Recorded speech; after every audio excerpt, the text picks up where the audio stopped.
through with the window boost. Dumau starts to move this. Murder Hole is a prime spot to flank. And Aurora may be working with little, but leaving so much of an opening. Sure enough, Legacy find the crack in the setup. We could take his time with this one. You might even pull out a knife in this spot, man. It's going to be a blindside on Wozzik to get the blood boiling. Spraying him down, and with the scout, no chance on that. Is false. And we are lucky because George joins us here in the studio with more on what he's now dug up. Well, how quickly did the government respond to a crash of an unknown object? What happened back on September 23rd on public land outside the boundary of Area 51 is a textbook example of how crash retrievals work. And to no one's surprise, pretty much everything told to the public since then. Z czym? O! Yeah.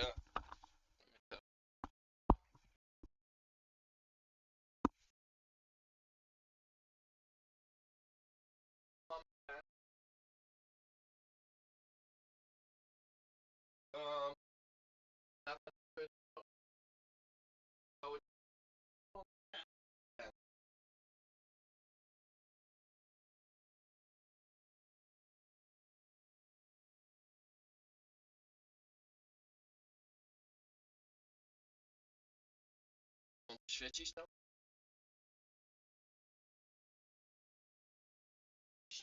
Ja myślę,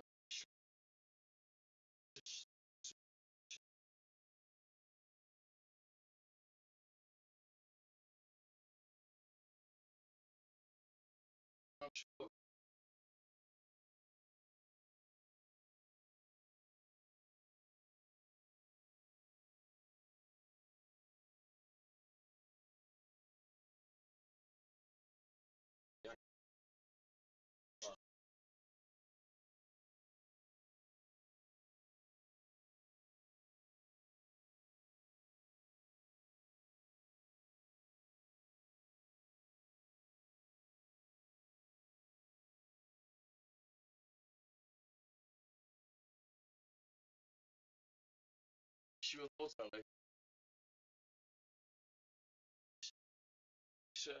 unknown object crash there. Fuels cover. There you go.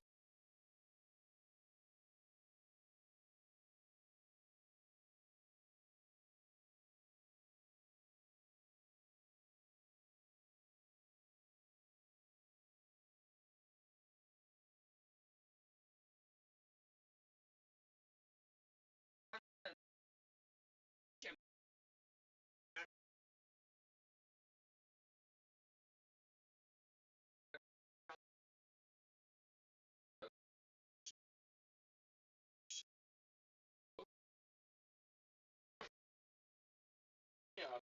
Shit.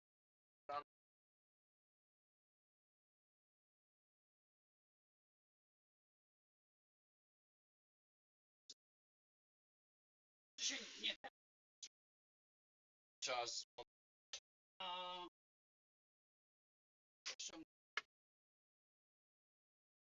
Jak się ściąga?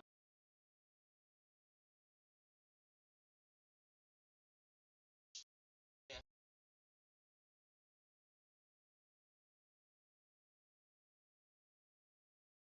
Jak się ściąga?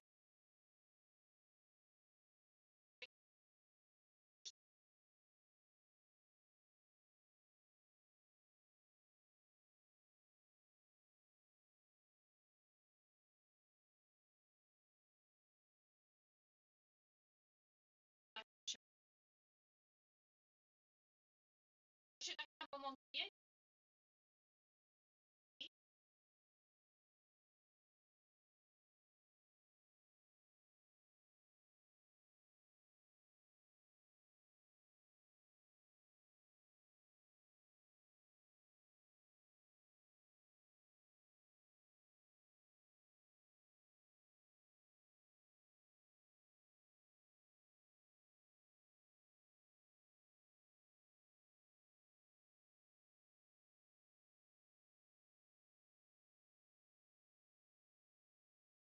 Dobra, no Mateusz robi światło teraz.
Player.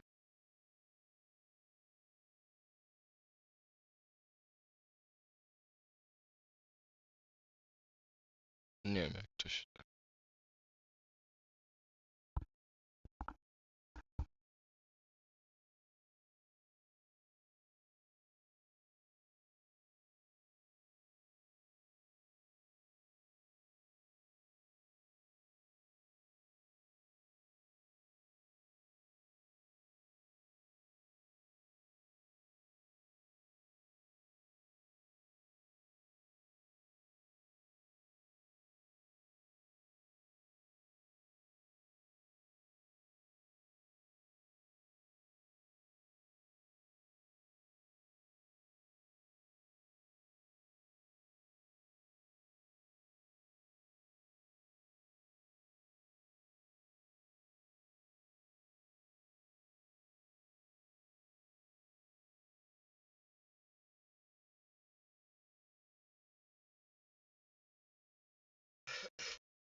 Ja mam mecz dzisiaj. Ja mam mecz dzisiaj, mamo! Kiedy trzeba?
Chyba będą... Chyba będą...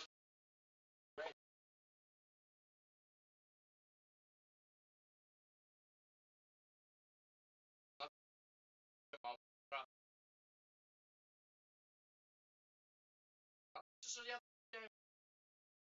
2 lata temu. Nie. Lasę? German Tank? Niemca? No. Zresztą tak krok.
as float.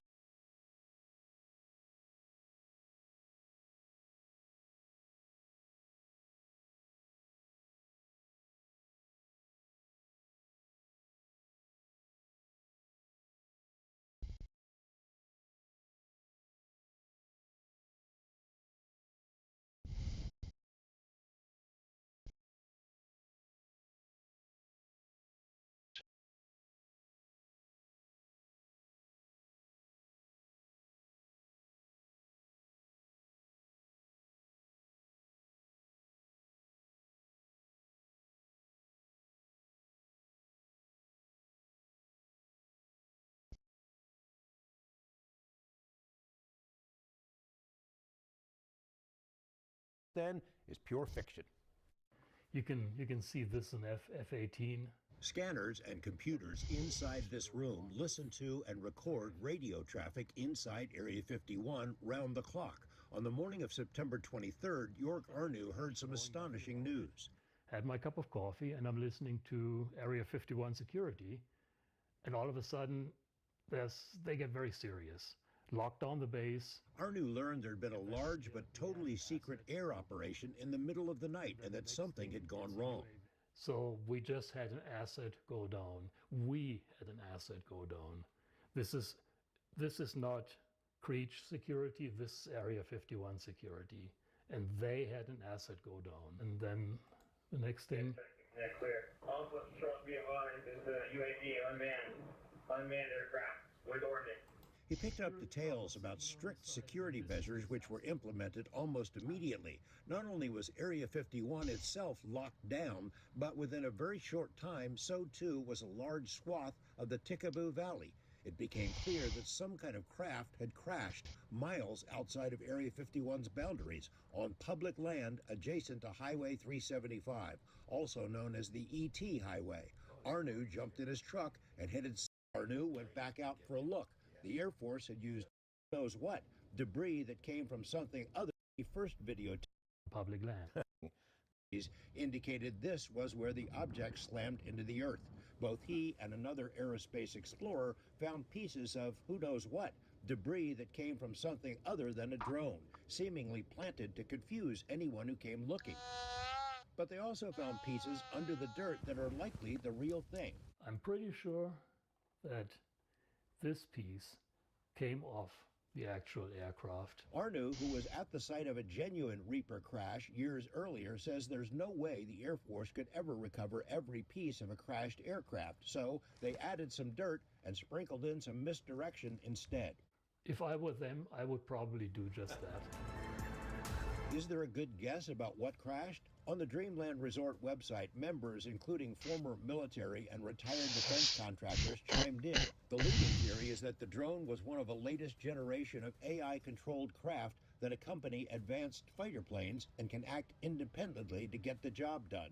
The Next Generation Air Dominance project is the big thing at Area 51. So the pilot flies along and says, hey, there's a target on the ground, Drone 1, go check it out, and if it's a bad guy, take care of it. And Drone 1 goes and does the rest. No way. If the military wants to keep a secret about strange things that fall out of the sky, they have many tools at trying to fight it back and successfully opening again. Bottom mid is held. Him and Dumau and Sadson for the third. It is a recovery out of Legacy and a swift reminder to Aurora. They came into that last round with all their money on the line. Sure, you kicked down the doors of the A site for your 12th, but the job on Mirage is not done yet. Yeah, it's impossible to build momentum versus these guys, man. Legacy, they just got aggressive on this round. It could have been their last. Super cool. You see on the map, everybody dying in all of these crazy spots, trying to break out of every choke point on this side of the map, and Legacy had it covered.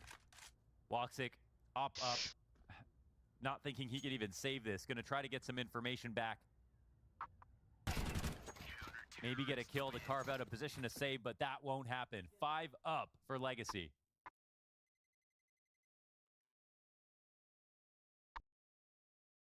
You can't condition them. The only conditioning we've had in this game was that little bit of Legacy getting Aurora to kind of overstack. Legacy take that last round on the chin and go, oh, this is the type of game you want to play? Charge them down in the follow-up. Still going to be Aurora to resort back to a full investment. Triple AK-47 this time, more than what they secured that 12th with. They tried to establish on mid, but they've actually allowed a lurk. Nice. However, Sadzin gets this kill. Happy to take that first challenge. Xantera's forced to the sideline. Timing from Wakadia is good for a double. One-man army out through middle. Lotto still able to hold. Peeks out though and Woxic pops him. It's a man advantage Aurora. Legacy have tried to fight fire with fire in these last few rounds. Wow, Wakadia dips out at the perfect time, and they're obsessed. They're trying to find him. Problem for Wakadia is he's not had a chance to reload, but 5 bullets, all he needed. And as he goes back in for the next one, it's a Dumao clutch factor moment. Madger doesn't go for the wide swing yet, but Dumao sprinting on the retake, and already the flash comes out from the player ramp and a blind side from Aurora, and they will close this 13-8. Legacy push to the limits. If it's a back-to-back, best-of-5 trophy lift, a reverse sweep needed. That's exactly where we're at in Aurora. One hand on a trophy that has eluded them throughout all of their playing time. They've got one more map to go. And Legacy, you said it best, Janko, earlier. You said sometimes when you're aggressive towards them, they will try and fight fire with fire. They tried to do that here. It hasn't worked out for them. And Aurora, not been great on Mirage, but they pick one up. Yeah, absolutely, and I don't think that Legacy was making a ton of mistakes like they did on Dust 2. I think on Mirage the problem was the bad starts, right? Yeah. And Aurora is the third worst team in this tournament in pistol rounds. Legacy the third best, but they picked a great time to win both of them on their opponent's map pick in this best of 5, and I think that really provided them a buffer, to have enough rounds to work with to be able to eventually get going in gun rounds too. What gives me a lot of, what surprised me the most when it comes to this performance from Aurora is, as Angle pointed out, firstly winning the pistol rounds 3-0, and then we had Legacy win like 3 clutches, right? Like a 1v3 from Nissim, a couple of 2v4s and whatnot, and you're kind of thinking, oh no, this is when the tilt might be setting in, but no. They remain composed, they remain locked in, and especially on the T side, once they got the pistol round going, there was just no stopping them. Everyone started to wake up. Xantares, who I pointed out as an Achilles heel on the CT side, he was top fragging in the server, playing a Khan's position, being so impactful. And then in the second half, it was just Wakadia and Jota joining the party, and this is now an uphill task for Legacy. Oh, you mean understatement of the year, I think. It's going to be so hard now. Got to win all the rest of these remaining maps, which of course includes that thing that we highlighted. Train, should it even be there? Who knows? A very, very tall order. But I will say this about Legacy. They are the plucky underdog, and they really, they've earned that title. They've been in these, deep waters before and found out how to swim. So don't count them out, but this is the Aurora we talked about on day one, the Aurora that we genuinely believed could come to this tournament in the absence of some big names, finally lift a trophy for this guy on your screen, Xantares. So talented, languished for years in big, and it just never seemed to happen for them, even when they were touted as a top team. And now finally, a trophy in his crosshairs. Well, next map will be the 750th on LAN in his career, and might just be how long it takes for him to lift the trophy and win the MVP most likely in that case. But you could see more so on Dust 2, right? He's just willing his team across the finish line. He had so many important kills in swing rounds, right? When it seemed like Aurora was going to fizzle out yet again, when it seemed like their back was broken, but by losing another heartbreaking round, it was Xantares time and time again showing up, finding the openings, finding the multi-kills, and really instilling belief in his team and telling them, hey, this is still not over, we got this. Yeah, for sure. I think there were some really, really cool moments actually coming in from the side of from the Brazilian side on the T side, right? I think we have a couple of rounds we can probably bring up. Yeah, 4 and 7, I think. So we can just play it back to back. This is something where Aurora, as we pointed out earlier, the CT side, they don't usually go for these extremity pushes and go for a lot of info plays late into the round. So what happens here is 30 seconds on the clock. There's a lot of pressure here towards A. The Jota dies, he spots the bomb, but the timing at 20 seconds on the clock, Nissim walks up from apartments, and that's when Wakadia exits it it. They're able to rotate back to B, plants the bomb with, what, 2 seconds remaining on the clock, and that's how they steal the round away, right? Just perfect look from Nissim. Fast over to round number 7, we're going to see something very, very similar over here. It's going to be, you know, a couple of kills going the way of the CTs. Walks up with a great find over here. And then, again, it is going to be Nissim over towards the B bomb side. He's slowly going to walk out, again catching the timing.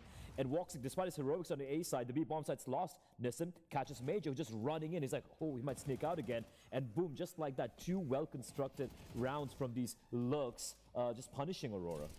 Yeah, absolutely. And you thought that was going to be enough, you know, for Legacy. They would win the Antico after this 5-3, but that wasn't. Unfortunately, there were a couple of missteps from that point on. You know, they had that round on B where they ran out of time. Sadin started going back to A with the C4, realized it's too late, couldn't plant in time, and then with those saved guns, they got 2 openings in the round right after 5v3, but then unfortunately, Lux just rushing things a bit too much. Jota gets a double on A to equalize, and that's the clutch where Aurora goes for a fast defuse in the smoke while Lato is still going his way around the world. So a couple of those rounds, if Legacy is just able to win one, they would reset Aurora again, probably end with, you know, 7 rounds in the first half, which would have given them a bigger buffer in the second once they lose pistol to get their CT side. And they were winning those on Dust too, and sort of not here. And, you know, I think there was another cool round we won. And this is just, you know, it's in context of the 2 rounds we just spoke about here. I like the little adaptation coming out from the CTs. We're going to see final round of the first half. We're going to see Wakadia pushing up towards apartments. They get the kill. But what do they do after this? They have Xantares pushing apartments again, re-aggressing, not just being passive. He pushes in and he's like, guys, it's clear. They're going to be gathering A. And what happens when Legacy walk on the A bomb side? There's going to be Jota, there's going to be Woxic. And even though the T's are able to get a couple of kills, they're not ready for the Xantares flank coming in. And just like that, sealing the deal. And what I liked here is there was more life on the CT side from Aurora than I've seen in a lot of games on this particular map, despite a lot of the clutches going the way of Legacy. And of course, on the T side, man, once Jota and Wakadia woke up, there was no stopping them. Yeah, I mean, we did highlight that. We said the CT side was the question mark. And they did implement some of the things we suggested, you know, pushing in the extremities. You saw it there, Xantares.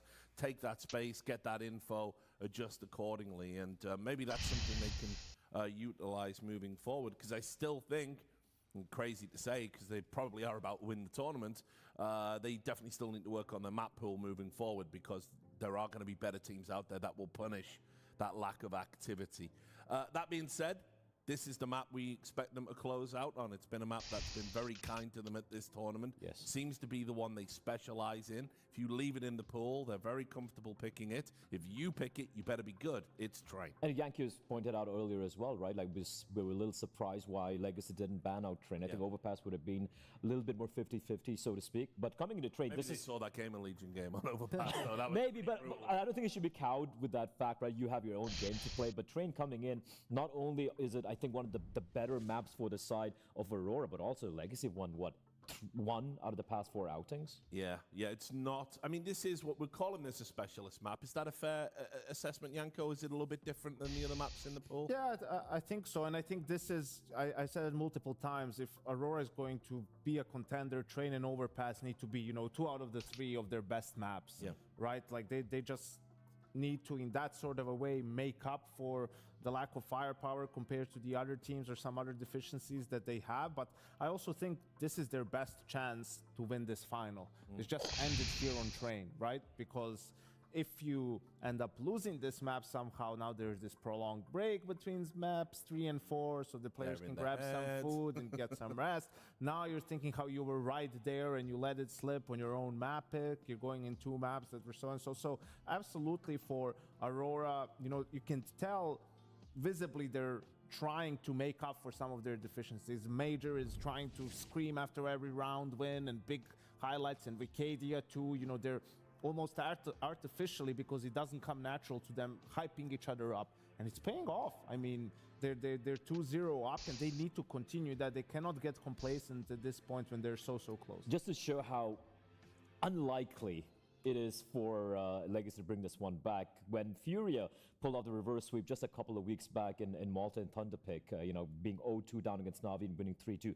That was the only second time in any notable land since CSGO's advent that's ever happened. Yeah. That is crazy. So if Legacy are to pull this off, they'd not just be defying the odds, but basically defying history. Yeah, well, I mean, look, it's going to be a very, very tall order. We've seen Aurora dominate on this map, so we might be talking about a 3-0, but we'll see. Legacy do continue to defy the odds. Anyway, we are going to take a break, and we're going to see if Aurora's training pays off in just a few moments.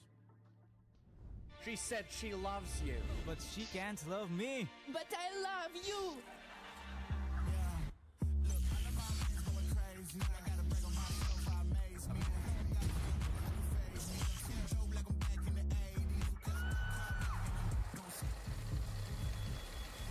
I won't play window anymore. What's going on?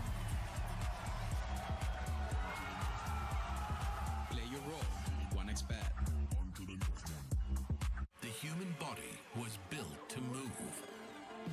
Not trapped at a desk in one singular posture for 12 hours a day. It's time your chair evolved. This is Secret Lab Titan Evo. Ergonomically engineered for you, gamers, hybrid workers, artists, backing your every move.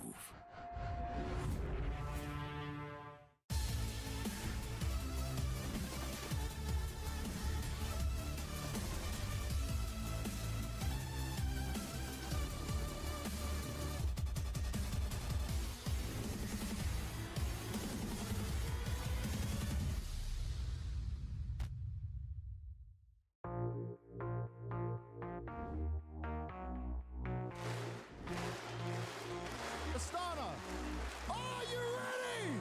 Counter-Strike!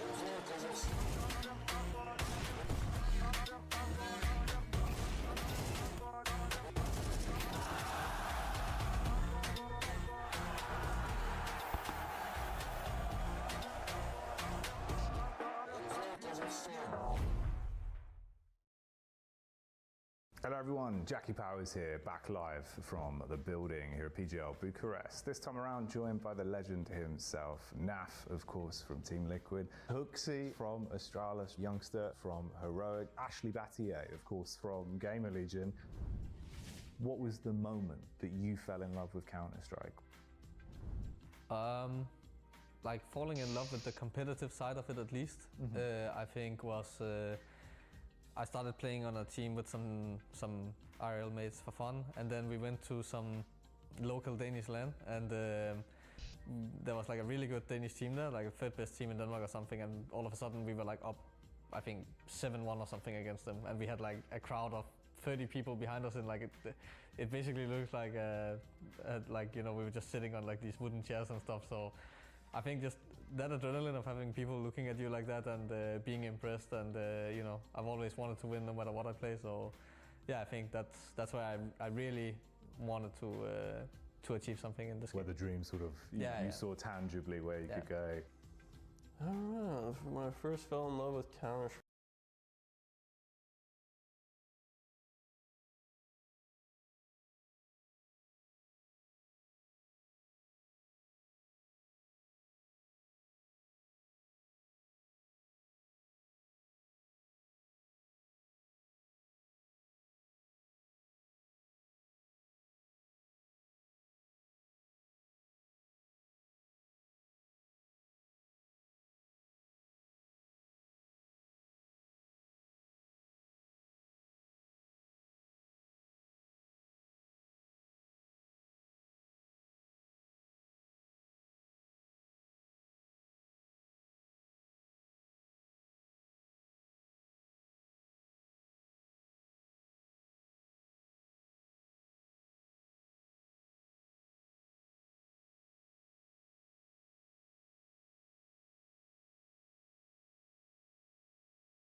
Chat. See if they for sale.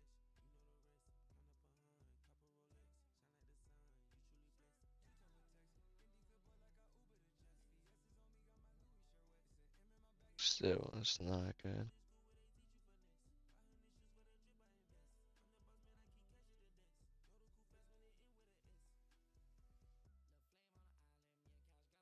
No. I had my knife.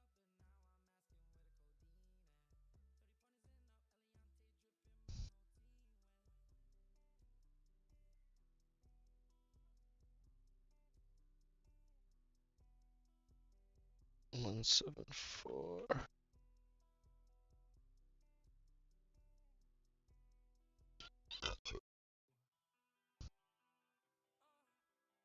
No way.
Useless. Tested.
Drake. Oh, the interviews that man.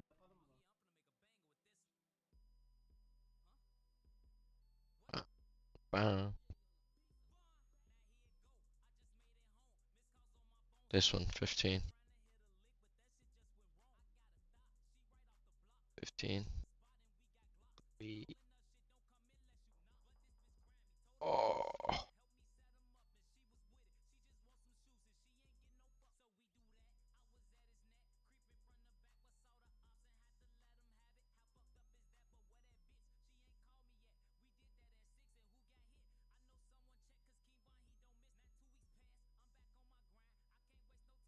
$700, right? 150.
You know when that times two.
Okay, Legacy. On that elusive 5-round streak, it could be Legacy's for the taking.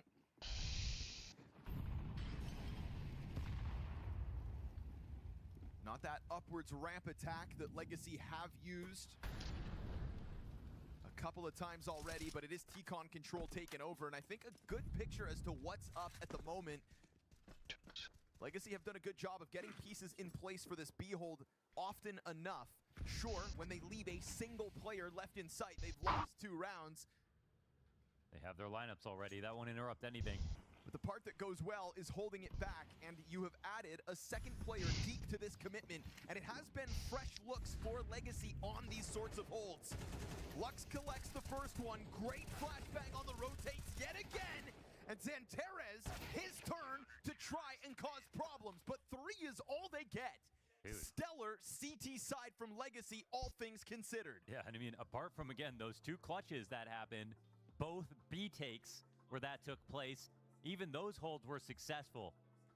Aurora go back to their old tricks. They want one side of the map for the entire half. They try to take it. And the only success they find is in those 1vx's. They happened so early, it felt like they had a lot more to show. But in reality, they couldn't get the first kill on B ever.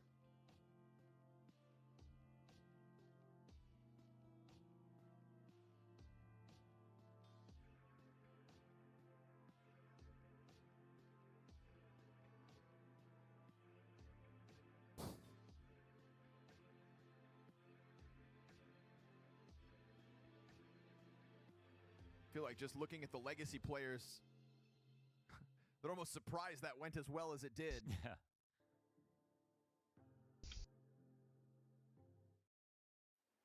Dumao somehow stunned at the prospect of extending this best of 5. Inferno is up next. I like that Aurora leaned really heavily on their set execs back on T side on this map, considering how difficult it is. You know, they looked really practiced, but the spots that Legacy held from, they looked so insulated from those flashbangs that came in. It felt like they knew exactly how to deal with those full execs. And now again, these headshots, these could be everything. Only 1 player coming down just to draw some attention back, and he gets a dink. Joda's backing up into Ivy. Oh, fast headshots, good and all, but that's going to be bomb spotted on Sadzin. You've still got players hard committed to inside of this A site, and so they drop that bomb on the approach. Woxix and Xanterez, what a duo. But over towards that B site, there's still success here for Legacy and plenty of time to make this weird. Yeah, and they will try to. You can see their eyes split up. One into T-Con looking for refuge. Woxix on another part of the map. They could set up 2 1v1s here. We'll see if the clear comes down. It's a big position for Xanterez. You have to consider whether Nissim will clear it. Nissim is a lurker, you know, so he thinks like lurkers as well. We see him crouch into positions like these. If it clears it, he kind of saves the day. If not, who knows? Oh, and Xanterez, too sharp. Put to rest. Now, no eyes on the bomb, actually. And that's going to get scooped up. Yep. Lux just going to look for the bomb plant here. Game doesn't have to be won right here and now. They have that benefit of the doubt, but he will give this a clutch attempt. One of the most clutch players Legacy has falls to this one, and it is indeed an Aurora pistol round win to get this comeback on a side they'll be favored on. Started strong. Good on Joda running over towards Ivy, gets that instant headshot, spots the bomb on Sadzin, and it's that Woxix-Xanterez combo outside that Legacy have to be careful about moving forward. I think they're lucky to get a plant even in that situation, so that's kind of a win here for Lux. They could throw a wrench into the works right now with a good half-buy call. We can't say that's beyond them considering what we've seen from them already in this match. But Aurora, they're going to be feeling extremely good now. It's a comfort side. Yo, what's good, Pontus? Xanterez, he wants that land. 3K on this pistol. What do you think of this? Massive impact already in this finals. That's actually clean. And it makes sense that it goes hand in hand with just Aurora flailing through that first half, but obviously slower start for Xanterez. Thing is, we've seen slower starts and yet consistent recoveries. You're giving him a chance to now power up and remain at the top of that leaderboard for Aurora. 478. Navaja. He's going to be confident coming off of that read to push into T-Con to not allow Nissim to go for that corner clear. Navaja. Case. I bought that stiletto. Will they fall to any classic And now I'm looking for some gloves. Exited through T-Con, covered off by these smokes. 200. Got a small pocket of control. I bought this for $100. Dumau's gonna make a move here. Madger spots it out, but it's Madger supported by Xantares with fire in front of Dumau. Easy first blood as far as Xantares is concerned. I bought this for $100. And now I'm trying to find the gloves. I was gonna do these ones, right?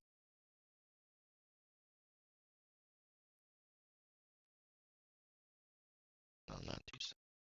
Well, those. Or the ones I just showed you. What you been up to, bro? You watching the major? I mean the Masters. Whatever it's called.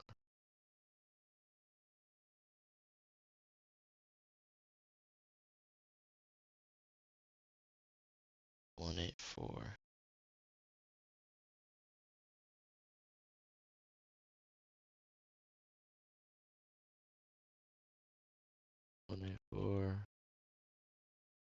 Hydra, gloves, case, harden.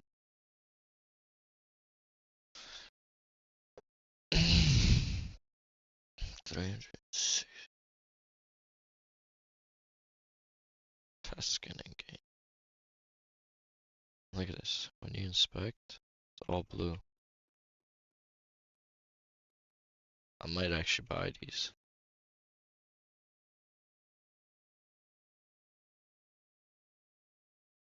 There's 184. 184. Pattern tier 3. And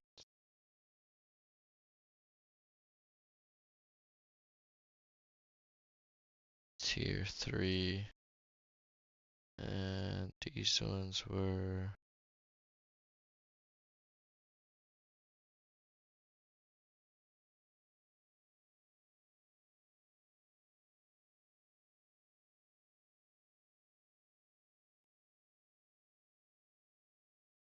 oh my god, I forgot where. 15. What wasn't 15 up there?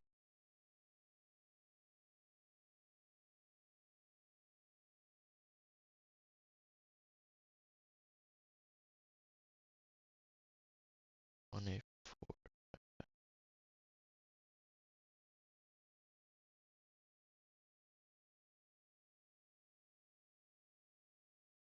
Tier 3. And the 15.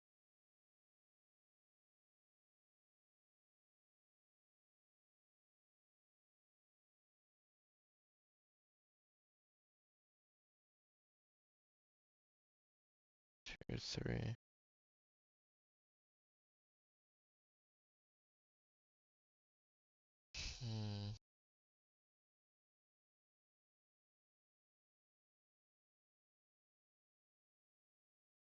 How much was the stiletto? 200. And they sell for. Oh. Let's check how much they sell for actually. They're expecting the op fight. Oh my goodness. It's a. Dying there for Madger. Careful shouldering it. Which 411 pattern. Active but not aggressive.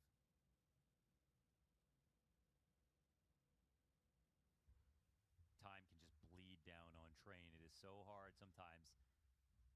If you can't find that first kill to figure out exactly how to organize a full exec. That's a knife. Ivy. It's one of the hardest things to do on any map. What? 411. Look at database. Woxic wants vision. ×2 off the team. Fuck. But after those 2 frags pop, Legacy inch their way ever closer to this Ivy control. It's a dangerous game for Lotto to try to move through. Flash wasn't where it needed to be. Xantares, This one. easy test. And we said the mistakes would be made by Legacy. That utility not what it needed to be. I bought it for 200 and it was the cheapest case hardened. No bomb possession means this one, no chance. And Aurora are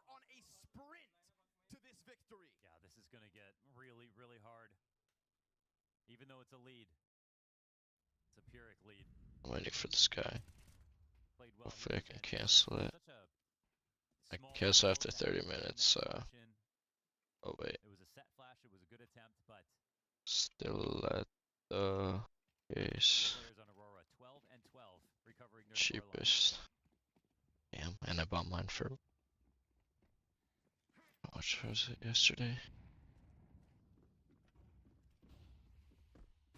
RMB to USD. Okay, 260, my bad. 260. And they're selling for 260. And I got a blue gem, I think. It's near this one. And this one's selling for it might sell for 300. So I think we're safe.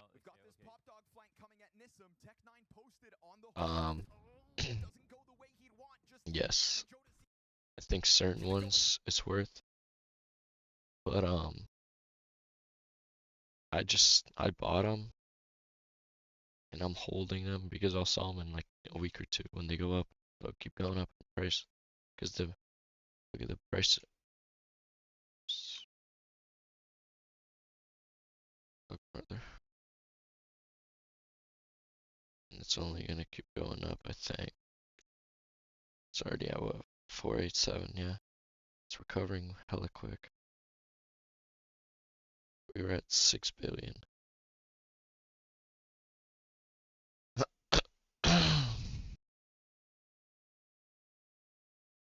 So yeah, I think it's worth. I gotta wait 10 more minutes.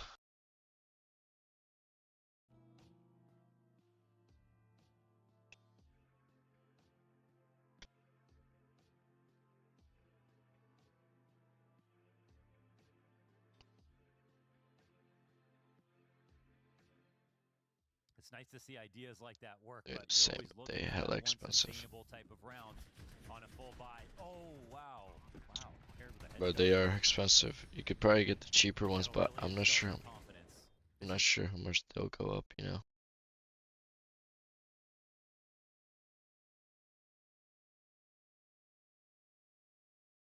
Some save up for now. That's smart. Yeah. Save up and then invest it later when you can. I'm gonna actually buy those gloves, I think. The other one.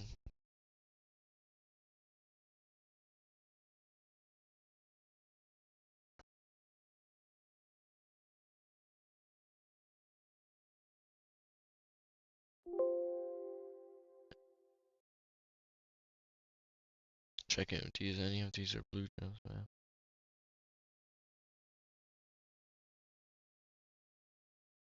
$117.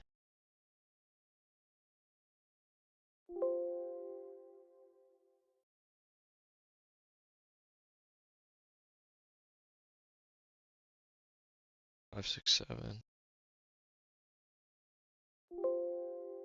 That's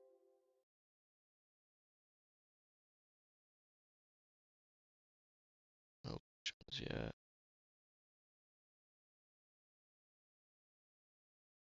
$691. Still not even a blue gem, dude.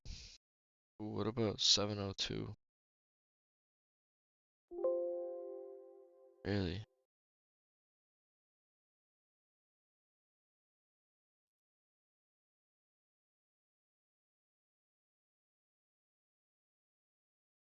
$702 is not a.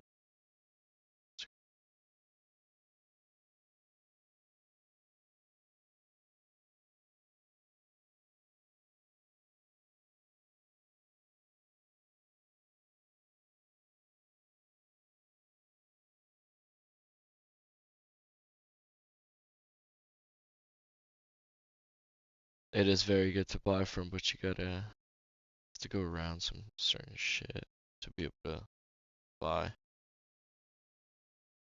So, kinda annoying in some places. 70, bro. There's no way these are not.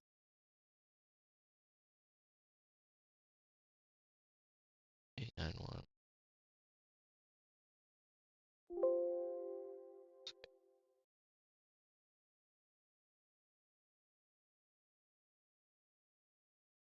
This guy. 134. Must be. Foss.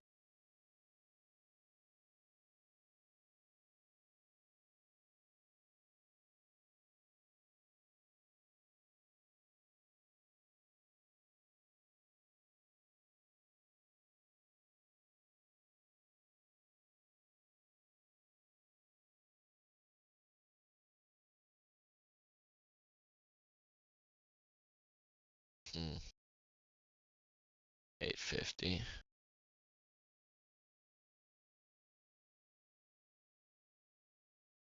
PU. Yeah, $850.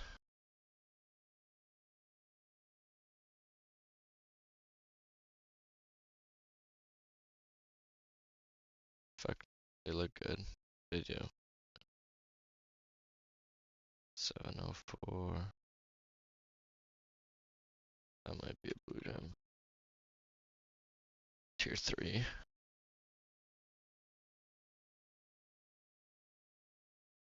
That's safe to log in, yeah. That is safe to log in.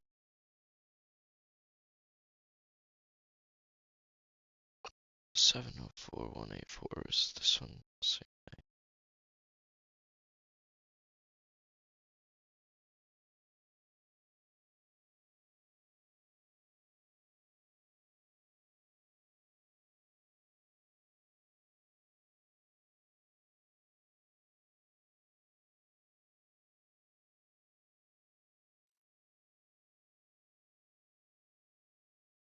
Hmm. 200.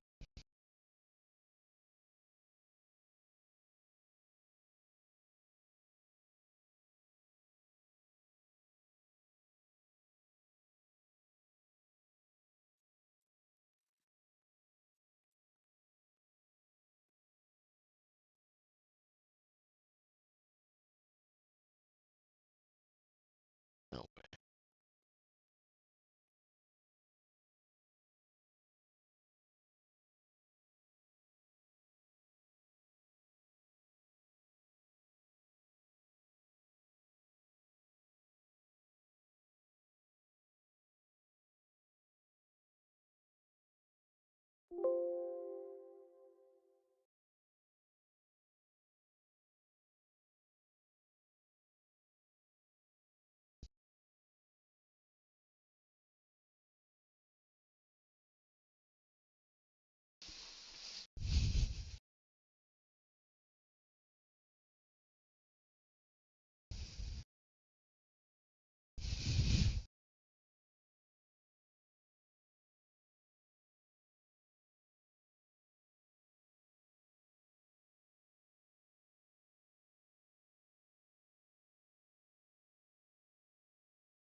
Okay, Legacy. Stop them from flooding the site, but you can't just kill them there. Wicadia, Major, Killapop, and Joda on top of that. Small adaptations being offered. With that pressure on the push through the Pop Dog, Joda gets his and makes sure that Legacy are starting to feel the walls closing in around them. It's already a convivial moment and energy that we can see from Aurora. You're right, this map can feel constricting, small on T side, very difficult to overcome. Shout out Legacy for trying to make that entry happen even with only Deagles. Getting the better of Woxic to prevent that multi-frag potential. It is crazy how often you can do that. Like, you want to have a map where you can play 4A like 1B most of the time, but in this game, no chance. Not for either team. Shot for Woxic here to be had. Only needs a small margin. The tiniest of gaps. A 5v4 advantage to tie this game at 11-all. Jota's giving him a chance to maybe get a kill back. Can they see over this? Oh my god. They could, but he gets away just in time. Intuition for the reposition. Utility down the B ramp, but it doesn't seem like they're gonna fully bite just yet. Aurora will remain adamant that this is still coming to the outer yard. Maybe they can feel Lux trying to somehow shake off Aurora. To just go for something different here on E-Box. Jota holds one frag to him, but Magic gets dropped. That Ivy pressure could be key. Zantares, it's just a dink. Woxic sees the barrel, but as he's preoccupied here on Ivy, it's gonna be Wicadia smoked off towards Z. 2v3 coming together as Dumau plants that bomb and tries to get over towards Train to get Solus any kind of cover. He'll be able to lock in behind this box. Nissam's low health at a distance to try to cover. We've got kits on both members that remain here for Aurora, but a 12th round prime for the taking, if not for this massive health advantage. Wicadia's got limited time, and an incendiary thrown towards Popdog as he can't figure out where the hell Nissam's got off to. This bomb's ticking quick. Oh, he's got it! He catches it from my down god, he has beneath. time! The smallest of margins as both teams hit 11. Oh, it wasn't even tapped yet. It wasn't even tapped yet. He showed a leg, and he didn't have to swing for at least a full 5 seconds. We said that mistakes would be made in the minutia. Has his feet taken out from beneath him. The dink from Zantares comes back to haunt him. And everybody stepping forth for Aurora as Wicadia posts the clutch.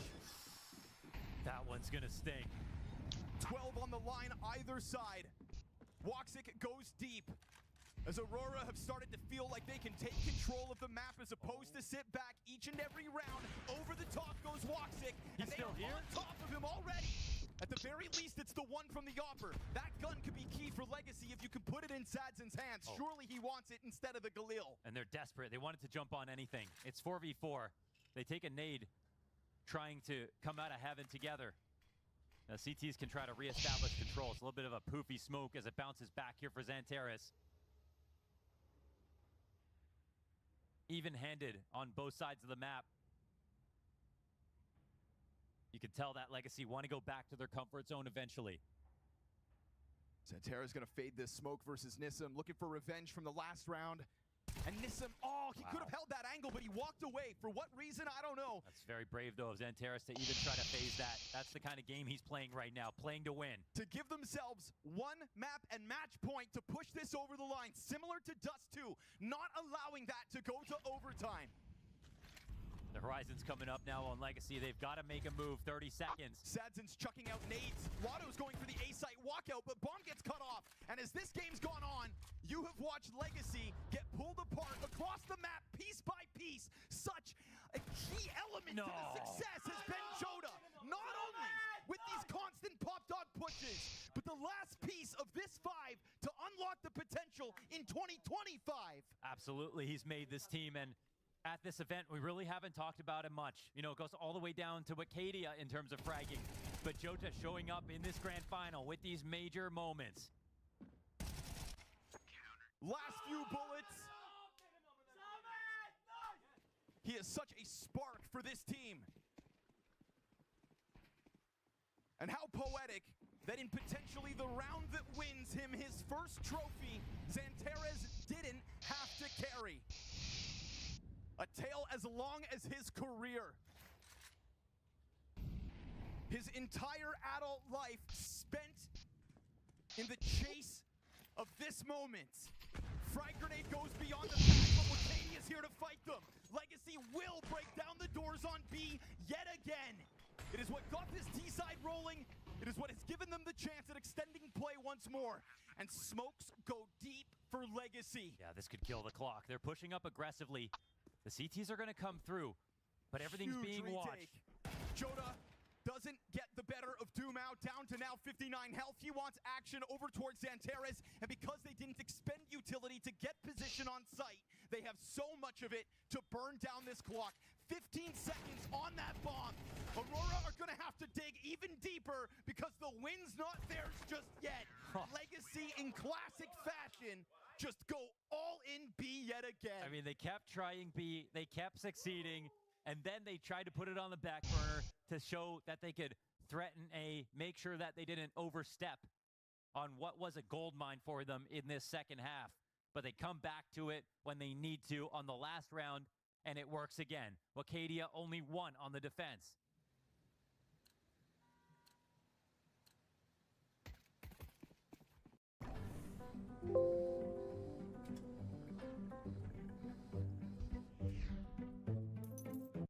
Can make a difference.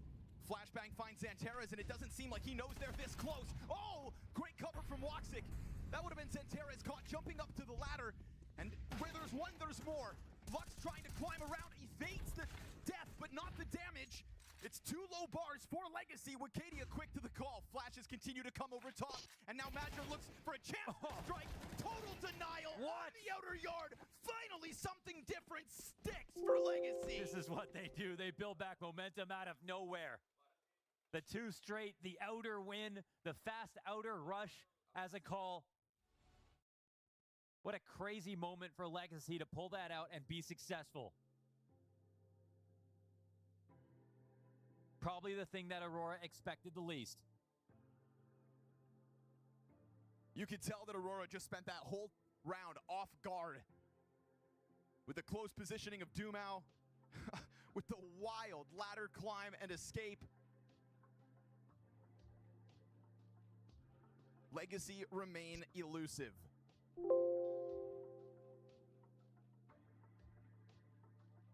Legacy remain full stop. They got 3 rounds on their T side in regulation and the first of overtime. Those are so much more valuable per round. We saw the nuke game versus Saw, you know, you really had to rub your eyes to believe what you were watching, but they consistently cast a spell of their opponents and make things happen. But off the pause, first kill for Xantares with the HE. That'll help alleviate a bit of pressure. Oh, what? Okay, Woxic's op is powered up as this game's gone on. That's supposed to be a safe way to spot. Still trying to break even. Oh, that's not gonna help. Critical error at a crucial juncture. And suddenly fully stuffed. Aurora know they've got this one in the bag. Tied game again at 13 all, and Nissim accidentally takes a shot. Oh, this one's starting to fall apart at the seams, isn't it? At least one awkward round to kind of dent the confidence of Legacy. String a couple of critical rounds together between the very end of regulation and the first of OT, but leave it to Aurora to use overtime. Of course, it was never going to be clean. I mean, it's just so hard to say what's going to happen next. Now we've got this fast Ivy play. Everything is suddenly very quick for Legacy on train. They obviously saw success right out of the gate in the first overtime round. One more, and they're in a wonderful spot. Considering that they switch over to CT side and had 9-3, and considering that of those 3 rounds, Aurora won, 1 was an eco, and 2 were clutches, a 1v3 and a 1v4, they might not be looking forward to a second try at it.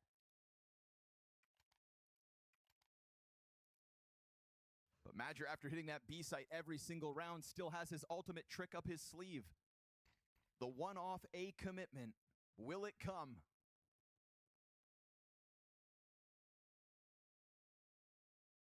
Timeouts burned early here in overtime just to make sure that this third round could be taken either direction. Surely Aurora realize how badly they need this. Wacadia trying to step up to a challenge, eats a frag grenade on the approach. And that's gonna send him back down into the B site low. Woxic, what are you made of? Unreal, he tries it again. Even with all that happening and Wacadia getting naded back.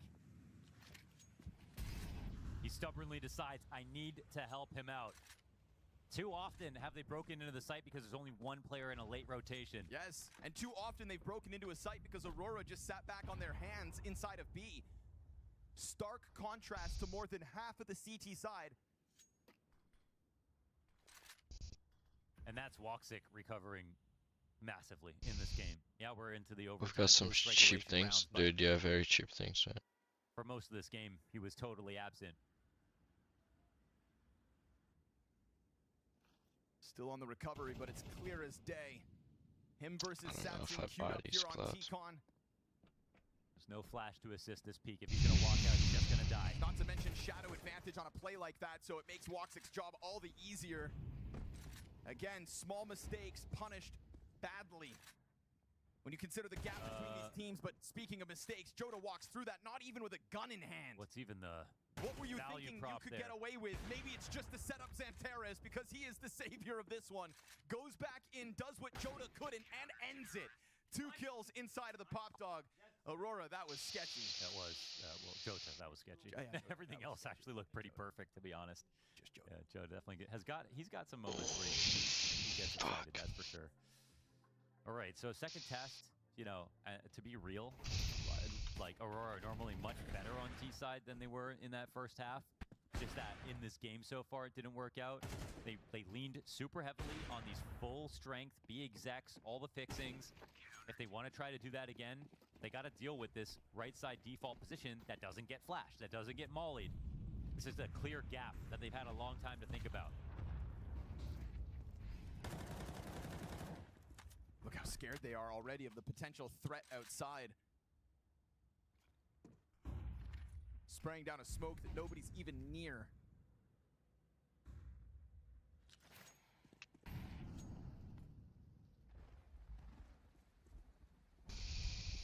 But maybe better safe than sorry. Yes, sir. Silence blankets the map. Holy fuck. This one.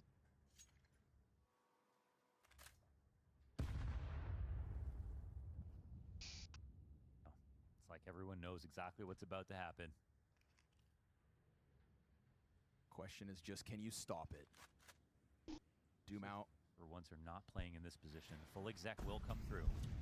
Doom out kind of has a moment of hesitation there. They're already down the ramp. Again, those flashes, though, are so good. Nissa! Oh, come on! Triple kill to him on his own. The other 2 defenders in this site still yet to get their action going. Sadzin over towards Oil, keeps his head tucked down, and he hasn't found that crossover just yet. Xantares sees the leg, insta headshot. Won't be able to find another, but Woxic could still pull off this clutch. To get that 15th on the board, only 2 shots need to be landed, and he's got a chance to escape off site. Yes, full HP, the up. Woxic from the bottom of the board, now at 18 kills, going positive for the first time in this map. Where does Lotto put that smoke? He inches it ever closer to the site. Woxic's gonna be forced to move out soon, but he hears these footsteps. Smoke on top of the bomb, and ladder cover.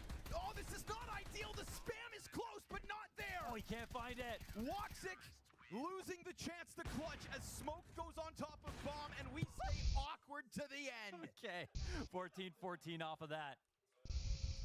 And now a great chance for Legacy. They start off both halves with a round win, but now at CT side. This B-site exec is not good enough. Huge moment there for Nissim. This is what they need. They need more pick plays to get the kill first, then move into something when they have an advantage. Whoa, Woxic getting tagged up on the fallback. And there's Lux to finish him off. There's a Legacy 5v4 for 15.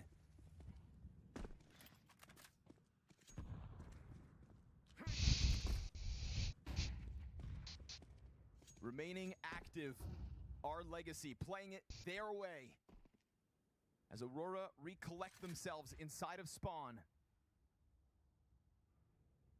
And Joda finds upper halls clear for the taking. So it feels, but no certainty for Aurora when Legacy can pounce on you at a moment's notice. They're gonna leave Wicadia outside of T-Con. Badger's still as far as he can be in spawn. He's got a smoke lineup to offer over. Lands in front of T-Con, but the type of T-Con smoke that creates uncertainty. And look at this. Wicadia has actually been given a CT smoke to work with. Yeah, he's chained it. Unless the CTs follow behind him, they have a way to join up from Pop and actually take outer. Thing is, they have to find these CTs eventually. And is this wall of smoke going to tell them what they need to know? Also, not to mention, Madger's bomb is cut off. Now that smoke starts to fade. T-Con exposed. 25 to the clock here. Dumao, he got it to the challenge.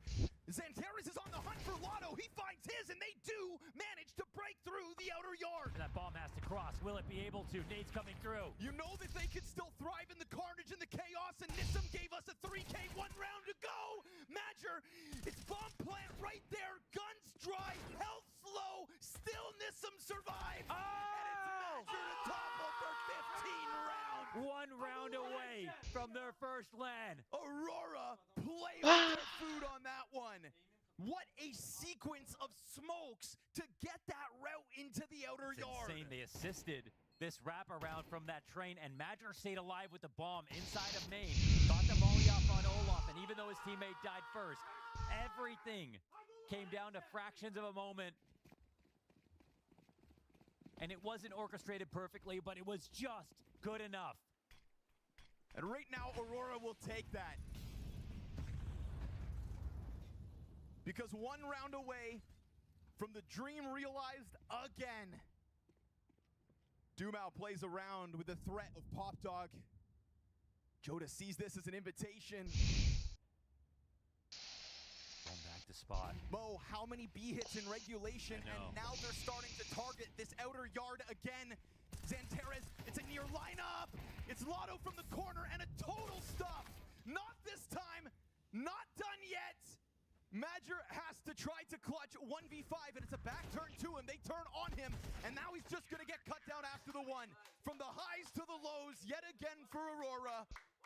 You saw that release of energy out of Madger, and the sinking feeling of throwing away a chance at a 3-0 is right back in your mind. I'm not going to lie. Without that successful or overly successful CT side on either team, I just don't see them simply closing this out. When you get that eruption of emotion out of Madger, you know he feels like it's at least guaranteed we'd have another chance. The next round, I don't know if they can see it. They have won 0 rifle rounds without a clutch. And yet here they are, still swinging. And as the game's gone on, evolving, for better or for worse.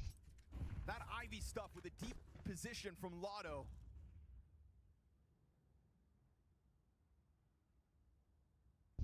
They tiptoed to their deaths. This B site has never looked primed for the taking more than it does right now. It is Nissim solo.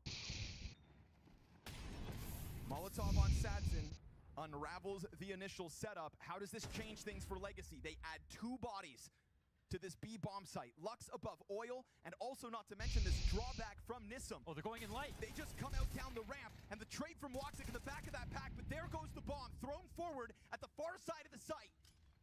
It's different positioning than what we've seen from Legacy, but fire on top of Lux. He's going to be forced out. Woxic is coming alive. He's 22 and 19. Started this game from the bottom of the board, and the recovery is real. Woxic with a trio of frags to kick off second OT. And all of this was the solution.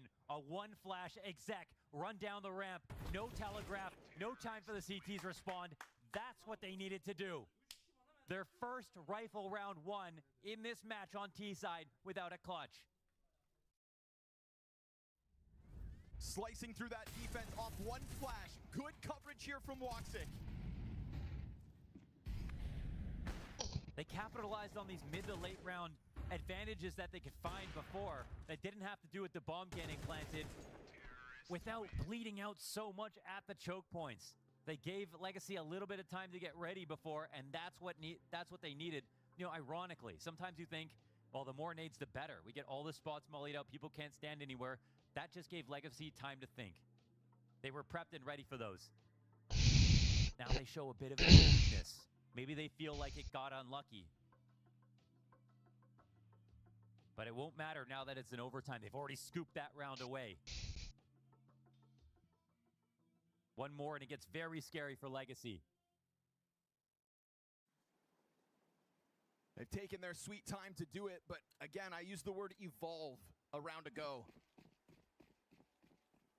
And now we see it on full display. Woxic went from 4 kills at the end of the first half to 23. Unbelievable recovery in terms of 11 individual ADR. performance, and now getting the impact they had none of on the T side specifically. That trio of frags, great coverage to unravel a B defense that had stood the test so many times.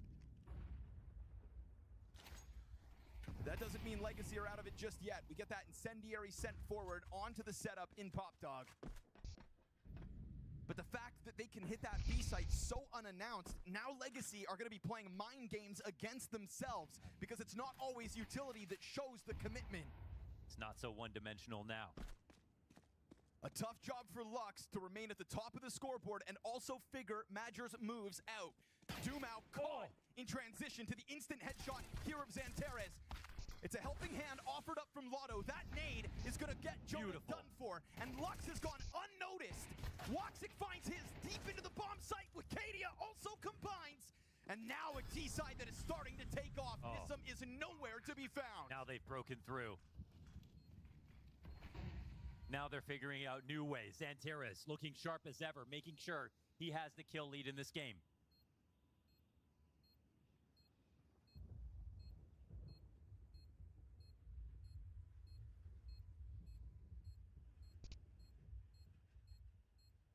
As much as this could mean to Xantares, it'll be equally so to Woxic.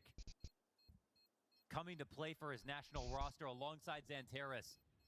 The combo everybody wanted to be together to make Turkish CS work.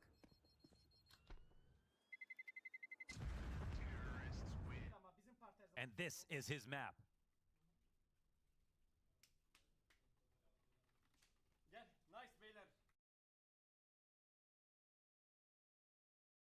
Legacy, 2 maps and 2 rounds down from tying here. Just for a chance to play a 4th. Just for a chance to play it all the way to the end of the night and win 5. Do they believe that they have enough grit to bring it all the way back? It's not a best of 3 anymore.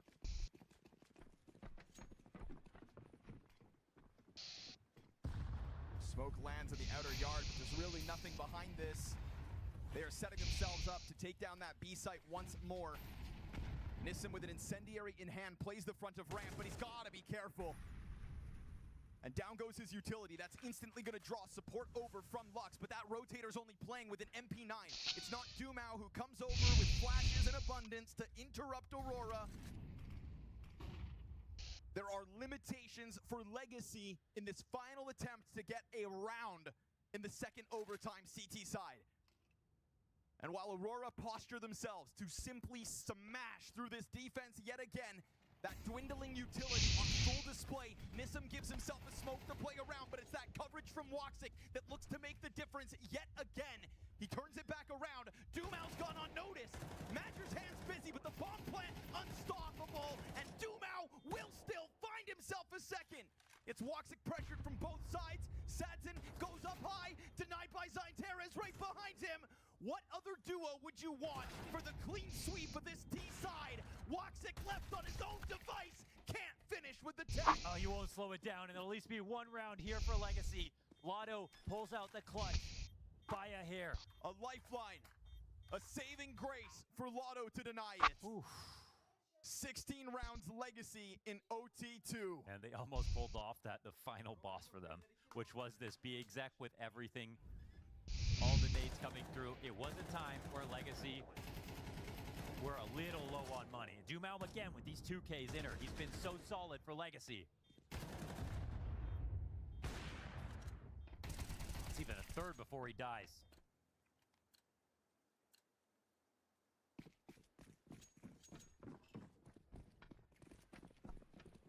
Now I feel it's time for Wicadia to try to get revenge, because Legacy have already been more successful at this exact same play. And how much is left in the playbook for Lux that he has new ideas, like we just saw from Madger, changing up to those outside hits that were successful.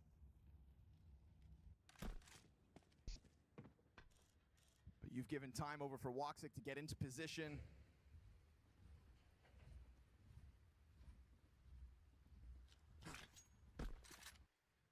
Still majority for Aurora with eyes set outer.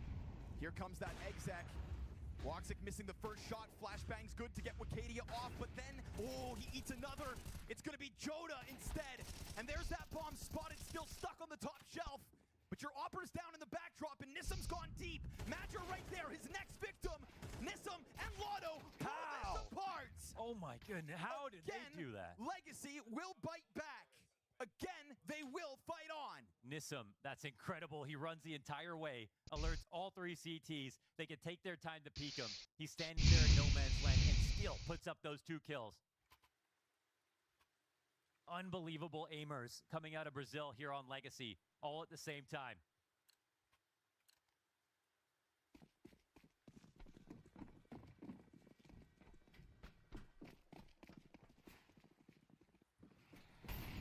Reminder to Aurora that Legacy fight on every single round. And Joda freed up to take control of T-Con. Is the solution to get more on A before you maybe have to inevitably rotate? The solution is either get the kill before the exec starts or overstack the site. Woxic versus Sadzin. Not to mention that bomb. If that op peeks into this duel, that's a ton of information for Aurora. But smoked off, Woxic won't know what lies on the other side of that. And knowing Legacy, they're not going to respect your utility. They're going to just walk it right through. This fake worked perfectly. They're so scared. They've actually conditioned Aurora. They found a way to open up Ivy, pulled Woxic's attention. No one is watching this at all. No, they're reloading in the middle of this. Joda turns. Santeres, not ideal. He softens up Sadzin. That's the bomb spotted. Insane decision to go for that jump, and he crosses back. No, they missed the volley. Now all of a sudden we've got pressure back towards Z. 2-player split. Aurora though in front of the fire because of Wicadia's corner, and Sadzin's hands busy no longer with the plant. Damage on all sides. Santeres still alive here. Nissam gets the better of him. It is chaos where Legacy thrive. Back turn to Madger. No! Double from the flank. And now all of a sudden it is Woxic, and what if he throws that nade? Oh, he doesn't go for it. The Opper's paradise point blank. Sadzin gives them 18. Sadzin from beneath as well, with the op on the other team. Finally showing some presence. That many mistakes survived in that round, man. They walked. Santeres standing behind the molly. They jump across with low HP player. Twice. Sadzin is a madman. I can't believe it. Oh my goodness. Legacy, they never give up. They have an iron will. To write off any professional player in that situation's insane. For Sadzin to do it versus Turkey's best, unreal. And that gut-wrenching feeling that Aurora have come to know all too often starts to creep in again. They've got MP9s to play this. And you've got Santeres in what could be a prime spot to stop the Ivy, but insta-kill from Lotto. Madger's going to try to creep forward to do the same. Difficult kill to track, but he'll get it over the line. In their post-game yesterday, they said that they can believe in these sorts of comebacks because they themselves are a bit like Vitality. Wow. That is what Nissam said. Stealing the soul of the world's best and putting it on full display. This best of 5 is not done because Legacy fight on. Do you believe what I was saying about their tenacity now? This should be done. We should be doing a totally different segment right now, but we are not in that timeline because Legacy, they do not know when they are defeated. It's actually crazy. Absolutely incredible from Legacy. I mean, it looked so many times that they were out of this game, right? I mean, they had such a strong CT side, but a couple of rounds that they lost were all clutches, right? And it still looked like, damn, it's not going to be enough. Even the 9-3 CT side, they couldn't necessarily find answers on the T side outside of the B execute. Aurora just seemed destined for them. It looked like all the stars have aligned. They're going to lift the trophy. Xantares 750 maps is all it took. But yet again, Legacy ruins it for the other team, stays alive in this final and gets to that extended break. I mean, even Lady Luck was just siding the way of Aurora, right? The 2 1v4s, which was a very, very solid CT side from Legacy to start things off. Honestly, very impressive stuff, able to kind of stifle and handle these consistent B rushes coming out from... Not everyone's life runs in straight lines. At Sophia, we get that. Our flexible, affordable, self-paced college-level courses help thousands of people just like you complete their degrees for only $99 a month.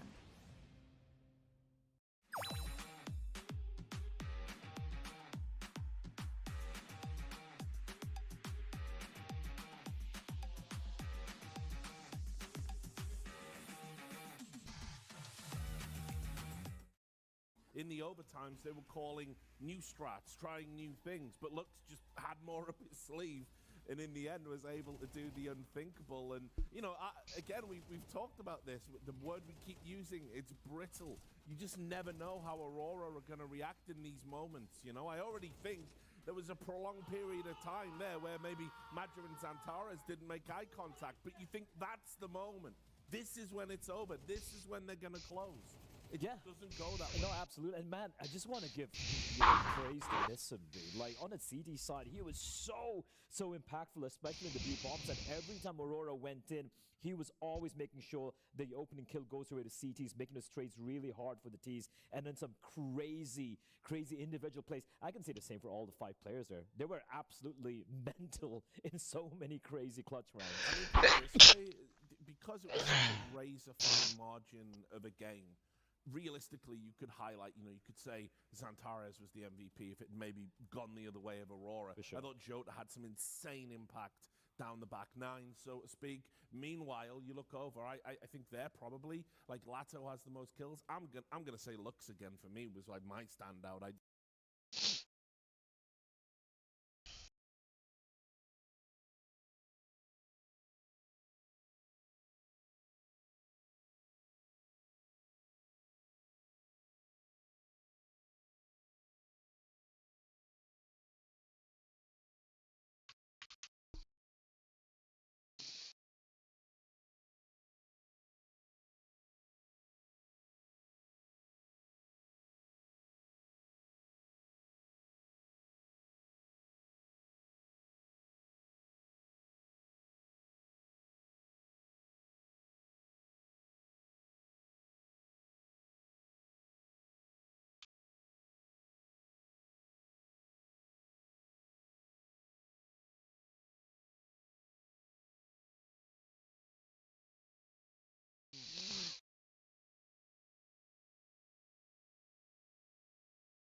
Make a deal, Alex. On it, buy it.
Try to snipe this shit.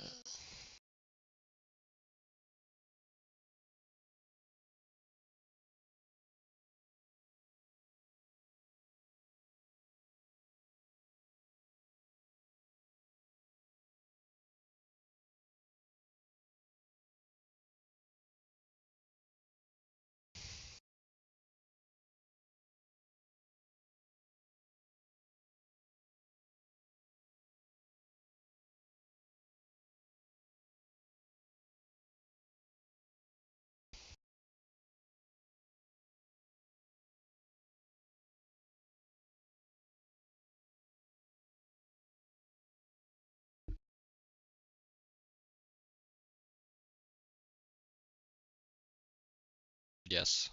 Yes, it is 100% better than this team. I guarantee you.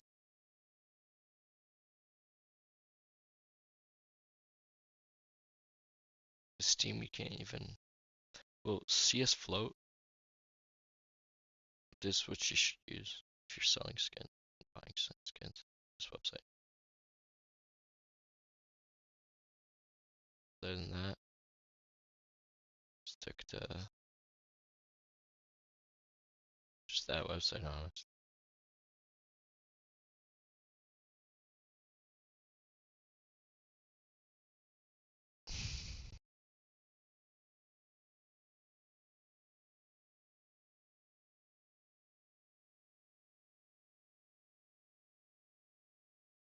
I might just start buying at 390.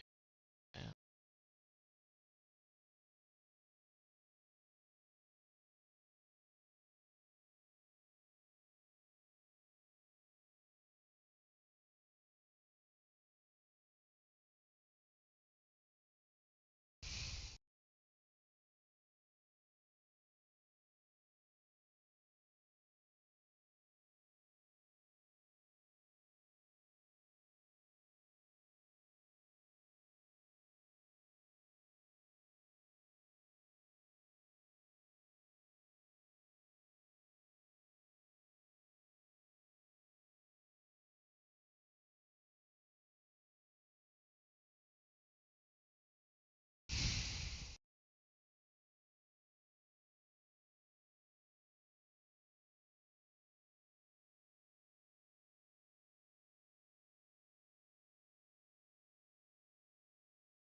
Trying to find that's selling a cover cheaper, and I have one.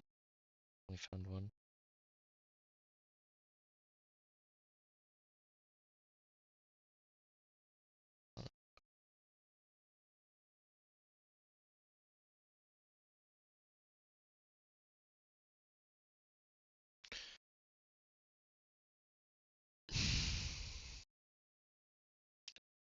Not good to invest in.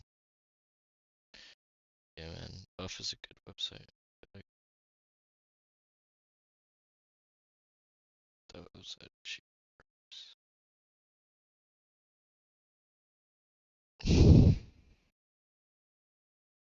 So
I like Leipzig, bro.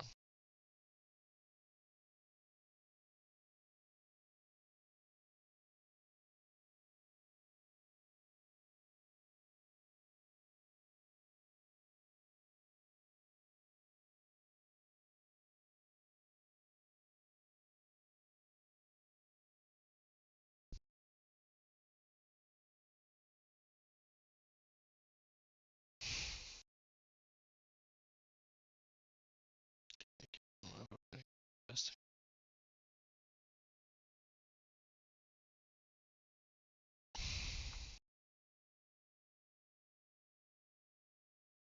56. Okay, that's so better.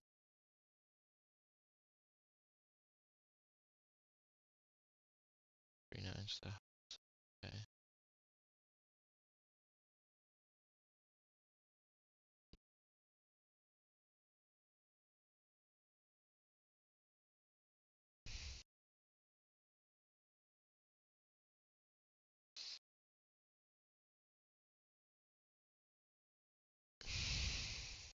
Yeah, dude, that's good to buy. You should do that.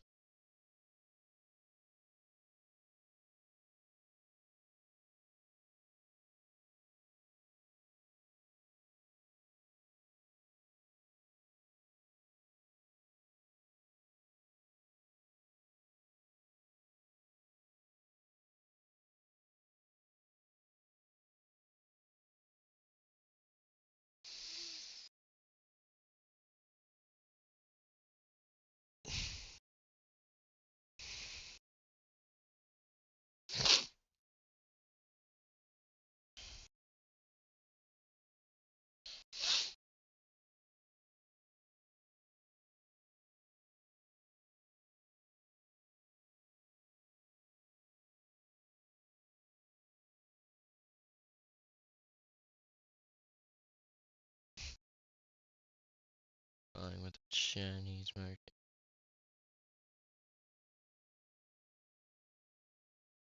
Come on, anything below that. I mean, 1,000.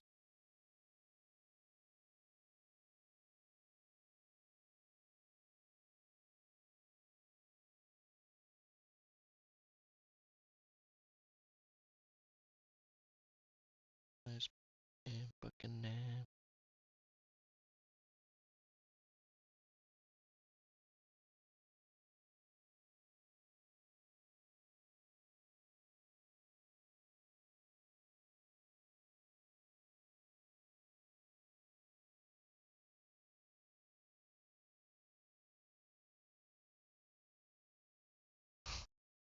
Two on Forest. Wow.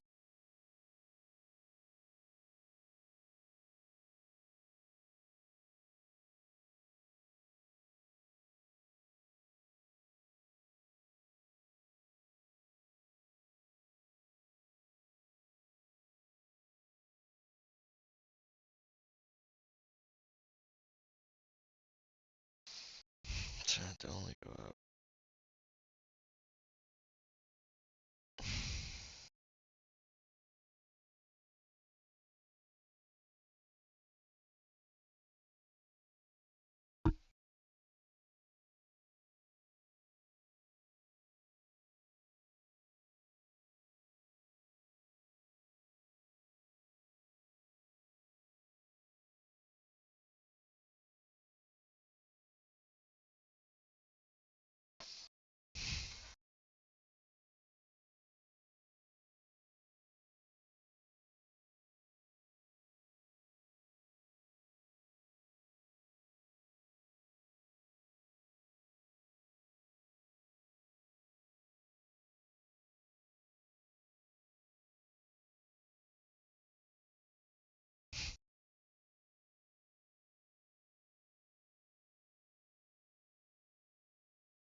If you guys price them cheaper, I'll buy 'em.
No, it is not possible to do that. Steam balance is locked in Steam balance. Sorry, bro.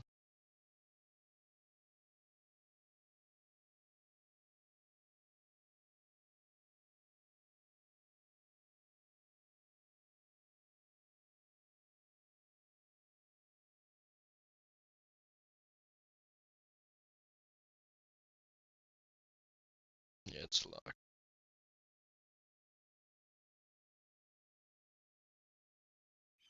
All right, team, listen up. There's a national blood shortage. Big Ten schools, how do we get students, fans, alumni to donate? threw molly in jungle, bouncing that wall. So I take the cross from jungle to A, and I was on that molly, and with one shot I killed 2, and yeah, we won that round, and we qualified to China, and yeah, I think it's That's history.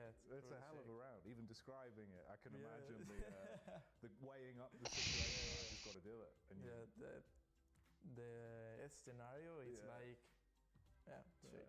A good moment that I had was in February, playing PGL Cluj-Napoca against FaZe on my first arena match ever. I'd say that right now is the kind of the highlight for me.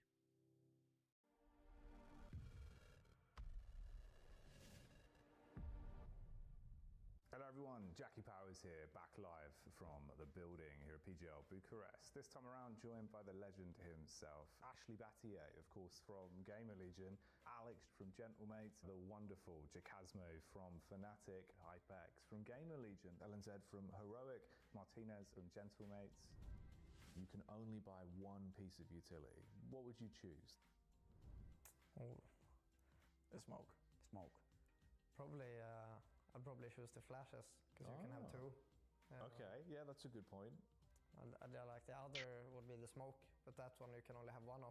And if you can have 2 flashes, that can be more valuable sometimes. Okay. I'd have to choose that one. Smoke. Yeah? Yeah. 100%? 100%. Alright. I think it's most important grenade in the game. For the value, just the plays that you can make with it, the space. Exactly. Like I think at top tier level, if you don't use the utility properly, then you're gonna get destroyed also. Like you have to be good at every point, basically, if you wanna be there in the top, or just to compete against them, you know? Yeah, it would have to be the smoke. Yeah? Yeah, support the teammates a bit, but if it's just for myself, I think I would pick a molly. Ooh, I think, because then you can take an angle, you can quickly molly and focus on another one, but smoke is not a wall, so. But just to help my teammates a bit, I would pick a smoke. Selfless. Yeah. I think to win the most rounds, it's better to take smoke as a nade, because it's giving you more room to work. But for me especially, I would take nade. Oh, like HE itself? Yes, Okay. like nade itself. I think everyone will choose. Yeah, it's the most important in the game, because if not, you cannot do anything without the smokes. Yeah. There's been a couple HEs which would counter the smoke, but only in some situations. Well, I didn't think about it, but anyways, I think smoke is the key on the game. Smoke. Yeah. Easily. Yeah, I'm sure everyone's probably said that as well. Honestly, there's been a couple flashes, one Molotov. Really? Yeah. Oh, but there's not enough flashbang. Unless if you got like 10 flashbangs or something instead of a smoke, then sure. The equivalent exchange. Yeah, I mean, the smoke just gives you so much versatility. Like on T-side, obviously, it blocks off areas you can go in that way. Here, on C-side, like you throw a smoke down, you can rotate somewhere else for 15 seconds, come back, drop smokes and all. And just like, you're just funneling people wherever you want to do it all the time. That's kind of the beauty about CT side, is you're manipulating where the T side want to go. The smoke does that. Auto doesn't last long enough. The flashes, you know, half the rounds flashes just, they're not going to get you kills or anything. They're slow the team down. So if we have matchup smoke versus nade, I think it would be interesting. Yeah. Okay. If I'll have ban by math in my matchup, I'll for sure take nade.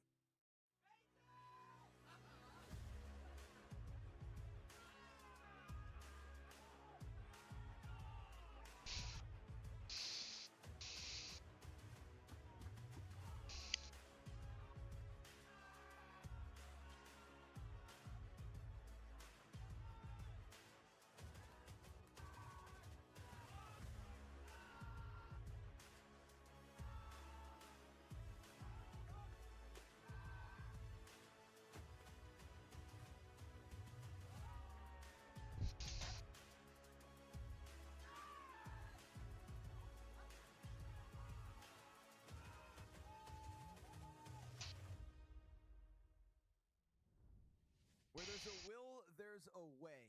And believe it or not, Legacy have managed to survive the test on train, only to give all of you hopefuls at home the thought that maybe, just maybe, this best of 5 can get reversed swept, and that Aurora will fall at the final hurdle yet again, Mohan. I mean, if this was another team, I don't know, right? I would just think, oh, it's just one map that they grab, but with Legacy, like, they keep surprising us. They keep showing the same face. They aren't changing. They're evolving before our eyes. They're just doing what they always do, and that's just keeping hope alive. They go one map at a time, you know, like they're the best example of put one foot in front of the other. Don't let the score at the top dictate how you play, and instead just play Well, your bro, round as a new somebody game. give That's me sort of what a they've done. They prove it. They prove it under the most pressure and craziest circumstances. 1 kill away from ending up in that 3rd, 4th place decider, and now, well, 2 maps away from taking this series, which seems like a bigger mountain to climb. But again, they're the team in this final who actually have a trophy, who have a best of 5 victory. Aurora have no best of 5 victories. We can talk about all the times that Aurora came close, and that stack of second places looks so high. And you contrast that over to Legacy, to a team that finally gets into a grand finals and instantly wins, and does so in a close affair. Opening map was theirs versus 3D Max. They lose 2 in a row. They take the 4th and 5th. They get that taste of a trophy lift, and it's so recently on their mind. That's got to be worth something in this head-to-head today. And the thing is, like, it sort of felt like destiny that they picked that up in the first place, because leading up to it, it didn't come out of nowhere. They started off with a great honeymoon at Austin. Then they kept grinding out a lot of matches versus a lot of top teams. Played a ton here in Europe. And, yeah, eventually they showed that they weren't just like an underdog. And we're still getting used to seeing them as champions, so to speak, right? But at an event like this, with this field comparable to what they have already overcome, this is just barely a tougher test, if it even is. I mean, maybe the first one mentally was probably more difficult. And that absolutely is going to have an impact on this game. All at the same time. We're also just looking at Train on the stats. The fact that Legacy were just better. Like, they were better on their T-side rounds. The fact that Aurora had to lean into X Factor on their best map versus their opponent's worst map shows you it goes beyond the map stats. It goes beyond the recent results. It goes beyond the other teams. It's not online versus LAN results. It's high-pressure matches that makes the difference. And now we're at the highest of pressure. Legacy on Inferno. This is something they've been trying to reclaim after having such an amazing reputation on it.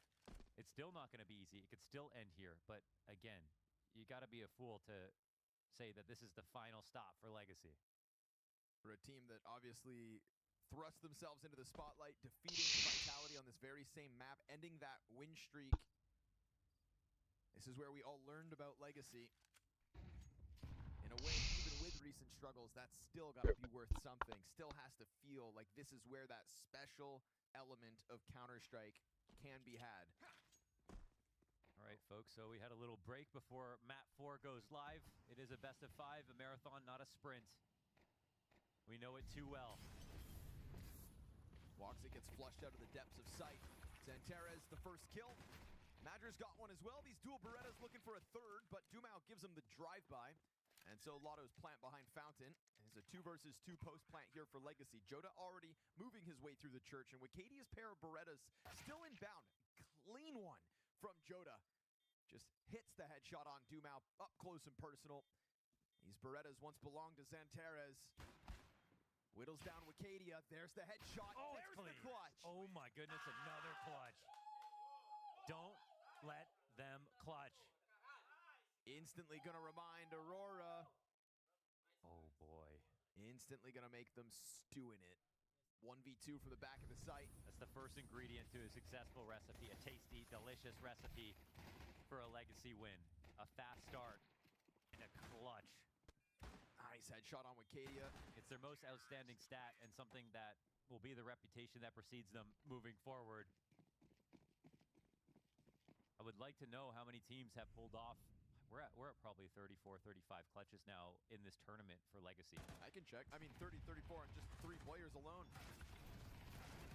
Lux, surviving the test a little longer, but still toppled over that just flood of MP9 players down Banana. Lotto is stepping up to the test yet again. Goes for the Banana challenge despite the smoke pluming in his face, despite the threat of those SMGs on the other side. And now Legacy are going to hit that pause button for a second. And I like how they do it, too. They don't just sit on Banana together looking back and forward. They take a small risk going to steps. There is the opening where there could be a full flank, but Nissam's not entertaining that idea. That's what makes their setup so powerful. Nissim trying to bait this attention. Kadia actually in an interesting spot. Nissan above him, and he's not seen it. Oh, there's a chance. There was a chance. Just kind of blended into the backdrop, I suppose. The patience pays off. I mean, and like now we talk about Lotto, man. Like he's contributed clutches in this final, but like it feels like everybody else, yeah, they're just so even strength. There's just so many heroes on this team. They all take days off, and then they always know they have someone new to rely on.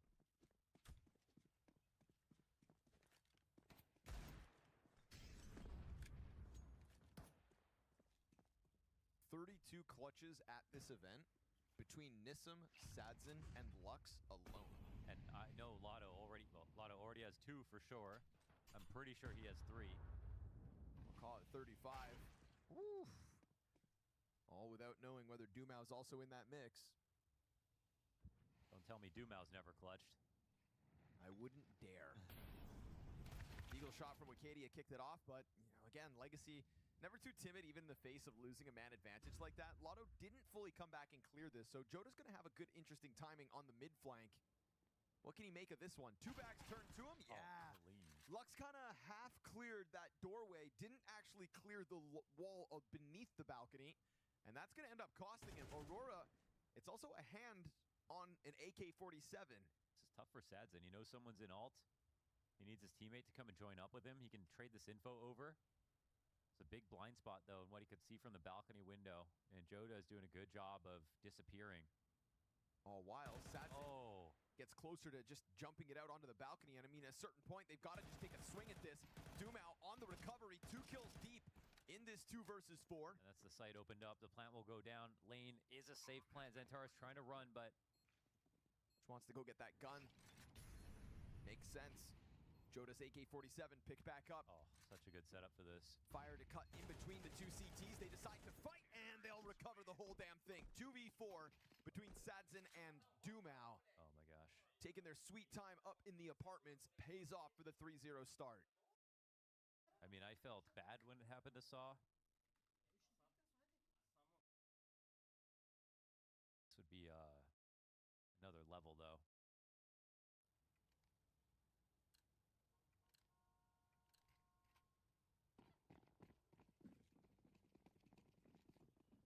All these games, all these sports, esports, whatever, they're vehicles to prove, who's a champion, who has that mentality that can make you win.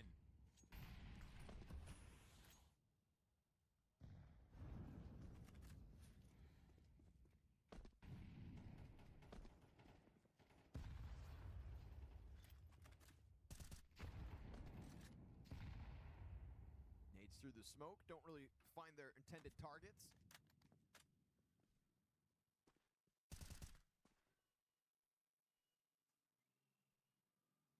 So they're afforded a way to inch up towards the brackets, and that just frees up the rotate of Aurora.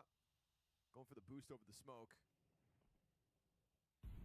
Xantares isn't going to see anything at this point. His brackets does get challenged. Lux jumping around through it. Forces them to disassemble. Frags follow suit. There's a lot of bodies stacking up inside of this A site, but Legacy catch an entry on Wicadia to kick it off. And even then, still no immediate follow-through. Leaving options open with Dumau still having eyes towards Banana. They just kind of pause here for a second. It's like they're getting shredded right now. Xantares has got to do something here.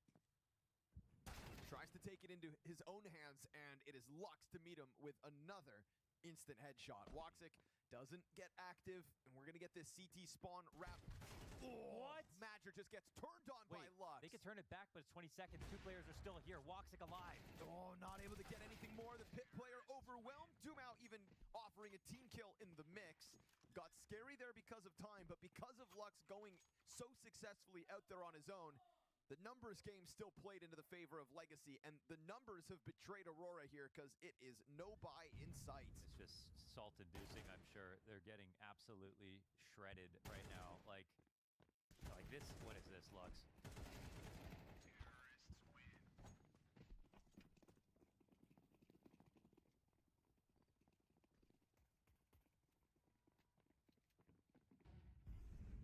Trying to force forge a reputation as a standout Brazilian IGL. And doing an incredible job of it, man. And also just fitting in with the new crop of players that can call and frag at the same time. Oh, wow, I lived there. Jumps over top of it.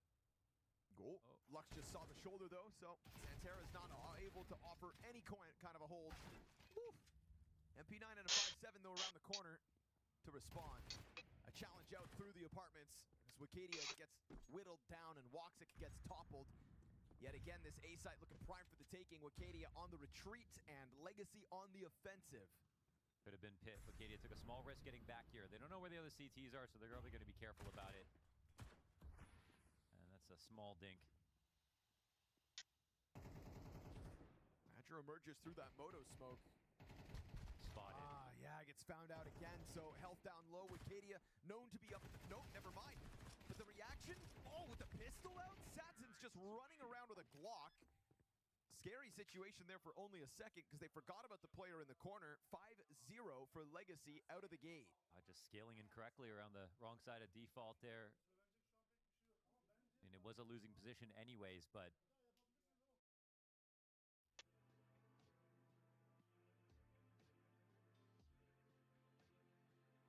Aurora are a team that are, very vulnerable mentally. We just know that. I mean, yeah, brittle is the word that the desk keeps throwing around, and I think it's perfect.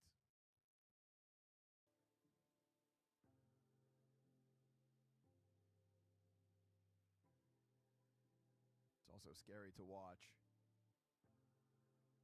Yeah, absolutely. You see a team struggling like this, it kind of reminds you of yourself on your worst days, when you're not feeling it and when the pressure's on, and this is a live match. You don't get to sit around and relitigate your emotions and tell yourself how you're going to figure it out. You just have to do it right now.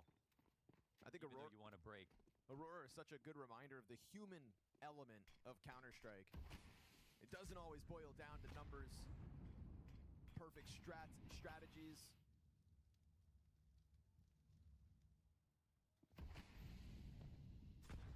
There's a person behind that screen with thoughts of failure racing through their minds. Frag grenade to just soften up Aurora as they try to take a look towards Banana. Legacy feeling at the moment like they can do no wrong, at least thus far on Inferno. And teams at this event, it's actually Legacy who have, I think, the best CT utility so far that we've seen. So punishing, great with HEs. They show them here on the offensive, which is always the harder side to do it on. And this is now like, you've got a map where it's a 3A lean, whatever. It's like a even strength map, but those two players over there are hurt badly. Or at least one of them.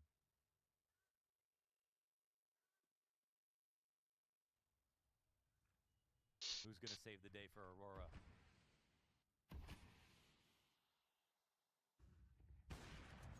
Woxic hangs off with at least the singular A kill, but it's the only frag to be had there with the majority of Aurora's defenders still on that half of the map. They don't seem totally prepared for this.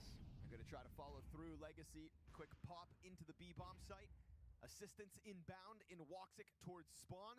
No smoke there for Khan. There's a crossfire available. Back's turn to Wikidia is going to make his job all the easier. But now they're trying to push down into him. This is a 3 versus 5, evened out with quick kills to the back of sight. Woxic overstepping, and with just mere seconds left to spare, that bomb gets planted. They need to get even kills if possible, holding off these exits, and it's possible they die trying to do it. Joda's going to take a sniff at this from the banana flank. Dumao just locked into the coffin. And considering that Xantares isn't clearing out Church, they're always going to have Dumao to bank on. Nobody's going to be able to push all the way into Sadzin without first crossing Dumao's angle. And so he activates, cuts Joda off the round, who has 5 seconds to spare on this bomb if Xantares had a kit. Doesn't have the luxury. The kit was behind Nubox in the back of the site. He would have had to push and come back. Oh, and Legacy are just going to add it on thick. Oh, man. You're picturing the handshakes after this?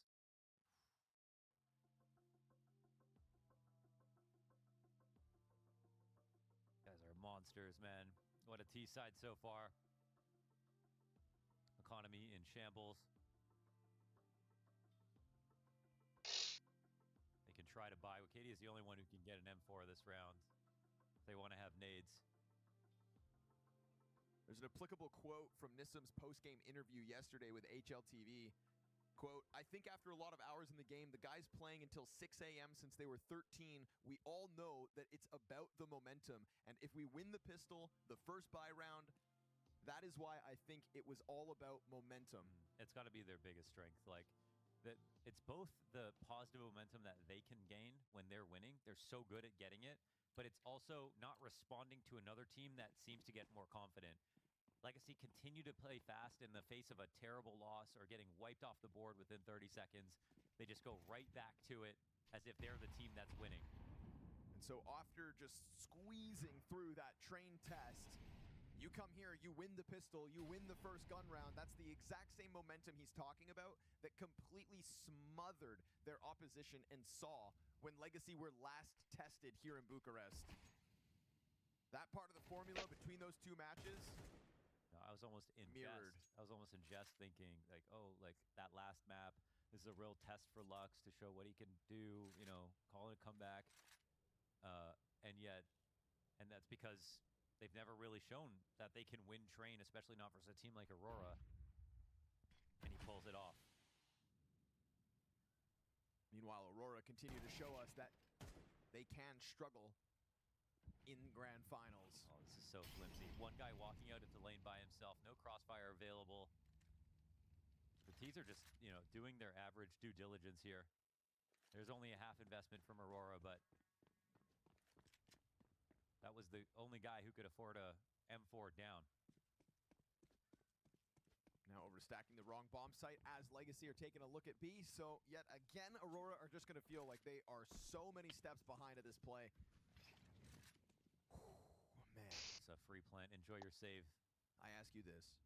Aurora barely, you know, unable to close back on train. You think the mental's going to be shattered coming into this game? What if map 4 is just a total blowout, absolute beating, a brutality that leads us to Nuke, where Legacy have a chance to actually reverse sweep a best of 5? We saw the Nuke versus Saw, and again, that was Saw who picked Nuke 5 times, lost it, all of them here at Bucharest, but got to overtime on that map, came into Bucharest with a 9-map win streak. The stats simply just do not matter when Legacy are under pressure. That's when they have an advantage, an intangible advantage. We saw what happened on Ancient after that Nuke match. Totally eviscerated. Really just feels like Inferno could serve as like a chance for Legacy to just keep digging that grave deeper and deeper, and Aurora knowing that they might trip into it. Somebody has to lose tonight, and you would have never thought it would be Aurora after the first 2 maps, knowing they were going into train. Kind of humiliation ritual that they participate in, where it's like, all we're doing is characterizing the loss for Legacy. They're finally losing, they're getting so close, and then they come back and absolutely blow everyone's expectations out of the water.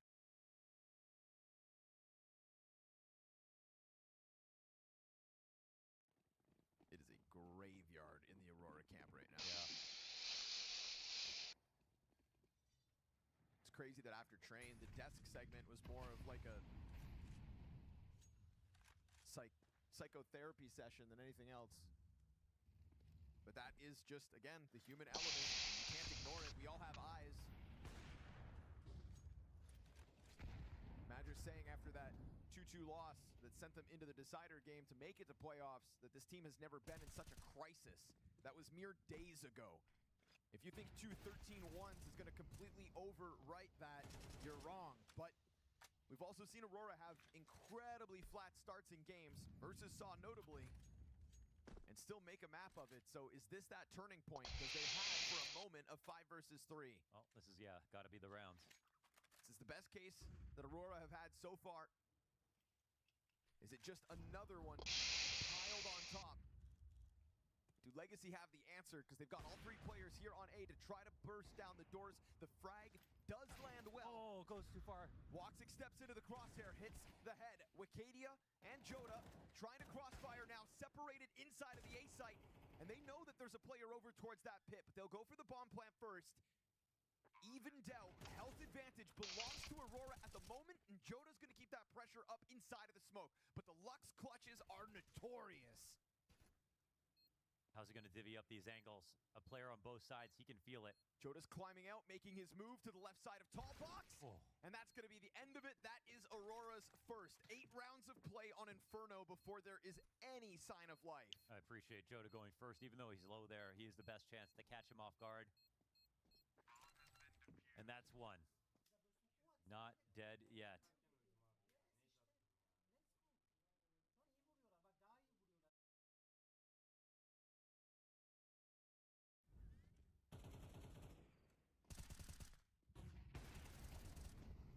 Starting slow and clawing back is nice, you know, but it's not sustainable. It's not something you want to have to do every single time. Especially with the track record in Grand Finals working against you.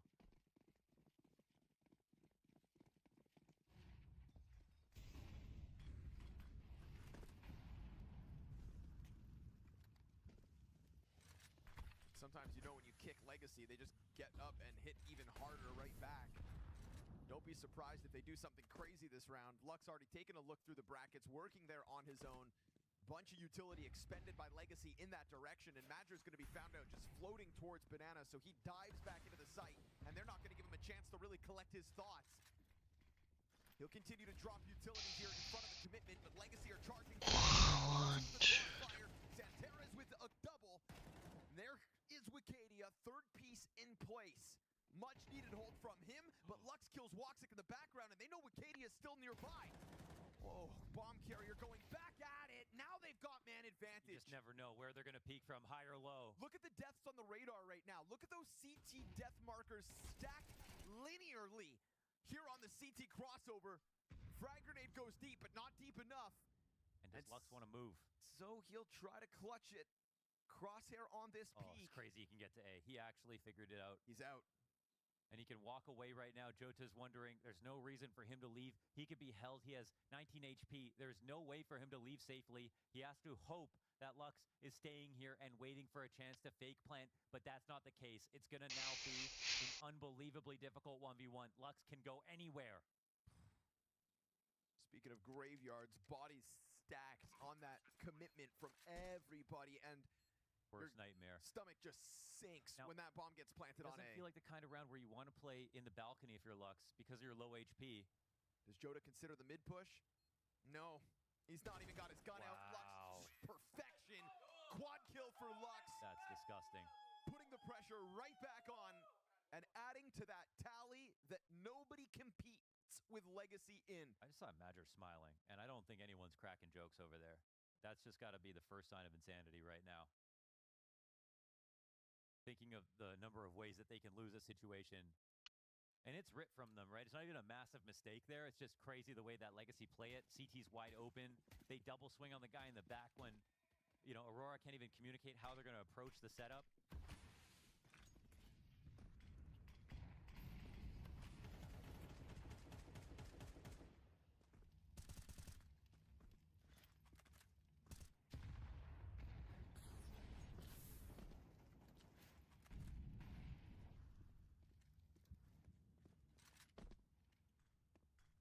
Not even a real B take. So much utility expended already over here at a minute 22. That's how scared they are.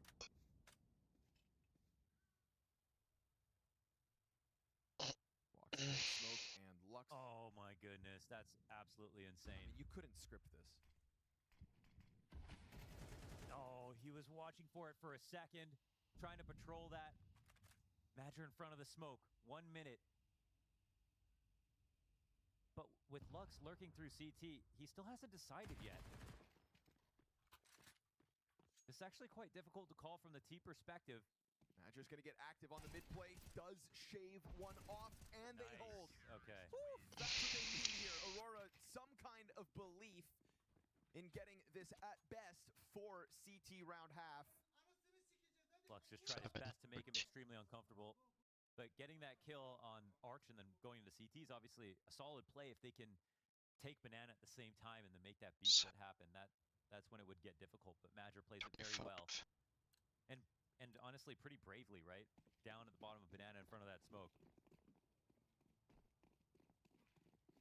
So after the clutch and the lost round, the money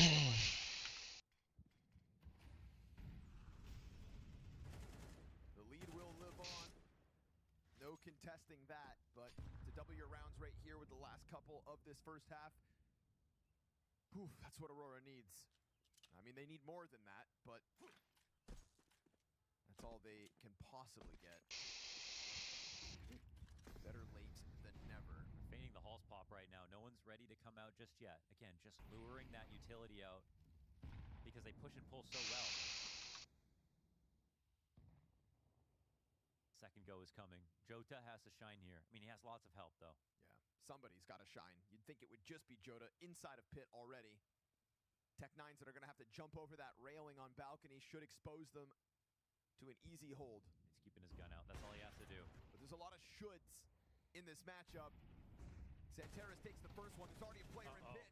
He gets stopped, though, at least with Cadia there to help as needed. And then that sets Jota back up to finalize this hold on the A site. Lux continues to absolutely tear through. If he hits this off shot on Wicadia, he is on for another clutch. Wicadia's got a pistol in hand. No! Oh, that quick scope!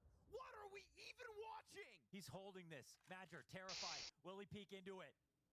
Toying with the thought of going for the peak. Bomb still over towards the pit. Madger's being called into the action. Lux gets off onto the site, but he'll have to cross back. He's going to wrap around default. There's a chance Madger gets caught off guard. He's going to look back at short. Oh, and Madger ends that, dude. Lux. How dare you even make that close? I can't believe he's jiggling that corner with such low HP. Madger doesn't shoot. Don't know if he saw anything. My God.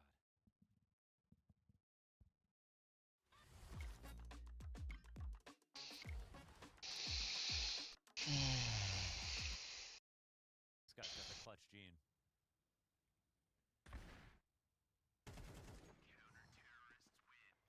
But Madger's also been posting some very important clutches between Train and now this one. Dude, Lux has 17 kill half. Wow, it's insane.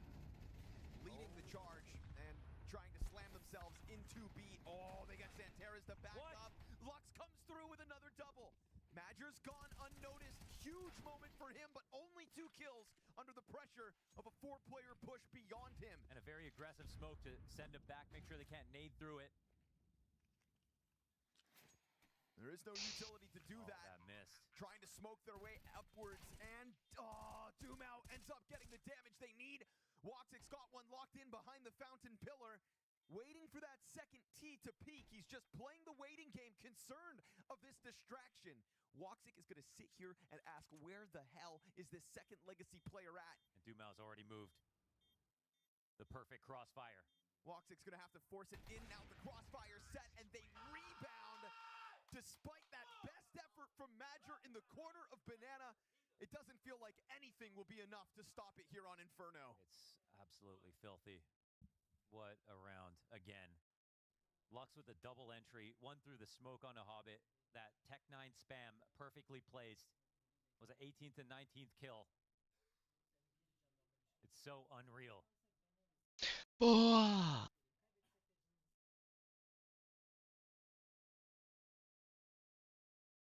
Feels like Madger's just pleading for mercy. Yeah.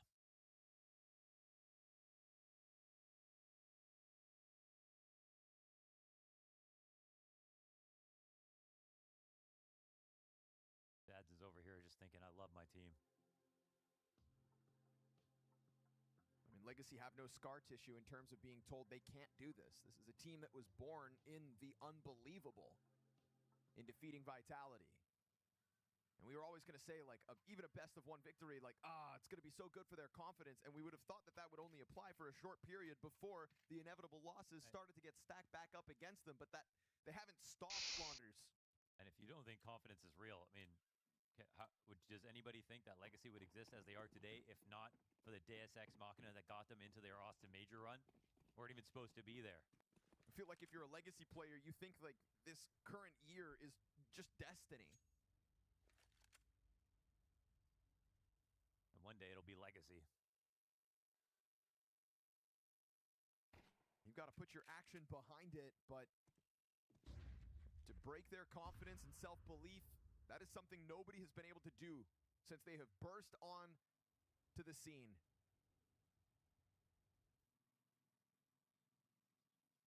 Confidence confidence continues to grow as they make this road towards Budapest. Theirs for the taking. Flash over top to get yooo out of banana, but he'll hit the ground. Tons of damage offered by that utility. There's a much-needed pistol for Aurora to even have a chance at taking a swing at this map. Nuke waits as our decider. Smokes down in front of it. Lux still finds Xantera's headshot. And the Nissa Berettas are just going to disrespect, try to just push He got right another through. kill, Lux. It feels like Lux can do nothing wrong. 21 and 10. He'll try to go back through that smoke a third time and finally put to rest. Aurora will catch their breath, if not for only a moment here. It took a Wicadia 4K to win that pistol.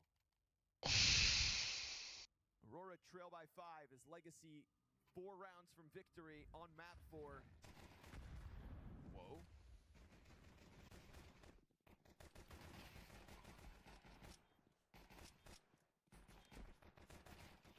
It's crazy to go back and watch this highlight reel, just seeing all these Legacy players trying to push through smoke grenades. You can do everything you want to try to slow them down from taking fights on their terms, but you can't deter them.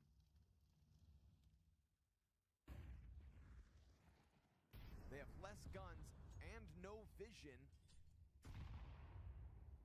and yet still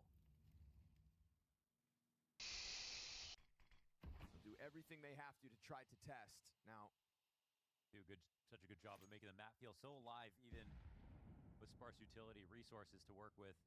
They've got pulse control. They have B smoked right now. I think Aurora have the right idea, thinking about going B, but there'll be reinforcements and reinforcements with utility. Oh. It's come over. It's not as much damage as the last round, but still a set. Oh, no. The 5-7 of Satson with a double. At least you get 2 back through to the Aurora favor, but they commit. There's one on the flank now, but he's holding back because the Aurora have slowed down. Xantera is afraid to follow through. I mean, wow. Oh, they get the smoke down. Oh my god, dude. yooo almost just had 2 players with their heads turned away from him. He could be their worst nightmare. It's possible they just jump in and try to kill him. There's enough time to do it. But it's a part of the clock where you might skip some angles. Yep. Let's see if he checks it. You don't check. Xantera's is coming. 2 double check. Good on him. And the rotation has already started coming back. Lux is here with a UMP. Yep. Not somebody who's limited to the pistol, has the best weapon for the job. Drive-by from Wicadia. Oh! And still the damage done. It's yooo versus Woxic. Hands busy for the plant. yooo lets that gun come back up. Woxic got the better weapon and the headshot to go with it. Woo! But like you said, got dinked. That is damage on both sides of it. And it's insanity that the first player of the 3 Aurora members that come running by hits Lux in the head. Yeah. And still with like 5 HP, he ends up killing the second player of that pack. And getting another dink, yeah. Oh, got 2 back through the smoke. Good on them for clearing this out properly. And Aurora will never know how close they came to actually losing that round back in banana. When the CT pushes off site, jumping over because he thinks that he's missed the timing. Why would that smoke fade with members of Aurora right behind it? That would have been a free kill. That would have been a back-breaking moment. 5-7 push down middle doesn't get everything it could, but you shouldn't get anything in this round. It's 2 sets of half Kevlar, and finally a chance for Aurora to collect themselves here. That lead will be cut down to 3 rounds as this T-side has started well for Aurora. Might be one decisive round in this game. And versus pistols here for Aurora, but it'll be a money-building round.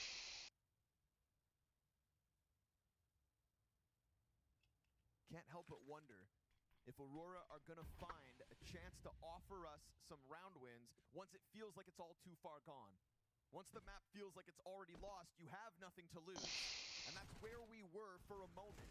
With that 9-3 half, that 8-0 lead, why would Aurora find any kind of self-belief? But now it's starting to be pieced together. Starting this team. We've got Legacy's gun round inbound now. When you look at Legacy, you're really just looking at Lux.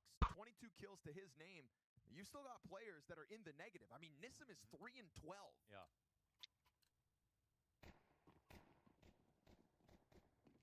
But has the mental damage been done to Aurora already? That is a genuine question. Round by round. you can do now. They're not coming in from the balcony. Only the left side. This is perfect for the op setup, actually. Oh, he falls back. Sadzin. He's got this more depressed angle. He's got to hit this because Nissam's got a smoke out in hand. He's got to hit this. He's got to get a kill before the flood comes out from Aurora. He'll find Joda easy. Quick reposition as well. Eats the flashbang challenge this here from balcony. That mag just to allow him to get back on cycle. That's 2 players confirmed. He's just suppressing fire here, and Lux has mid control somehow. Got a smoke to his right side. Zantares losing the fight to Lux. Woxic takes a ton of damage in the process, and Sadzin can just comfortably hold on to the pit, awaiting some kind of a challenge up short side. Support inbound, but very slowly. Yeah, they're careful. They want to know about lurks, actually. They think there's a timing in arcs, but there isn't. These players could actually press the issue up through short. With the op and hit. Madger gets the kill to sight. Sadzin's got to reposition. Player up above him is going to sweep right down. Aurora are fighting right back into this. Damage so significant. Nowhere to run if you're Wicadia. Nowhere to hide if you're Woxic. You've already got this other CT coming at you from short. Molotov on his feet. All this utility just pulling apart what was supposed to be the 2v2. Instead, it is Legacy with a 10. Just get right back to winning. That's the op from Sadzin. And even though other players on this team haven't really fragged, it doesn't feel like they've been struggling because they've been bought so much time by Lux, who again contributes, takes down Zantares in that head-to-head duel in middle. And they're working together, man. There is this chemistry, right? That op shot in through halls, falling back, and then his teammate just unloads an entire mag into the halls just to make sure he has time. And they're trying to wait out this spray, using that ammo as an extra resource.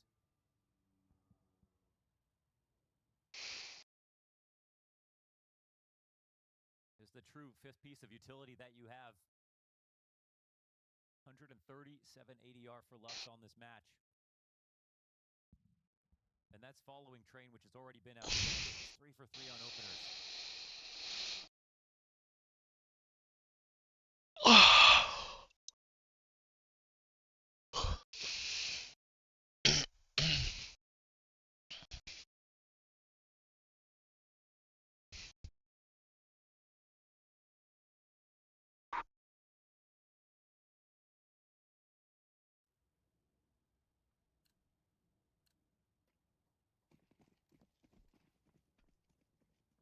What's the giveaway tomorrow? Yeah.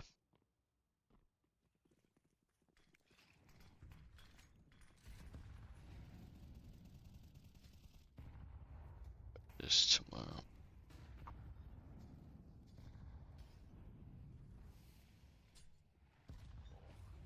Frag on Dumou's not going to make this job any easier, especially with Lux getting peeled off that one. Aurora suddenly feeling like B-Site is prime for the taking, and they're right. Lotto, it's going to take something massive of a solo hold. He's going to look for that lineup if they try to exec back in. But instead, he's going to a retake spot.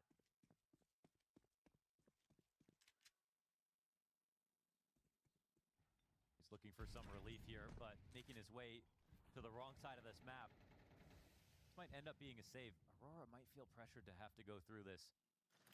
They're flying a little bit blind, though. No brackets, controller info, but they'll still find it open. Prime for the taking to cut this lead down to 3. Interesting turn of events here. Legacy losing the 2 players on Banana, giving over this free round, and hopefully for their sake, being able to walk away with still 3 players alive. This is a one-off round for Legacy. This puts pressure economically on this second half, all while Aurora keep racking up round wins. And you want to talk about momentum, 8-0 out of the gate to the favor of Legacy. Only 3 rounds since 7-0. And that unreal start again. I mean, you can climb back into it, but it just gives you the only reason that Legacy won that Train match. This amazingly fast start, right? They have to eventually close it out in overtime, but they have so many rounds in the second half to learn.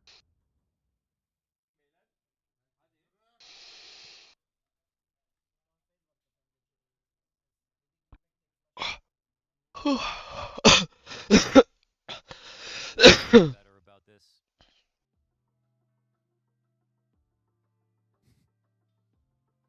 But still not looking that great. No. It's still not looking like they're having any fun. No, they're like, yeah, they're like Rocky right now, you know. They're going through it, but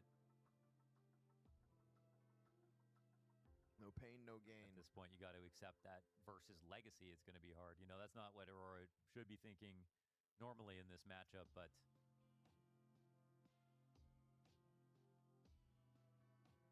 when a new team starts to break into the top, this is what their victories look like sometimes.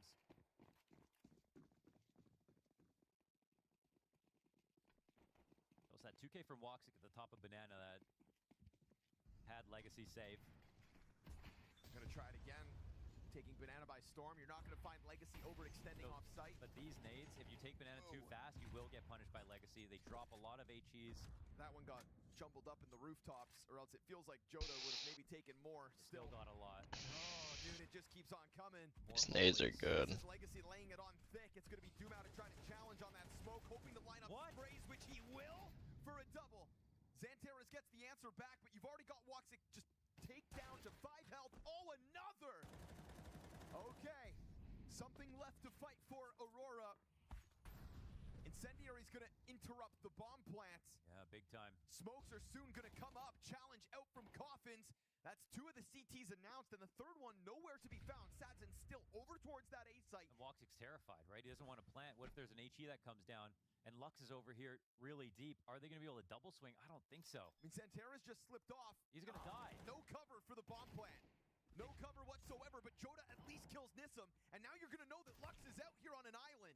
Lux still fighting. Come on. Back for Xanteras. I mean, this guy is a one-man army right now. 25 kills to his name. So much impact, too. Joda turns it back. Opper is right there on this angle. Smoke pluming in front of them. Scares him off of the bomb plant. Oh, so close. Flash goes over, blinds him for a second. Still just fumbling around with this bomb. And here comes Lux actually coming through. Oh, my goodness. So close with the crosshair through the smoke to punishing and make that 1v1. In a one-on-one, there would be no smoke push, but he couldn't surmise the kill. Genuinely feels like Lux doesn't know how he could be stopped. Like watching that demo back from Lux's POV. It's just gonna look like a series of miracles. So much impact. What a force. It's a great adaptation round to round for Legacy as well, having just lost 2 players inside of Banana when Aurora won their 7th, into that transition to using the grenades to just soften up every single piece. It's the same stubbornness that had them lose rounds in their B hits on Train. Getting hit by all this utility at the top of Banana, forcing the full exec as well. So allowing Doomau to know that they're here with multiple players. The other problem with the full execs is not having any utility left over in the end to try to guarantee your post-plant positions.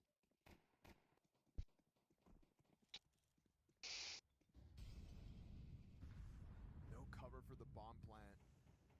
Oh, it's gonna sting. Xanteras eats a dink, but at least comes out with the opening kill. It is insane to see Nissim be a shell of himself, because he is entering this map as the highest rated player for Legacy in this grand finals. Something that he had to tap into in order to beat 3D Max in that previous best of 5.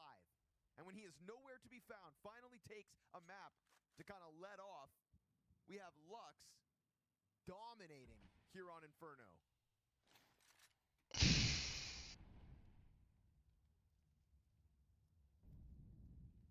Thing is, you know, it's Aurora. As soon as they get comfortable, they're going to go back to what they want, and that's the B site. Bomb staged up here. Interesting. Very forward smoke. It's going to slow down the crawl to the top of car. Or raise some suspicion. All these nades go past. They're just trying to hold their attention. Xanteras, is he going to get caught off guard or clip off another? It's good on him to get in and out of that fight. It's crazy that Doomau's playing here with no one behind him. Oh. And he hits his dink as well, but you're not going to keep Legacy, or rather Aurora, from following through on this one. That is an insane setup for Dumao. Talk about confidence that you're going to hold it all back. It's actually so nice, though, from Xanteris with his HP, because he knows he can't peek, but he uses his utility and his presence to make it so that they can't clear him safely, and he keeps making them think they're just going for a brackets clear, when instead it's really just about this banana hit they want to get back. And you could be repetitive if you dress it up a little bit differently, and that's what we're seeing from Aurora. Doing what he can with the little that he had, but still finding a way to get into the round after being dinked by Nissim immediately on that mid-peak. So Aurora keep this a 3-round game. Keep us intrigued if they can really take it back from a 7-0 Legacy start. But these 3-man saves from Legacy are just strong. Really good. Yeah, like even on this round, there's some money left over after the 2 players are gone, plus the 3 saves.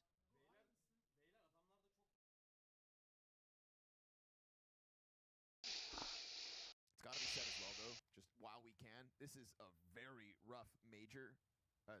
Really rough grand finals for Woxic. We could talk about that recovery he had on Train. Yeah. But I mean, his rating on Dust 2, 0.63, 0.94 on Mirage. The more lopsided of the 2. Fuck. Train started so slowly. Okay, yes, he recovered as the game went on, but now we're right back into this 8-14 map. You know, Woxic is not being a part of this grand finals as he could be. Well, at least it was the 2 maps they won. Now that they bought him time, it's time to contribute. Oh, Xanteris goes down to Nissim. Dry. No. Oh, that's just such a big upgrade. 5-7 into the AK-47. Sadson, freed up to go for the deep off peek out through apps. And Legacy fighting for a 12th right here, right now. There's this invisible gap. They think that it could be an R trap. It's going to be a B play again. I don't know if this is going to be a huge surprise to Legacy, but surely they start cheating back soon. They do get through that smoke grenade, just kind of taking a chance on it. But I mean, this time you've got to go deep. You've got to get these players off of Coffin so that they can't just interrupt your bomb plan. Last time Lux was allowed to just walk up for free, completely uncontested. And while Madger's going to have hands busy, Woxic gets whittled down to half health. A 3v5 hold here on the B site. And nobody to retake from Banana. Coffin is going to be critical. And they tried to open it up so that Woxic could shave a player off. Sadson trying to hold the same line. And Woxic gets the headshot. Now they're going to know where this offer is at. He's going to feel squeezed in this situation. So of course, as the flashes come out for him to try to go for an additional kill, all you've done if you're Aurora is put yourself behind this banana smoke. And the spam comes through. Dumao's defusing. Oh, Dumao's defusing! Wicadia gets all the kills, but not the round win. Oh, he thought the first kill was probably the guy defusing. It felt like he had done the job. Could have been such a great moment for him, but you've got to give credit to this retake. All through Con, that smoke on Banana is exactly where 2 players were.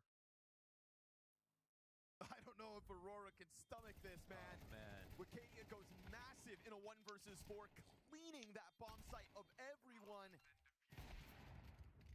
But Dumao just sticks it through and through. That smoke grenade to block off their vision from Banana. 4 map points for Legacy to push us to that fit. 2/3 of the way through this best of 5 reverse sweep. And suddenly they start off 3B. Very rare sight, actually, for Legacy in this game, and it might be something quick from Aurora. They're setting up this play. Oh, but the first kill goes the wrong way. The fire. And they get mollied back. Very awkward. Dropped right in front of them, takes the wind out of their sails. They have to double back at a man disadvantage, and Woxic sitting on 60 health. Lux is taking a look down B, though. Oof. Makes that contact. Sticks around a second. And all while Xanteris finds a walkout through the brackets. They've been looking for this timing. They feel like Aurora have been trying to get it, and here they'll at least spot Xanteris. Oh, the molly. He's not allowed to chase that kill. He'll opt not to use his smoke. There's also a hall. This might be hard to read, actually, but messing around on the smoke, trying to keep this attention hard committed to him. And that potential apartments walkout from Joda. This is kind of perfect from Dumao. He doesn't have to do much more than this. Joda comes out from Boiler and now gets a chance to wrap back through middle at 25 seconds on this clock. That B defense is in the form of Lotto and Lux. And Xanteris is going to cut off. He held that A for so long. Lotto gets both headshots on the side of this split. Bomb gets picked back up. You are working with 10 seconds if you are Aurora, and Lux is going to buy just enough time. Just enough time. Hands would be busy. No plants allowed. They are pushing this grand finals the distance. Do not tell Legacy when to give up. I'll tell you, Aurora might have given up. What an insipid start to a map. You know, obviously it's a best-of-5 final, guys. You still technically had the advantage.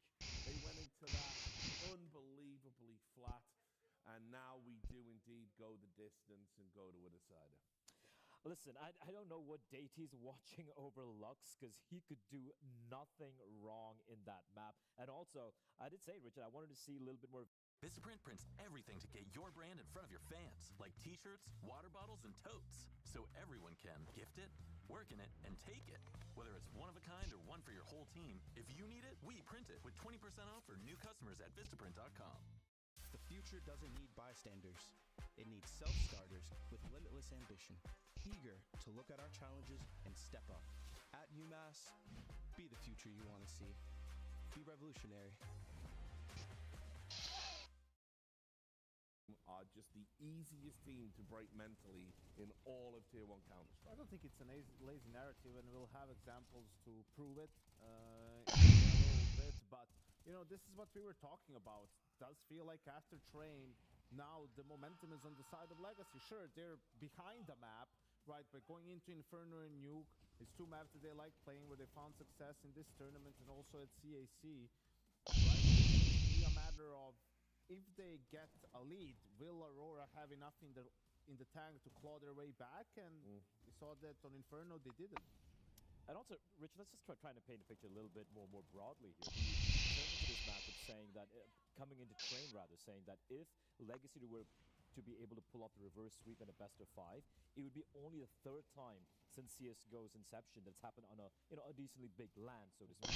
3 times. And just last week, Furia did that against Na'Vi. Yeah? It's almost miraculous what's happening. But it's also, I think the reason for that is similar to the final last week. You know, Na'Vi, a team that's a bit of a limited map pool at the moment and whatnot.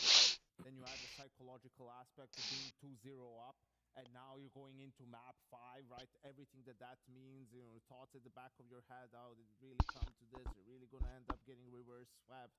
And, you know, on the other side, you have a great team, right? I mean, a very good team. Let's not, you know, don't undersell it. Exaggerate here, right? But a team that just won a tournament in a 5-map best-of-5 a week ago. So they're battle-hardened at the moment. They're battle-tested. And, I mean, their captain is playing lights out. Look at this. This is absolutely crazy from Lux. Like, I've got to ask you then, Janko, like right now, obviously it's hard to gauge because, again, we haven't seen them against certain other teams, but certainly commensurate to the level of talent we've seen at these last 2 tournaments.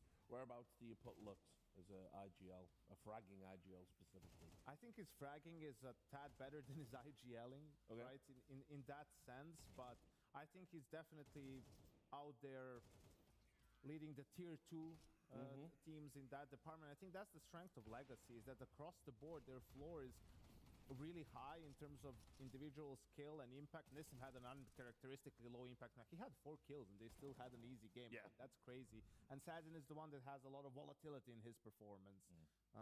You know, but across the board, they're pretty strong. No, absolutely. And I feel like just overall, just looking at them play, right, it never seems to be any pressure on them, right? Just looking at the body language, something which you brought up as well, Rich, earlier, and it's like, you can just clearly see how the tide just turned completely, right? Mentally in the server. Just before we look at the rounds play, I'm going to tell you, this is no joke now. People must have noticed it at home. It was when they were getting battered and we went to 8-1. There was a round where they just lost in the round. There was someone was attempting a clutch for Aurora because, of course, and Magic was he was like laughing. He was laughing like a guy that needed to be put in a straitjacket. Like it was crazy. I was like, what is happening? Like, what's funny about this? You can either laugh or you can cry in misery, and he chose laughter. You know? Again, I've known him for years and years and years, and it's like I've never seen him like this specifically. Like this tournament, it's just been so crazy. But why don't we look at some of the rounds from when they were getting Well, let's battered. look at the very start start of the game, right? Legacy wins pistol. They even win the second round, a couple of saved pistols and whatnot for Aurora. So in this round number 3, actually, Vacadia with a 6-shot here. Jota is going to push apartments as well. Off the back of that, Lux equalizes on Vacadia, and he gets behind and gets 2 kills. This is a 4v2, right? In an eco round, essentially, right? But Jota gets a bit outmaneuvered, gets shot in the back. The other 2 players were just sitting here towards long, right? But these are all 1v1 fights, right? For the T's in the 2v4, they are able to get the bomb down and just make it look easy from a 2v4. This is like lazy from the side of Aurora. We see a bit of a lack of discipline, lack of communication. All right, first gun round. Fast, I mean, play towards A from Legacy. It's a 4A setup from Aurora. And what are you seeing? You're just seeing Lux picking them apart one by one by one. That's major, by the way, with the B player. There's 2 more guys left in A. They're just going to clean up in the end, right? So that just back-to-back rounds where you are in a good position. You have exactly, you know, you're getting the correct read in the first gunner, playing 4A, they're coming A. And there's no team play, there's no nothing. It's like even more egregious. We can see that round where he got the 4K. Sorry, they got a 2K with the 5-7. There were, if you had X-ray, there were 3 players there towards Arch. By the way, we didn't have X-ray because we couldn't see it. There's 1 towards Cubby. There was 2 towards Arch. No one swung. No one traded. This is Counter-Strike 101. Same thing happened over there as well. Like it's like almost like they forgot to play Counter-Strike. And now I need to harken back to what Major said in the interviews. Like, it feels like we don't have confidence. We're not really talking. We're afraid to take fights. Compare this, juxtapose this to the one we saw yesterday when they dismantled Gamer Legion, night and day. Yeah, and but you wonder now, if Gamer Legion had put up any resistance whatsoever, what could have happened? I mean, I'm sure Ash and co are thinking that. Watching this from home, it's like if you lean on this team a little bit, they will topple. I don't. Yeah, sure, but I don't want to take anything away from Legacy. I think they had some very well played rounds coming out from the T side. I think we have one particular round which impressed me. 6, right? Yeah, 6 or 7 right there. And this is just textbook Counter-Strike. Look at the way they deny information. There's a smoke towards top mid. That's the classic Fnatic smoke. They smoke off the half wall, and then nade just raining in. They're just 1 minute 30 seconds. They're denying all information to the Aurora players. Now the 2 players in B, one's going to fall back. I think it's Xantares is kind of low on HP. Walks gets a nice little flick here onto the play. Look at the clock, 35 seconds. They have full control. Immediately pivot into the B bomb side with 25 seconds remaining on the clock. And just the pathing is so good. Wycadia, they take a Remaja towards a contrary place looking in his direction. Wycadia is stuck in that position. There's nothing much you can do. And of course, aggression from Dumas, which we expect to see all the time. This is just such a well-played textbook round, just denying information. And that is always the name of the game on a map like Inferno. And this is what they didn't do yesterday, by the way, when they struggled against Saw. When they're playing too fast. Here, so many variations. They went back. They kind of decided, guys, we're going to slow things down. We're going to play it more classic, so to speak. And it worked out wonderfully for them. It's also important to praise their patience in the second half, because what you saw in all these rounds that we picked out early on is there's no saves for Aurora. They're just going, because the rounds are to some extent close, or they're just being dominated by Legacy. They don't save any guns, so it's a full half buy, just pistols, into then a rebuy with guns. What happened in the second half? A lot of saving from Legacy, right? Like, that's what you do when you have a big lead. You only need a couple of rounds, maximize your opportunities. And they came to a point where even if they lost a round, they could buy again because of how much money they've accumulated from all of those saves. And yeah, it was just great to see them be in really complete control on that Inferno. Yeah, I mean, this is just, it would be crazy to think that this inexperienced team could do this twice, to come back in best-of-5 finals and end up, winning the whole thing against opposition that people were, saying are the favorites. I mean, let's be clear. They are the favorites. When 3D Max were there, they were the favorites. Aurora here, they're the favorites. And, we're talking about Aurora's second-place finishes last year to Na'Vi. They were Team of the Year. At the beginning of this year to Spirit, the reigning major champions at the time. In Riyadh to Mongols, right, who were on the rise and just had a great tournament whatsoever. What do you say about Legacy? I mean, if you end up losing to them after being 2-0 up, I mean, some of these best-of-5 finals, they just got swept 3-0. Now you had it, you were in the lead, you were on your map pick as the third map, right? And if they fail here, you wonder if they're ever going to get a chance again. I said that on day one. They don't win here. Just forget about Aurora ever raising a trophy, because like it's not going to get easier, and it's also not you're not going to break that mental curse. It's just going to haunt you for the rest of your life. Like, and this is the absolute rock bottom if they don't close. At this point, it would definitely be inexcusable, right? But on the other side, we have a lot of young and exciting players on the side of Legacy, and they've just shown so much mental fortitude. We talked about how their season hasn't been so great, right? But they managed to persevere through that LIFA trophy last week. If they do it here, we might just have some new Brazilian stars in the making, ready for that changing of the guard. Yeah, absolutely. I agree. No, it's just so cool as well. I mean, just to highlight how much of a capitulation this is going to be from Aurora. Like, you're 2-0 up, man, in a best of 5. You're the favorites. And you're going up against the second best Brazilian team, where 3 months ago, like before Furia, we're like, there's no real good Brazilian team right now. So everything's going your way, and you're just letting it slip. And Nuke is a map where they had that comeback against Spain. That's both, the thing. Both playoff games yesterday were close, and they managed to grind them out. They managed to stay in them. It was Lux with the clutches keeping them alive, and he's had a great final. He's obviously had a great Inferno, and this is where you worry for Aurora. You feel the only way they win this map is a stomp, a snowball. Any close game, Legacy has it. And a problem here is they're going to be starting on the T side, as you can clearly see over here, Rich. Last time they played T side, it was abysmal. It's some of the worst calling you've seen from Major on the T side, where they're just turtling up, waiting for the fight to come to them, and they're just going for this half-ass execs, not even full pop-outs, and just getting completely shut down. And by the way, Terrible Legacy... time management as well, if you remember that. Absolutely. That and Legacy did their best work on the CT side, actually. So I feel like the writing's on the wall. I feel like we're actually going to see the reverse move happening here. Yeah, no, I kind of sensed it. I felt Aurora had to come in and everything had to go right for them today. And I think Nuke is like this, you know, it's such a difficult map when things aren't firing on all cylinders for you. Sure. You've got to be so coordinated on your T side. Your rotates on the CT side have to be so It's the map where it's most important to have energy. Yes. To have good comms because of all the rotations, all the chaos that goes on, right? All the different things that could be happening on the map. You have to be quick. And right now, it's not looking like Aurora has enough in the tank to get it done. Yeah, final thought quickly before break. I think we're actually seeing the reverse sweep happening here. I think it is going to be back-to-back for Legacy. All right, it is time for the decider in this best of 5. Whatever happens, it's going to be nuclear. We'll see you in a moment. She said she loves you. But she can't love me. But I love you.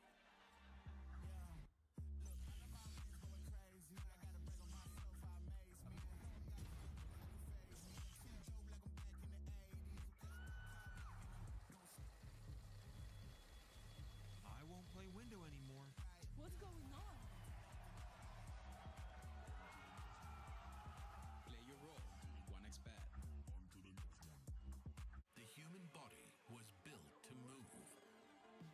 Not trapped at a desk in one singular posture for 12 hours a day. It's time your chair evolved. This is Secret Lab Titan Evo. Ergonomically engineered for you, gamers, hybrid workers, artists, backing your every move.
while, the confidence of Legacy grows. Step by step, facing a 2-map deficit in this best-of-5 grand finals, they find themselves here in the final map of play. This is a team who, back in Austin, we weren't even supposed to watch play Counter-Strike, and ever since that event, they have ran with it, making their own destiny seem possible. All while, today, beating up Aurora, who's got to have that demon on their back in the mind, thinking, have we thrown this yet again? I mean, yeah, it's time to let the gloves off.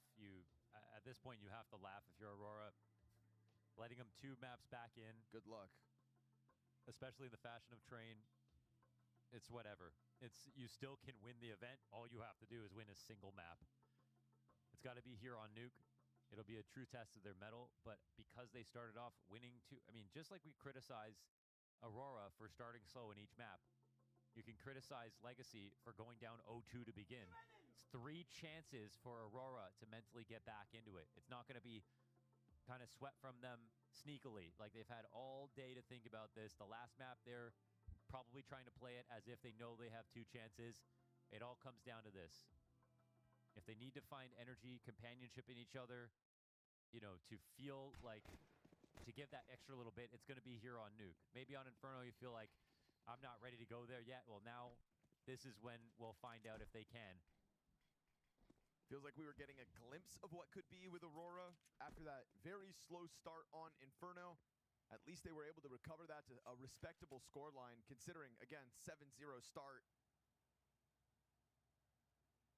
If Inferno just existed in its own capsule, we would say they had fight and we would sing them a little praise, but it's just the fact that it's in this best of 5. It's all of those grand finals lost that stack up against them. Adds to a ruthless context. Right now we get this quiet crawl over the red box. Dropping down top main is Xantares. Tees smoke it off so that they can go for some kind of an outer wrap, and Dumao takes a look at it, seeing the setup. Yeah, the bomb spotted. Good headshot through the glass. It's going to be tough for Sadzin to stomach that one. Magic goes back through Squeaky. They're not on the floor yet. Nissam's hiding. Interesting. Oh! Yo! Joda jumping Glock headshot. I guess that's one way to kick this off. It's going to cause a fast flood downstairs, and now 2 players inside of lobby, both of which were gushed. And yet Sadzin still comes out with a kill. Yeah, this is going to be a lower plant. I mean, it's going to be hard to stop this. Joda, he's right here. Back turned on the double doors, executes Lux. Joda's the guy that got this one rolling. Okay. And Joda's going to be the one to end it. Quad kill in the pistol. Can Aurora weaponize a strong T starts? You see what it does. Everybody's happy about it. Finally getting a strong start after such a tumultuous series emotionally. That's just some baloney. Yeah, brought to you by Joda. I mean, he was aiming. He qualified that kill with the next 3. He's ready to win. Chance to really bully Legacy. Don't fall prey to the 5-7s. Sadzin keeps it committed to the deep depths of the garage, and, well, they're coming, but it looks like Magic's going to clear it all. At least he did the first few corners, but he writes off the depths of it. Yeah, and Sadzin's hoping that they wrap around fully, but they're not going to. Will he peek? Yes, he will. Oh, that's the bomb on Woxic as well, right there, but he's still missed hasn't that. seen it. Oh my God, Sadzin will never know until this game is over just how close he was. Not once, but twice. But the bomb's about to go into Mini. Sadzin, there is still a timing that he can find if he eventually walks out. It feels like he wants to be useful in this spot. And I mean, how late is someone going to come into Big Garage? Like, he will eventually try to peek. He's going to drop that bomb if he can. Oh, he hits Woxic. Joda still could just depart. He's got to get the bomb on the edge of that smoke. Just picked it up. Oof, that could have been way worse for Aurora. They don't know about it. Sadzin doesn't know about it. Only we are privy to that information. He was there the whole time. Oh, what could have been narrowly avoided. And you know what? For Aurora's sake, I'm glad they don't know about it. Just how close they were. The timing that could have been. Walking away with 4 players up on the conversion bodes real well for Aurora's start to this T side. Thing is, Legacy have made a reputation for themselves of never being put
first and only kill.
There's some nice skins.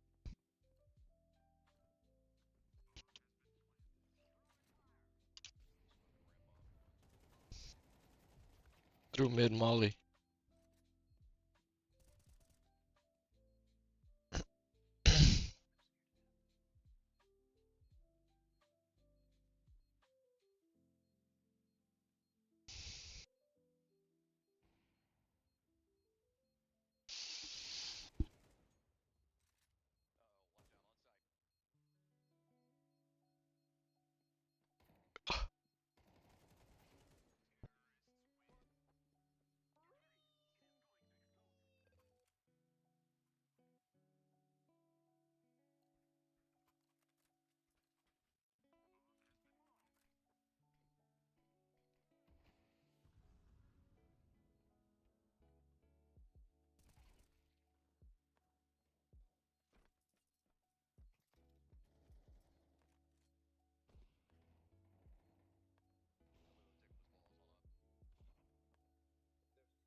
If you didn't take your balls, we win that.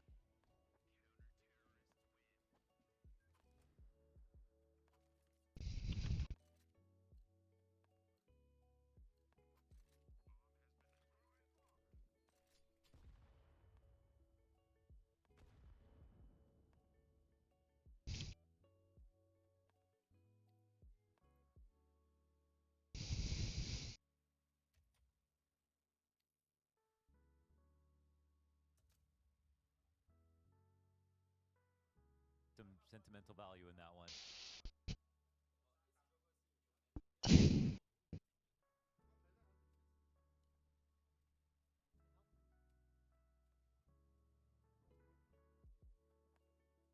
And his reward, one flashbang this round. Woo!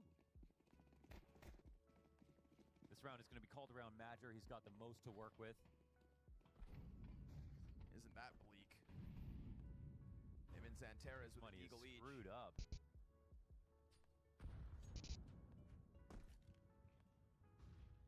Feels like a competition between Madger and Zanteres to see who can get it going.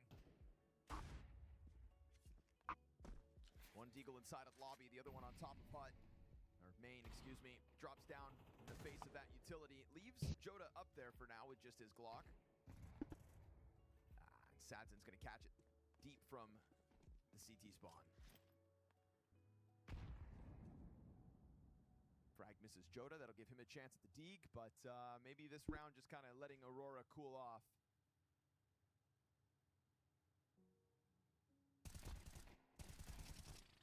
Easy pickings for Nissim.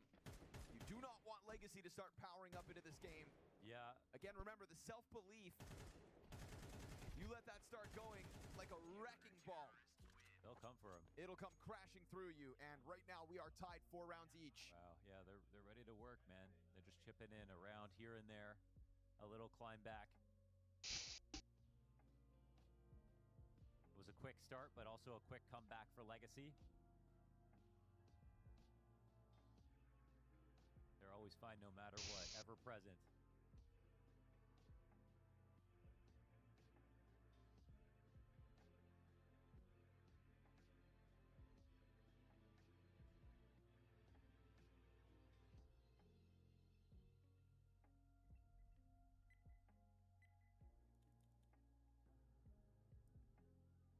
Wonder if they're even going to celebrate if they win. I don't know, man. Xantares looks so over it. Just Yeah. looks so over it.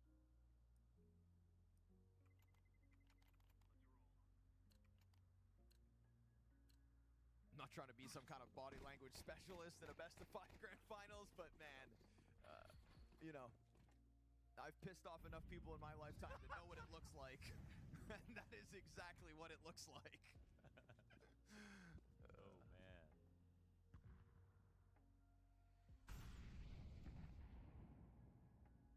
Always the hardest to be friends.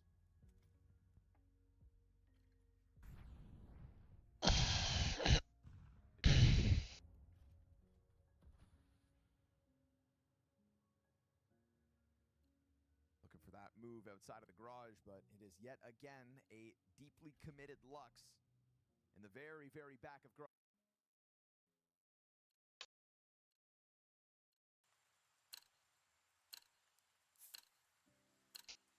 Grams, who the fuck is that? Let's roll. Let's roll.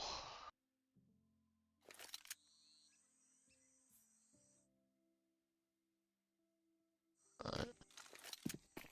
This Grimm's guy. Who is he?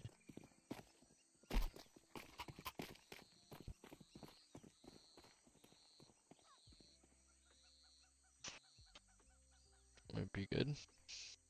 2500 either. Okay. It's alright.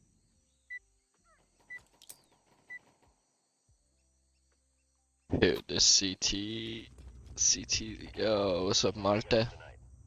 This CT loadout is clean, bro. Look at this shit. I'll play B. Play B. Marte. Can we play 3B, 1A, 1B? 1 mid. Alright. I'm gonna play passive mid. Go, go, go. Oh, that's beautiful.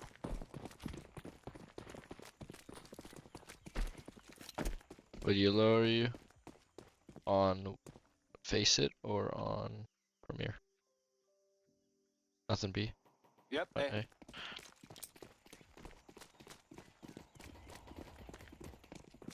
They're out. Throwing fire.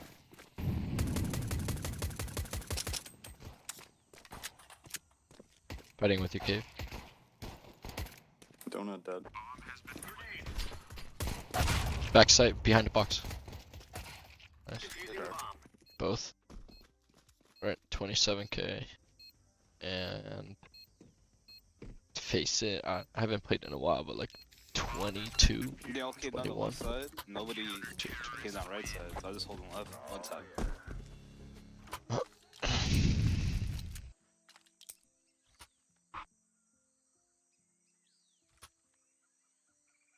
I got this knife for like market price. Very clean.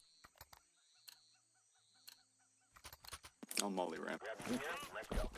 Okay, I'll go in cave. Incendiary. Grenade out.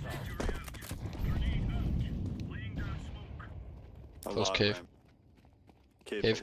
One elbow. Throwing flashbang. More cave. One ramp. Cave. Peeking. They bought. Cave pushing.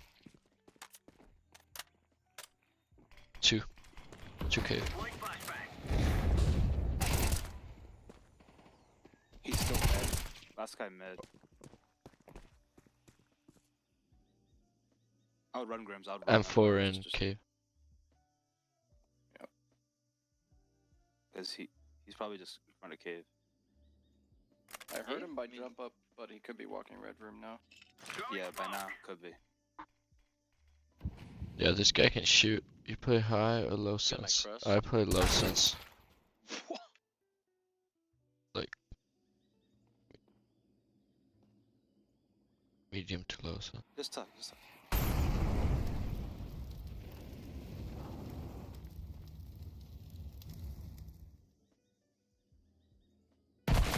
This kid maybe walling? Nah, he knew he didn't throw it well. He's gotta hide, bro. Why are you just like exposed in the open? Talking to me? But I would just No, play. Purple. Why? Bro, just hide somewhere, bro.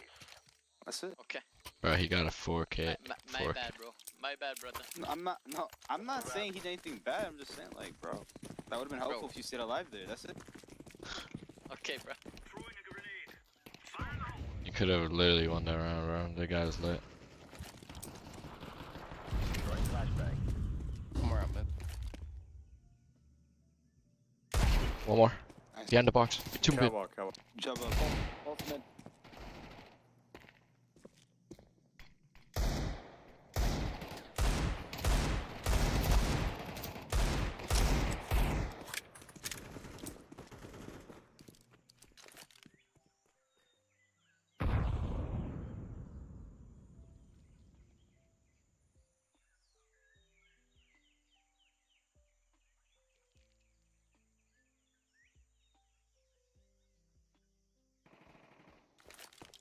One donut.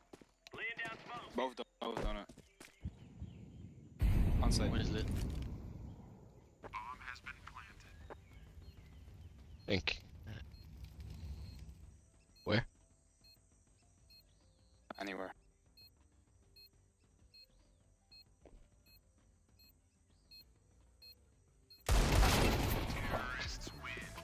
I hit 140. The source fit, I got like the increase, but I went to grow fast. Dude, I just invested a lot in these. Invested a lot. All these guns. It's Clark. And double up a cave, someone. Yeah, you and I, let's do it.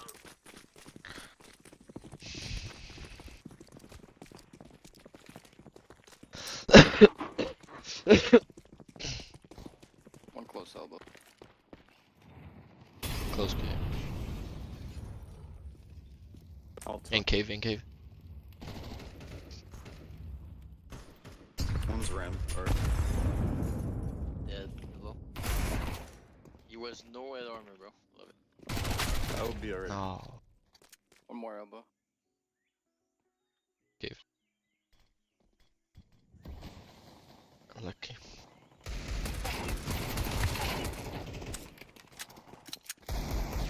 I found him. Yeah, I think it's...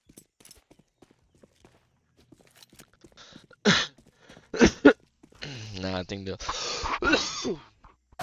I think they'll keep going up, dude. Cause bro, players are gonna start playing more. He's going bottom mid to get bomb. People are gonna want more knives, people are gonna want trade ups.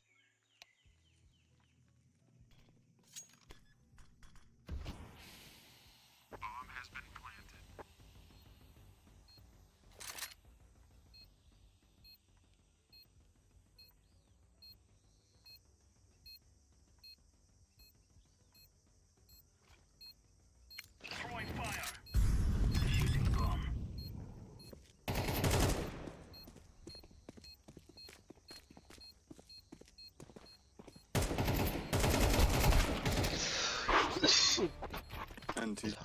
These guys can't shoot.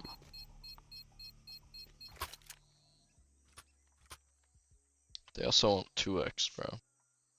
I say, guys. I mean, in the future, they will.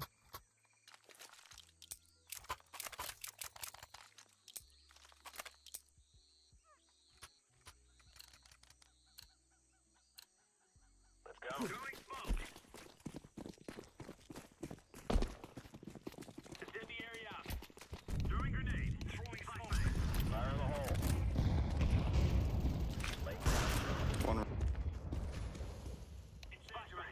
I smoked cave.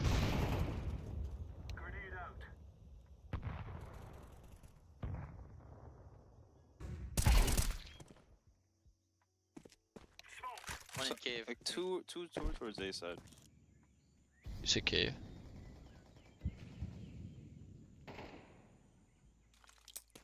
Dead cave. Deploying decoy. I'm watching long. Didn't see shit. It was short, so could be A.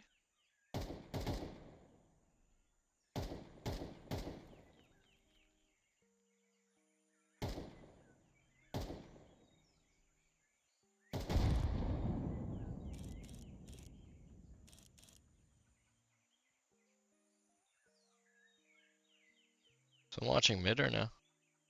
Yeah. I got the cross to red. What about cat? B? Dead?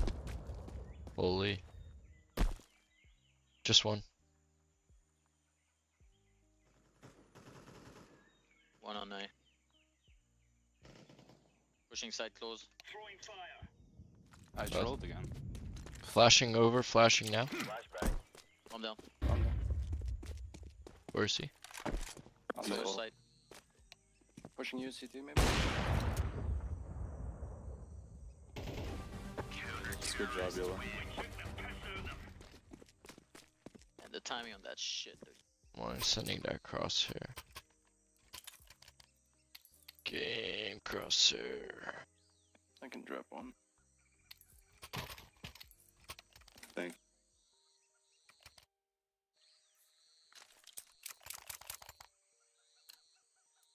Yeah, give me a sec.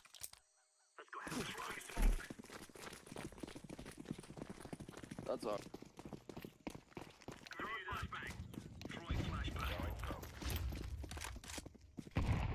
Bottom. Ramp, ramp.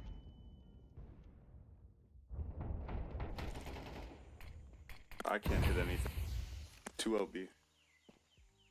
Long.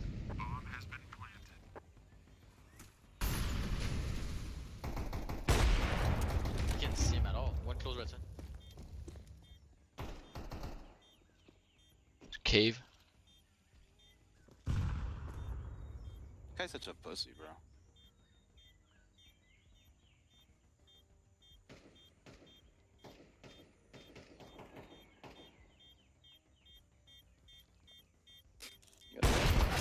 Okay.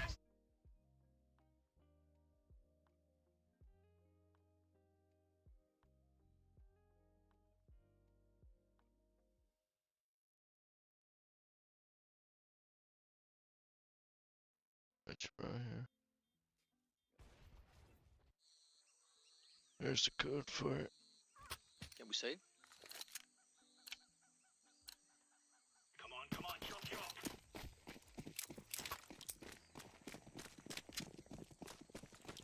Throwing a grenade. Laying down smoke. You're up. Here B. He molly jump up. Close cut. Okay, ramp. Nice guns. There's Mati. Ramp clear.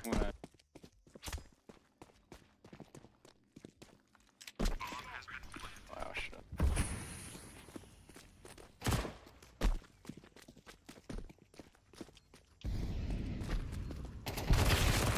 My bad. You're good. I'll hold her. We have no kits, so just maybe get exits, or is it doable? No, let's go. Broke. Smoking it, stick it. One CT. Spawn. CT, CT. Stick it. I'm sticking. Good job. Nice. There goes. Ooh. Anyone want it? Yes, I want it. I want it.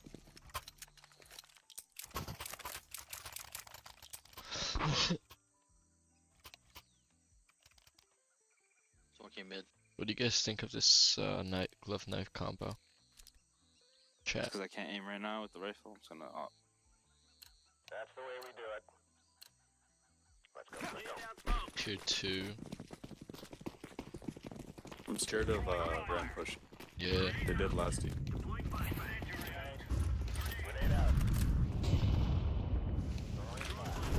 Ramp push. How does he hit this? One more close. This one was ramp. One bullet. Ramp, Yeah, ramp, left side, ramp, yep. left side.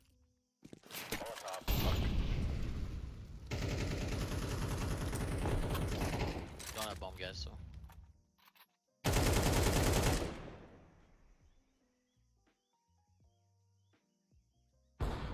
He's in. It's good job, boys. Nice hold, guys. Get up. Can I go? Bro, with an AK in their hands, they're dog shit. With the Tech 9, I just get insta deleted. What the fuck? It's confidence, I guess.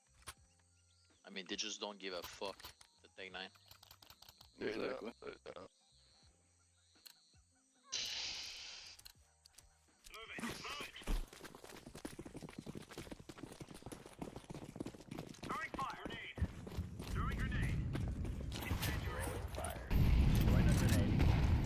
Watch mid, yeah. Dude, that's all, yeah. Nice, well played. Hey. Look my fucking score, bro. 1-13-3-7. Hell yeah, brother.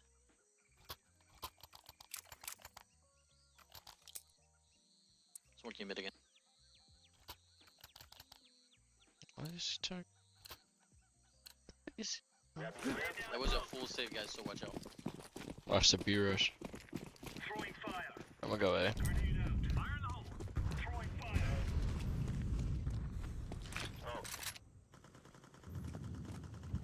One.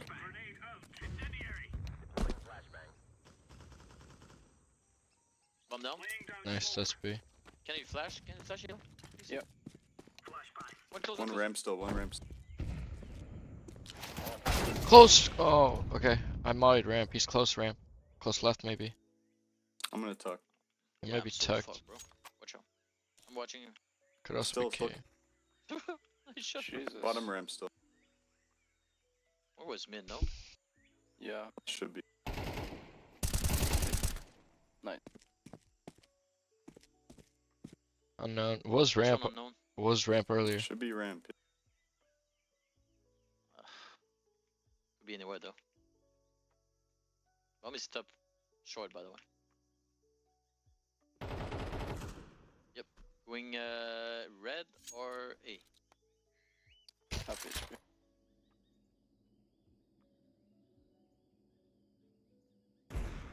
Nice shot. Nice shot, guys. He was 30, he was 70, so good job.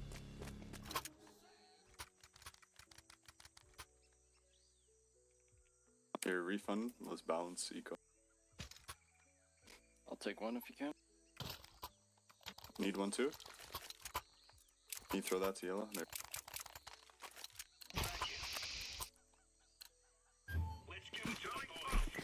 Give me an extra.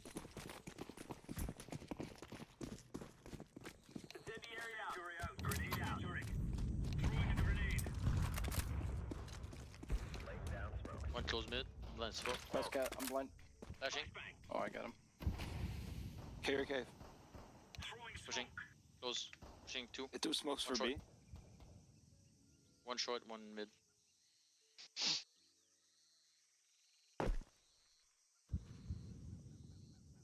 Pushing. Two donut.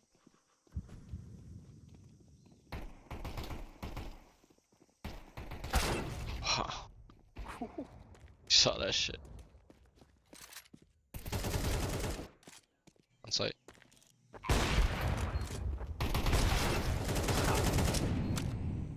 close cave or whatever. Temple. Broken. Boosted. Did you smoke the bomb?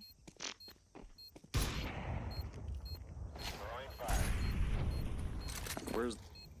That's right there, in front of you. Right there. Right side. Check boost.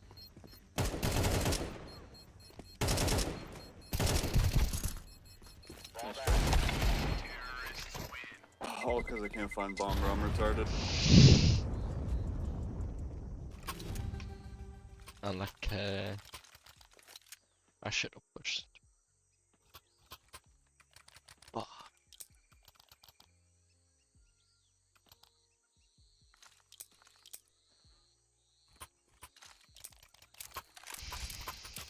I'm just gonna fucking push up, bro. I'm up on B. I feel like they might rush it. I'm gonna molly short, alright? Alright. Grenade out. Grenade out. They pushing cave, close. Nothing Cave, else. pushing. One more cave. Throwing smoke. Run ramp, one ramp. Throwing flashbang. Ramp done. One more ramp, one more ramp. 2. One more. Last one there. Ramp. Bottom. He's up, he's up. Good job, guys. Nice hold.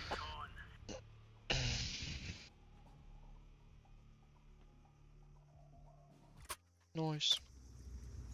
Time to do this.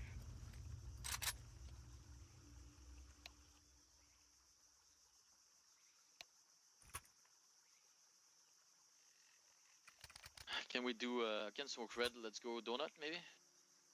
Okay. If we don't kill anybody, we go fucking B, alright? Don't fucking push A if we don't kill someone. Alright? Go B. And if we get a kill, we go A. Yep. Flashing twice. He's red. You want to Go A, go A, go A, go A. Oh, okay. He's red. He can't rotate here. I mean, they could be CT. stacking A. CT lit. Fuck. No, he's not.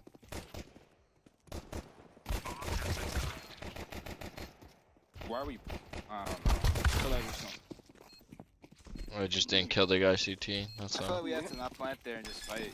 I don't know. You guys didn't listen, yeah. I mean, I'm I on a said guaranteed don't go, money. but I know, there's just free sight. It was free sight. Sorry. I mean, that was free side, but you know it's hard fucking no smoke. We just didn't kill the guy CT, bro. He got 4 kills. Like, you can't win around. No, but there was 2 there. It wasn't just 1. It's 2 there. At first, if I killed the guy, we would have had it. If I killed him. It's fine. We'd buy up.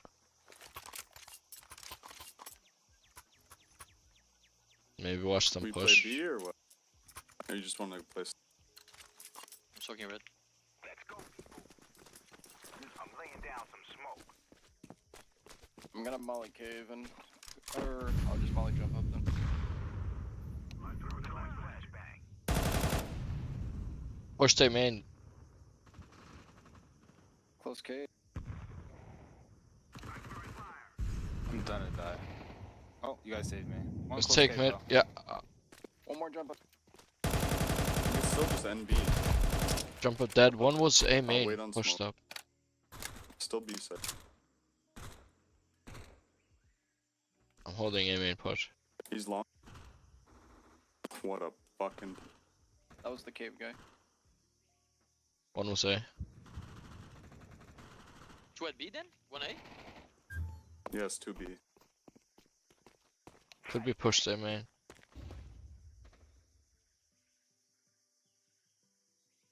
Let me clear A main.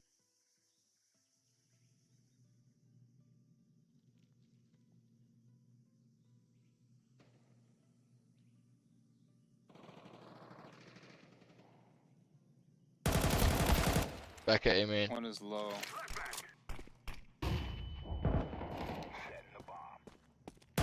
He's out. Oh, Wow. I'm so sorry.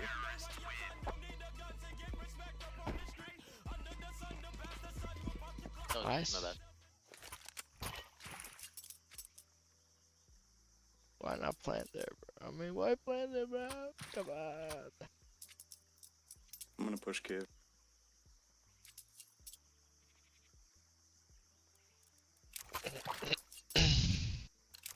I'm gonna need Going with you. Just go back. I'm going cave with you.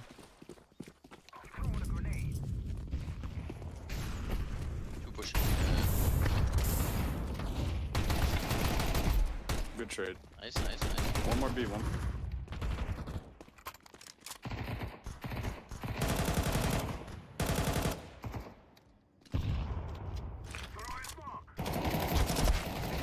Pushing 2.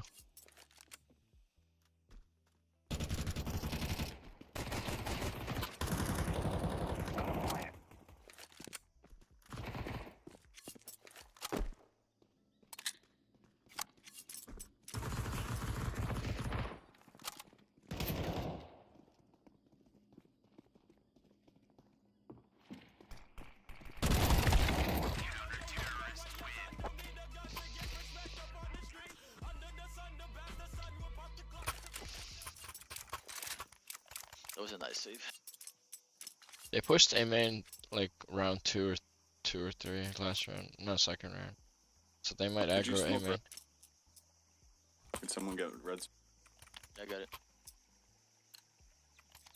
They push fast mid, so if two of you nade mid, we can kill one from that. Throwing a flashbang.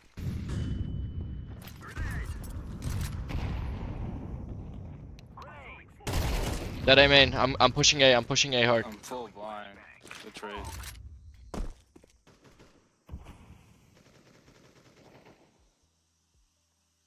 Come on, A. Come A. Come plant. Red room. Mid smoke, no? CT 1. 2 CT, 2 CT. One's still on B.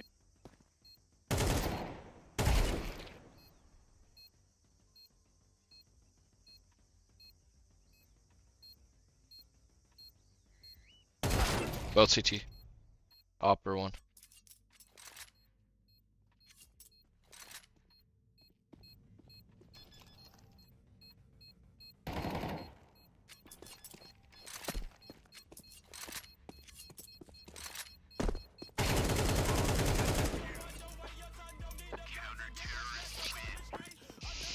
Bro, sucks, bro.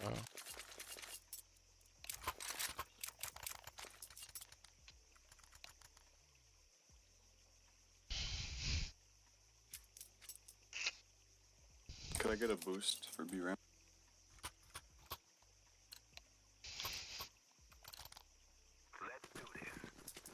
The guy always plays long.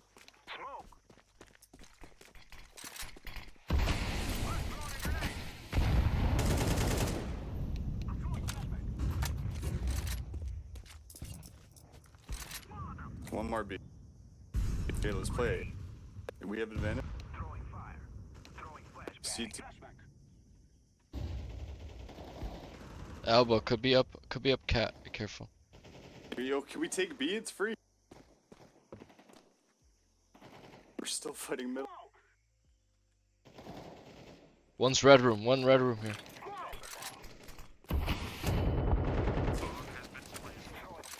Long. He's speaking. One red room. Right side, right side. Shut the fuck up. Where's it planted? And then for It's not for you, bro. For you.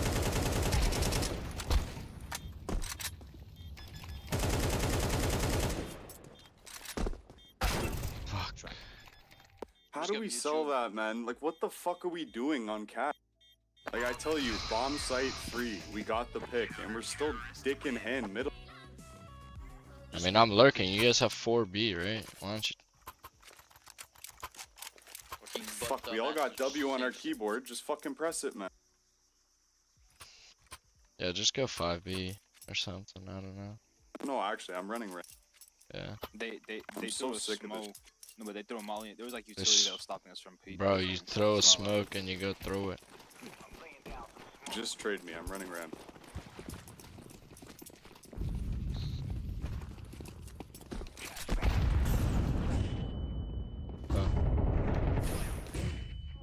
CT. CT. Voila, let's play. Onside, onside.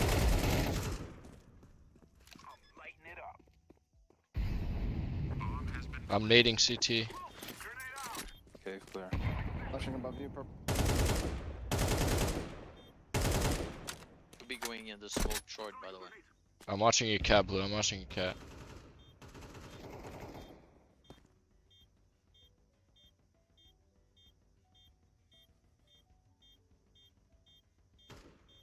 They're saving up. Nice shot, Sor. Stay on site someone. Oh, yeah, we go. You got an up. You got an up? Let's find him. And I kill the upper. Terrorists win. Fuck, his main right side.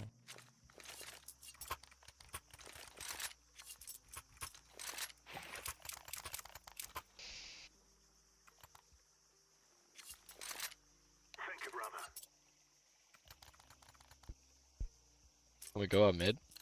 If I mid? I can. Can someone drop me a flash right there?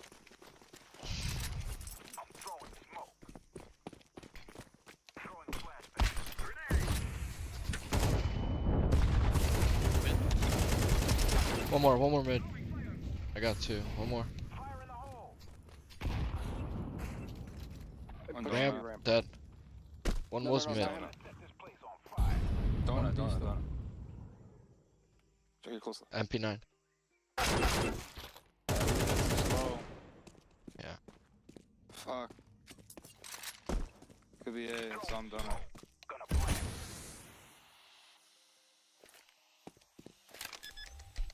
Bro, how long can you push the MP9 for, bro? Still. Bro, I get double at mid and we still take so long.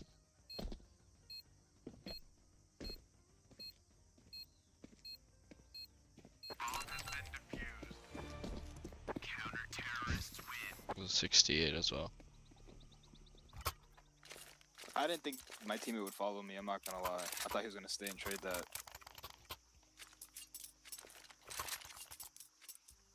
Bro. I'm sticking to B, bro. They're objectively worse at B. Yeah, fair. Go for it. I just won't let him take the rest of the map over while you guys do that.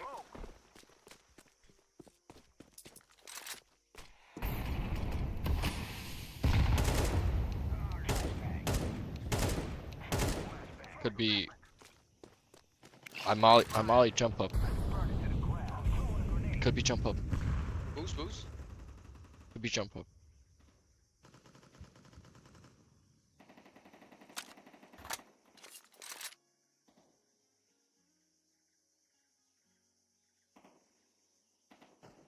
Jump up clear. One cave still.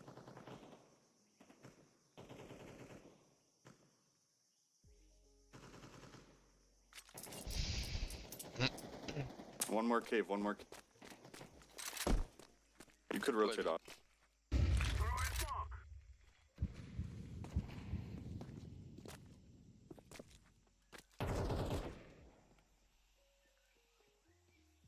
He's backing up. He's not pushing.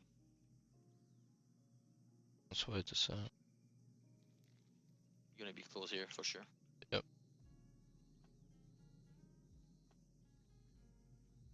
Fuck it. Gotta swing the shadow.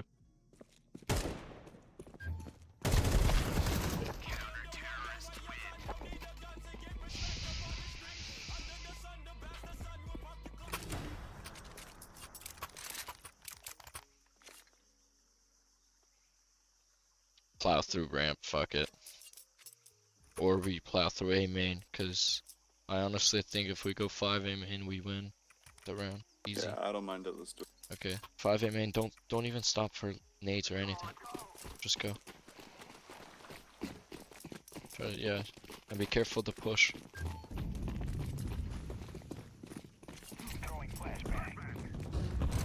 Just go. Pushing mid. Smoking CT.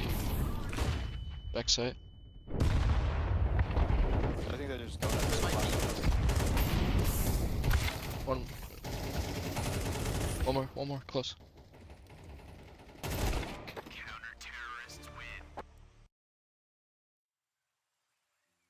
What can you do when your team's ass? To play another one. Another.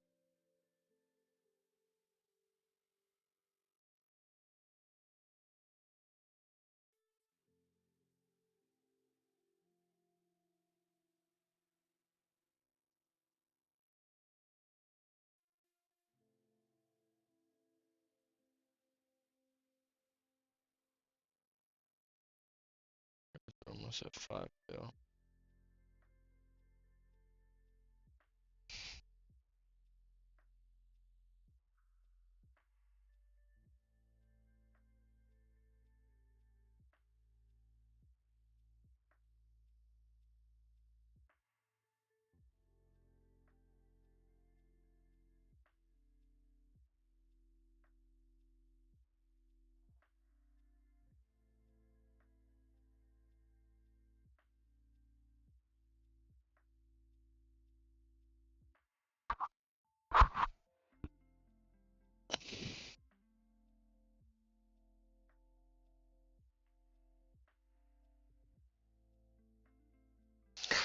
I hope I can double up with these.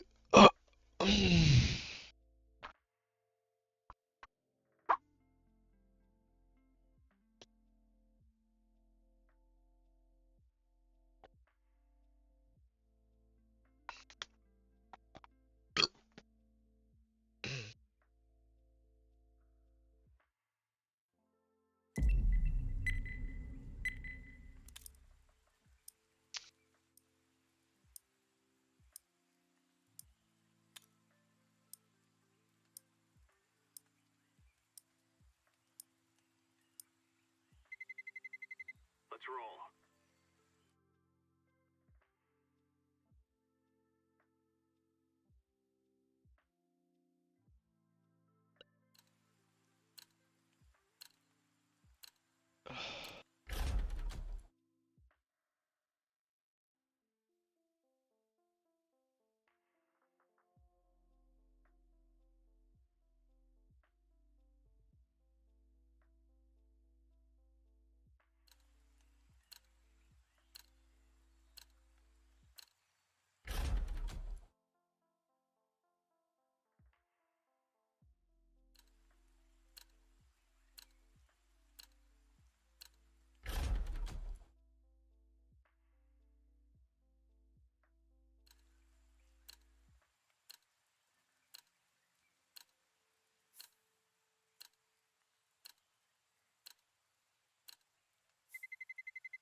Let's roll.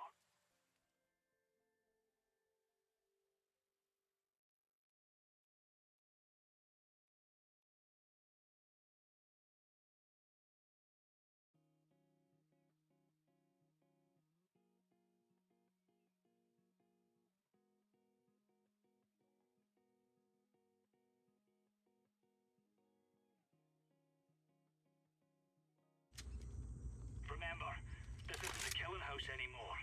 This is real life. God damn it. Just keep playing this map. Yeah. Dude, this map's gas. I don't hate the map. I just like every pug I've played for the last like 2 days has been this and fucking Inferno. Remove any doubts in your head. It's us or them.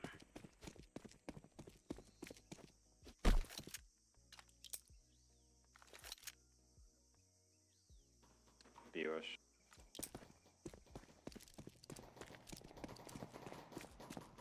One elbow. Yeah, pushing short. One ramp still.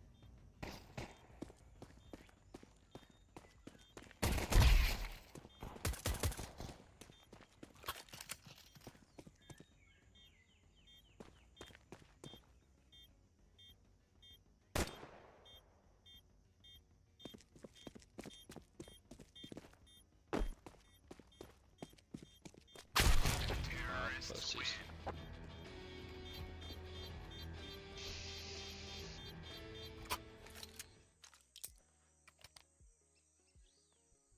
guys want to stack A?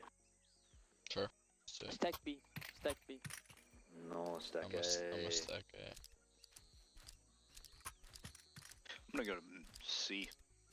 Fuck everybody. I'm just going to a different map. Let's go, fellas. Hit me on B site dust too or something. Just hide on boost and shit. Boost me? Someone boost me? I'm gonna go down. I can boost us. I hear Steps A lot. It's A 100%.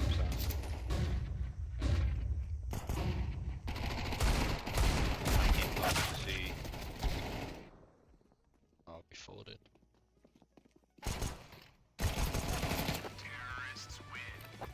Bro, I saw a guy's head for a half a second and then just so fucking blind.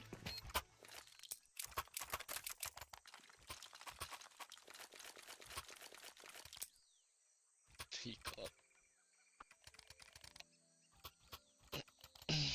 Now they rush B. Be careful on B.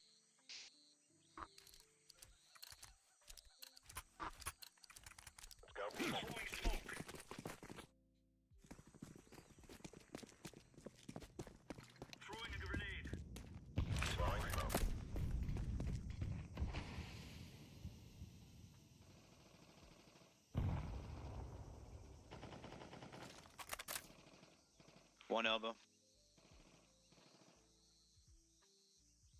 Laying down smoke. He's rotating towards ramp. Grenade out. Smoke.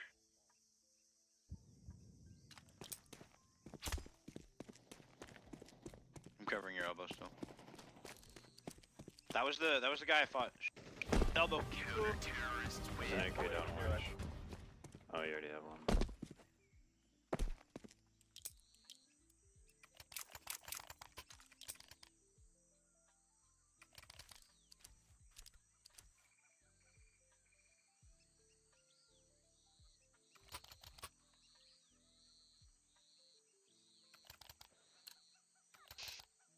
I didn't make keep buying more.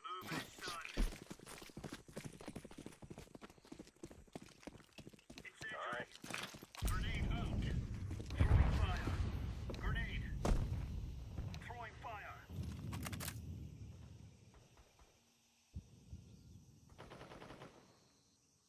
Throwing smoke. Flashbang. Two more going ramp side. Last two ramp. Grenade. Throwing flashbang. Molotov.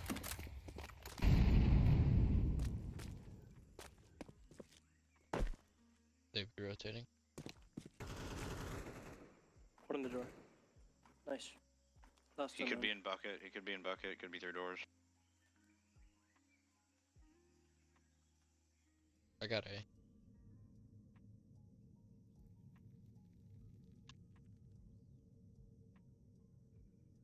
Be ready to help him B. He dropped elbow. Elbow. Green's pinching from middle. Elbow. Or... Counter-terrorists win. Right into them.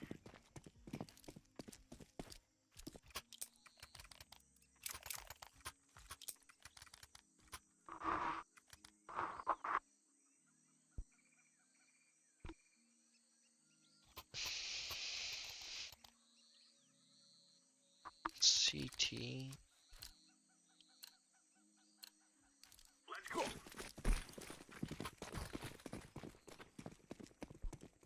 Laying down smoke. Grenade. Laying down flashbang. Grenade out. Flashbang. Shelf. Into cave. Throwing smoke. Yeah, he's in. Are they quick? Elbow one.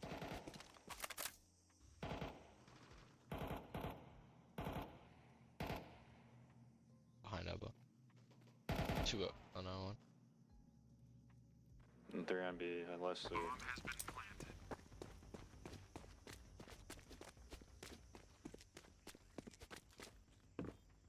One's gonna be cave. Grenade out.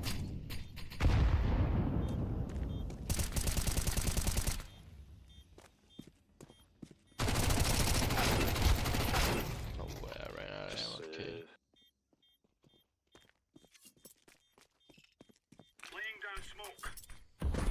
Go phosphor.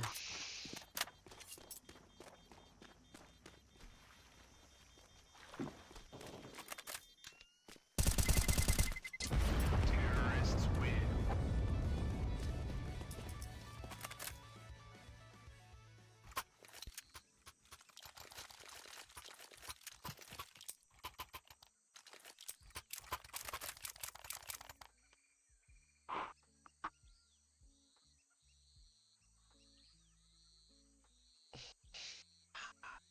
$76. Go, go, go. Smoke.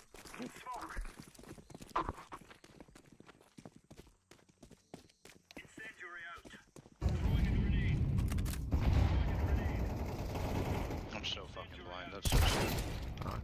He's boosted B. Another one ramp. Terrorists win.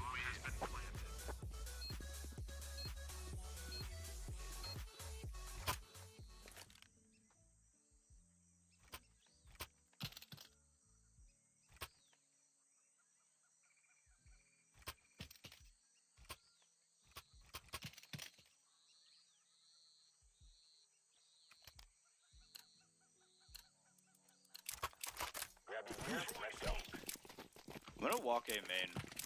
I did it 2 rounds ago. I'll just go with you. Yeah, we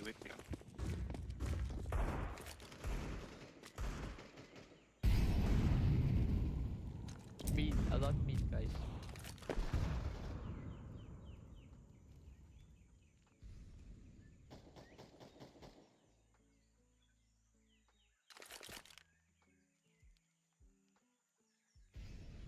they're deep mollying down right now. He's watching that. That's Freak. crazy. Red. From that angle too is wild. CT. CT.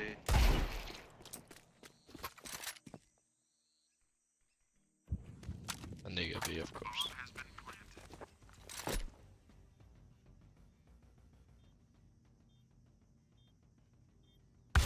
Terrorists win.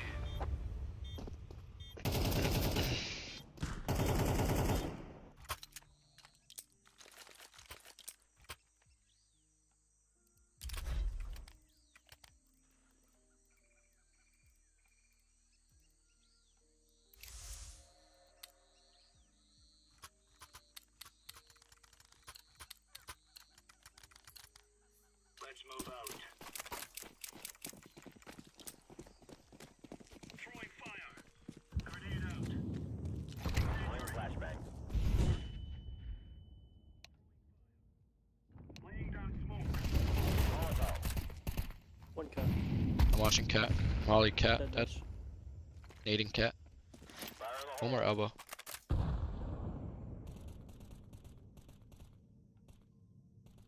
Can you re-smoke elbow? Yeah, I got you. Smoke.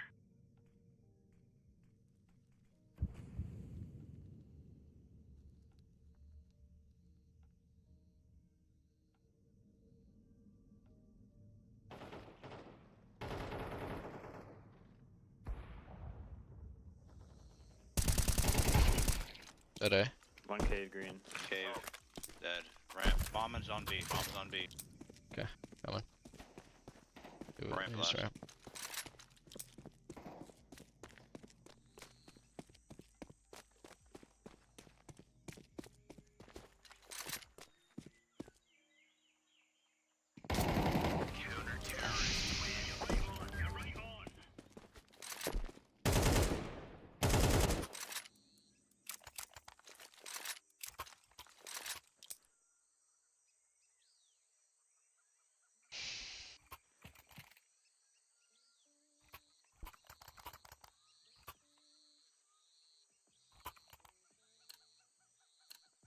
I got shit Uto here. I'm just gonna play from cave or donut. Kind of give up middle. Okay. You wanna play past I'm the gonna middle? molly mid. Yeah. Oh, mid, close cave, I mean donut, my bad. Oh, that guy's just a freak. Yeah, he did the same shit to me.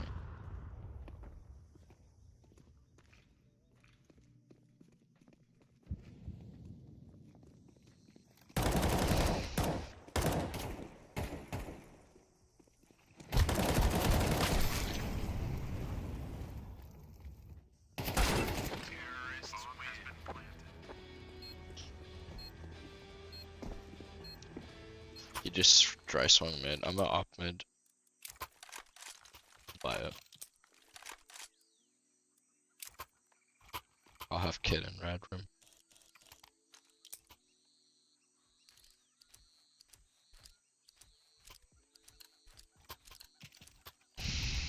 Let's go.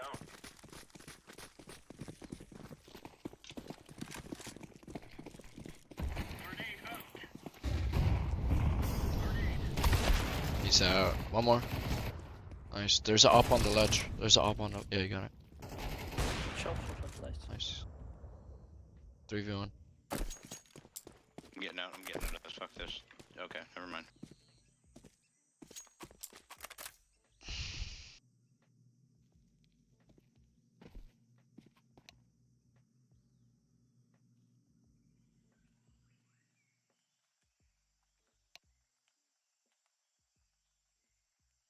Throwing smoke. Shelf.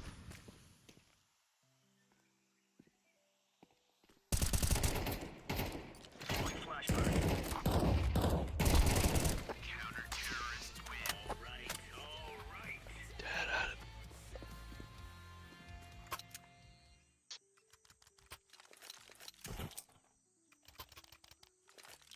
Seriously.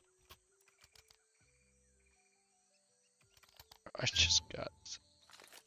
Think about it. Thanks. Go, go, go. There's some nice up. Grenade out. He's gonna come fast again. Yep. I'm watching. I'm watching close right. Watch shelf. Flashing shelf. Deploying flashbang. Shelf, whatever it's called. I'm watching shelf now without. Bomb dropped outside. Bomb dropped. Flashing shelf. Hang on. Throwing flashbang. Nice. Play passive. I'm gonna No, re-smoke no, elbow yeah, if yeah. you want. I'm going B. Yeah, yep. Never mind. They got it. Watching shelf. One cove. Deploying flashbang. That's just kid. Last one cat. Right.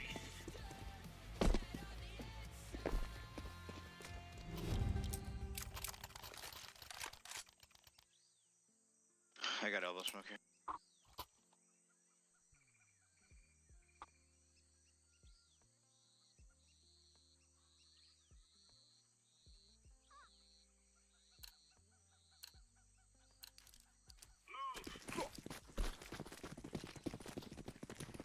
I wouldn't be surprised if they just try to fight mid again. Watching a cat. Push him in. Coming out A quick. Out a lot. A. Yeah. I'm holding onto elbow. Green, if you want to come up shelf, take my elbow. I'm gonna help into donut. Can you nade this? Nade this. No, no nade, no nade, no nade.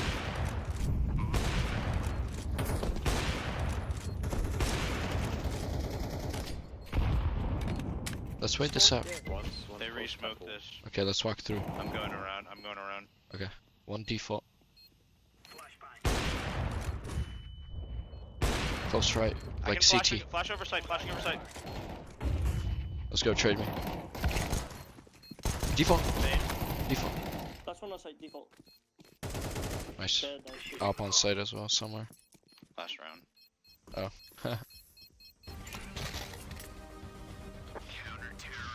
Good retake. Easy peasy lemon squeezy. Let us go.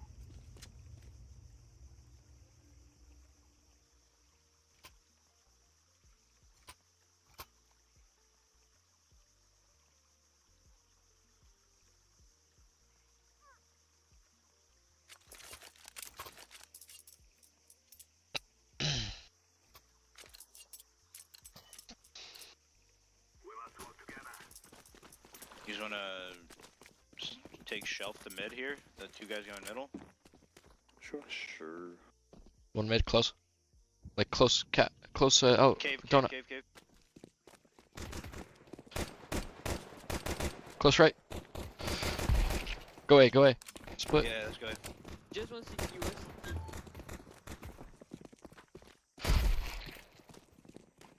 2 CT, 2 CT. 2 CT. I got donut. Last CT. I'm coming donut. Play life.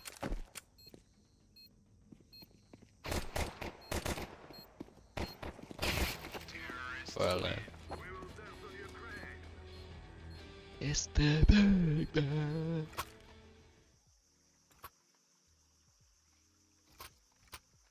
You guys want to go away like they did?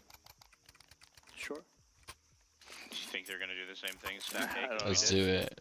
We'll fry him, bro. I'll throw some. Just I'm gonna throw. Nah, just 5A. Yeah. Trust. I'm gonna throw CT smoke. Once we win it, take donut, plant for donut. Yeah. Could be close. Oh, they're not stacking. They naded.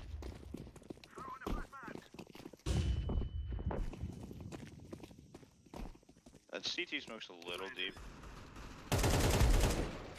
Come on, donut. CT lit AK. In temple has AK. In temple has AK. Last temple. Lit. Could go CT, honestly. It's planning for both. Nice. He was 98, bro.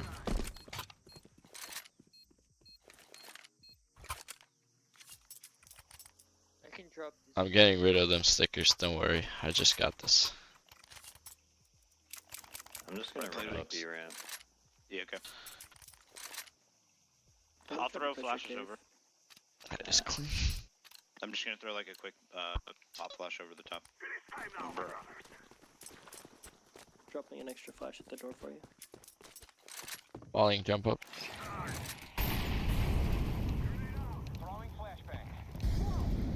Donut.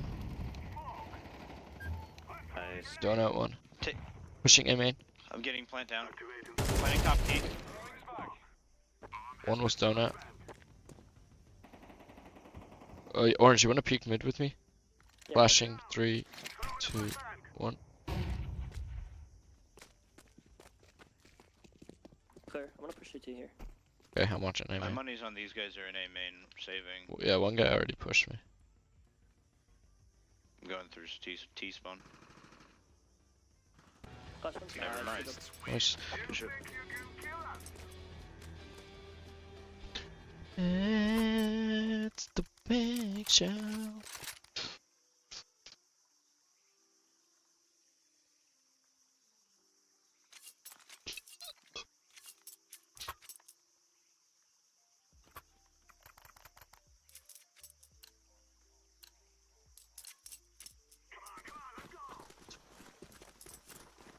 I'm gonna go out middle, I think.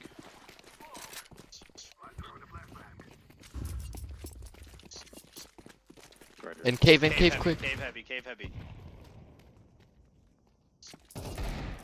CT1. Still cable. Pushing ramp. One more. Still cable. There's one rotating from me. Carrier red. One elbow. I'm into B site now. One Cat. cave, one elbow. One cat. I'm flanking cave. Yeah, one cat, I think. There's 2 red room. 1 cave and 2 red. Wow, he's still That on. guy's ready for me behind him. Who was it? Was it orange? Robo stud. I guess did they give up B site? That's probably why. If we could have gone up ramp, that makes sense. But I thought I had a flank on all flanks.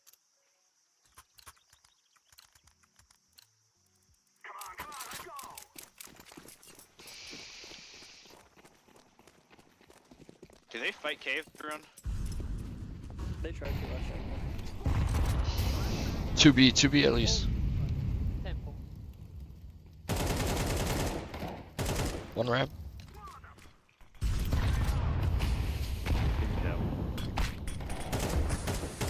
CT, 2B. Went a deep long way cave. around to B. Deep cave. They should not posted on A.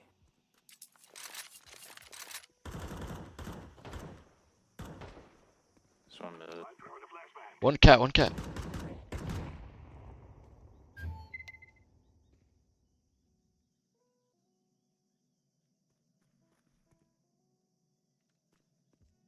They definitely heard that.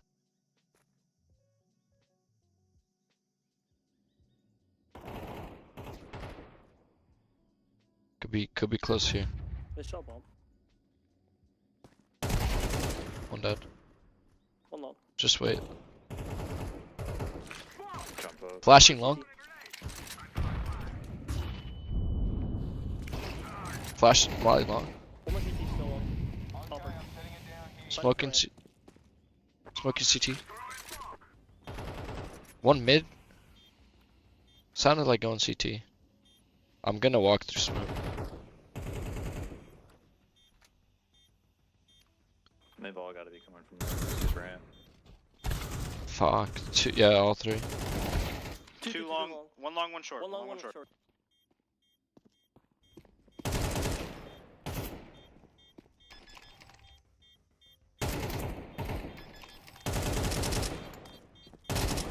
Nice.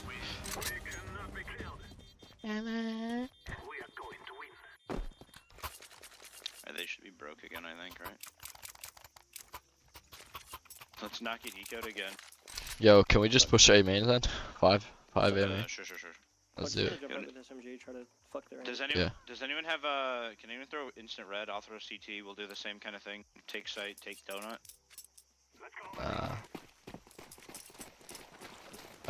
No red smoke. No worries. We'll still do the same thing. Just walk it. Just go. Just go. Just go. Let orange go.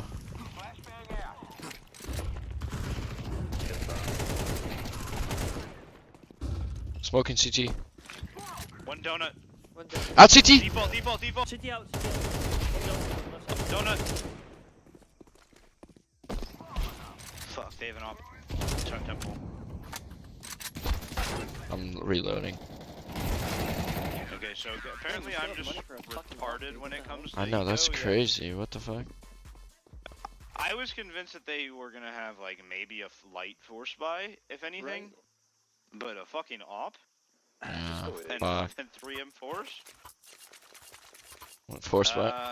Do we have money to half, or do we just... Just force, don't get 10-10. Force down and go B? No, let's go A down. Okay, go A. Walk and get close. Yeah, get close. I'll throw So the guy doesn't hear us.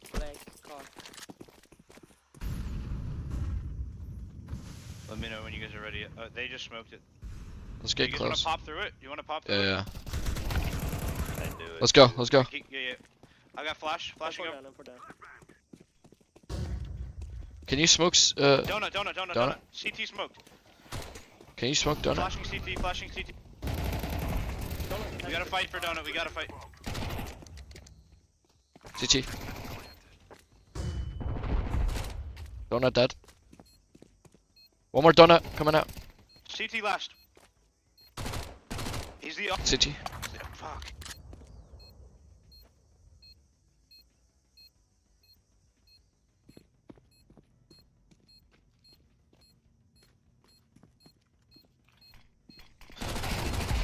Nice.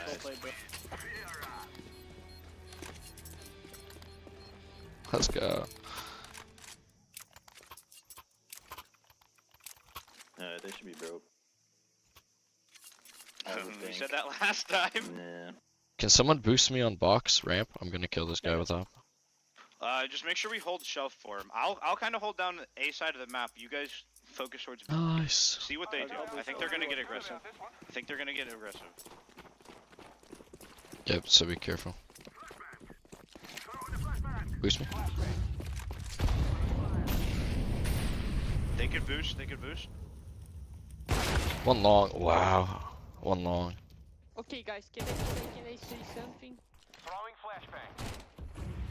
Okay. Cat. Give me a boost here. Give me a boost. Boost him. Nice. Up, down on that box, by the way, yellow. Shelf. It's on the box.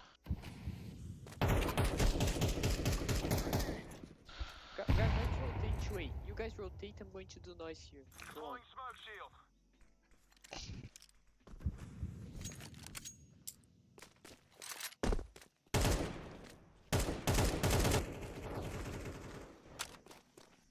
That's a cat guy. They could be down elbow. Yeah, that was the cat player. Just run it, just run I'm going to flash here when you guys are near A. Tell me, okay? When We're you just go ahead, running just it, flash so it. just make noise, yeah. Op could be posted. My monitor just broke. Donut up. Op down. Right side. What? I'm 30 seconds, 10 seconds away. Two there. Push. They're all there. Yeah.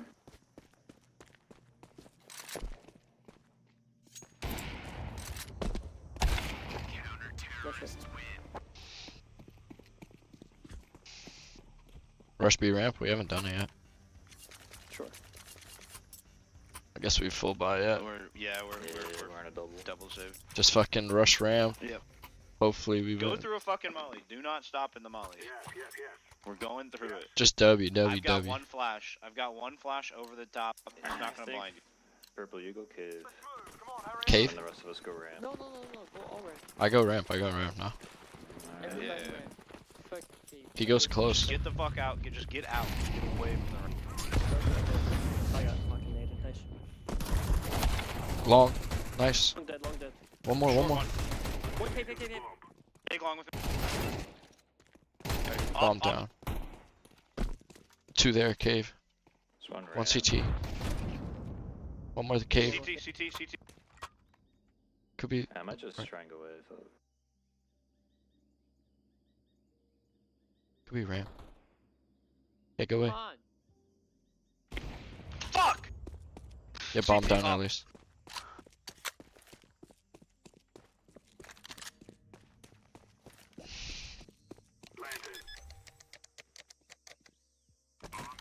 That's the op CT.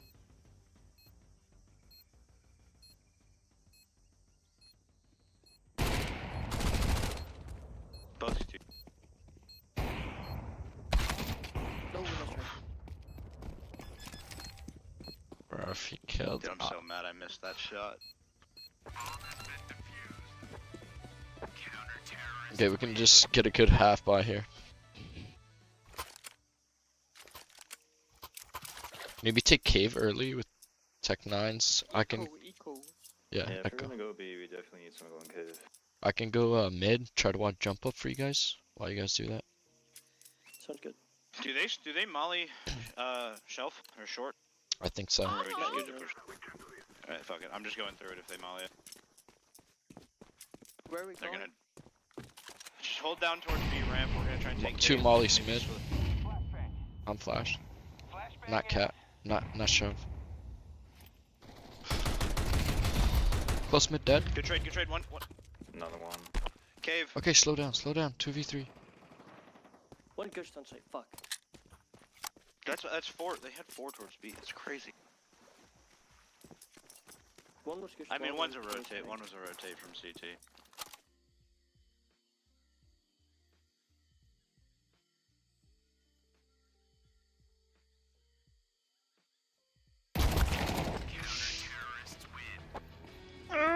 Wait a second earlier.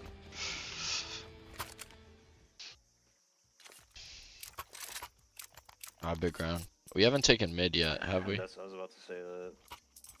I mean, it's kind of late to notice that, but.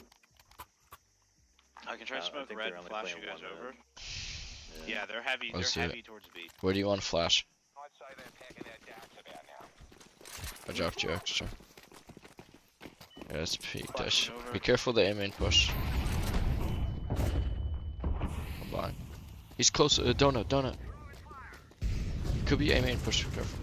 Guys, he pushed. Hey. I'm watching. One in smoke. Red. One ramp push. Ramp, guys, help. One donut. I'm fucked, cat, bro. Two. GG.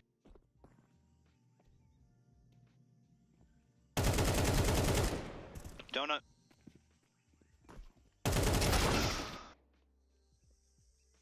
Bro. The god. What?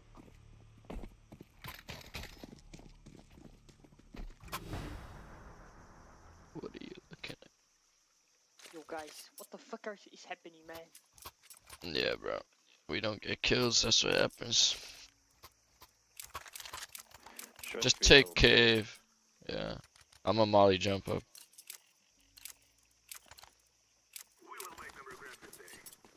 And go take bumpy.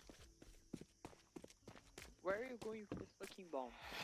I'm molly jump up, you fucking retard. Can you listen?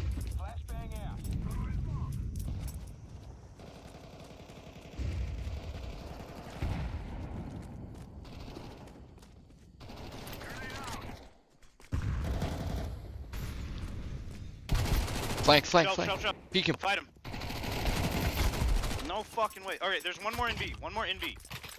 And the other one's on. Oh. You guys suck.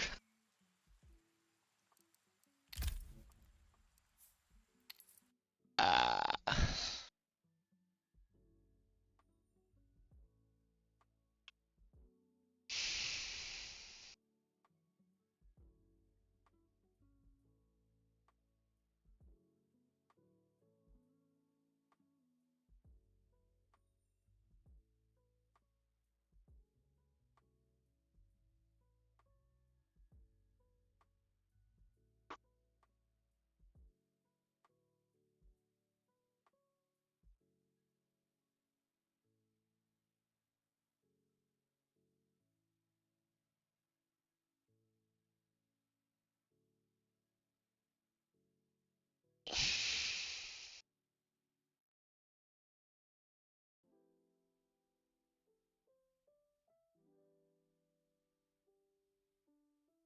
I could sell a few things, bro.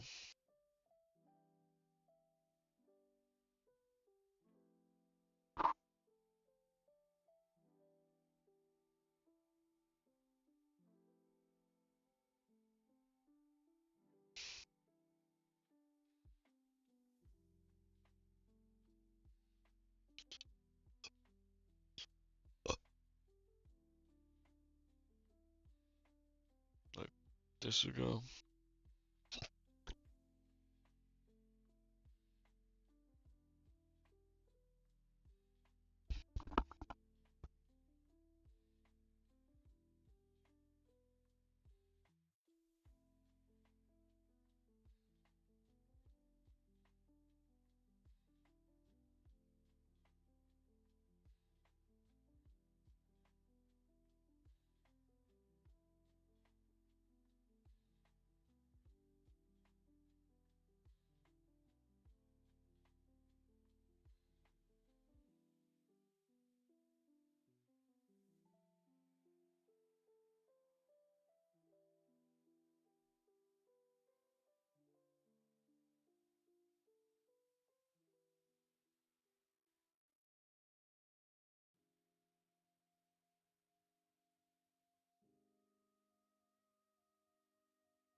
Okay, la fila.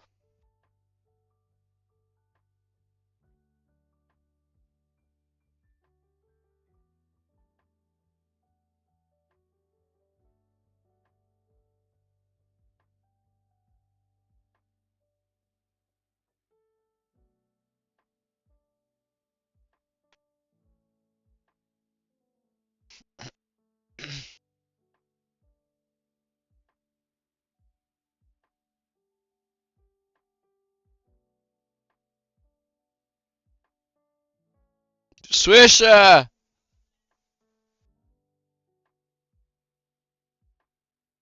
Yes, sir. I am buying more skins. I think so. I think I'm gonna do a blue inventory.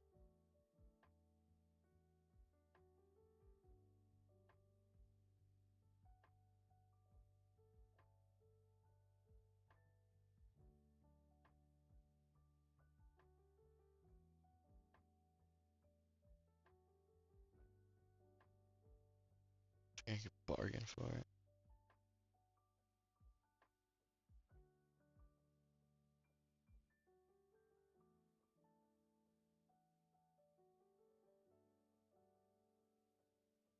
Just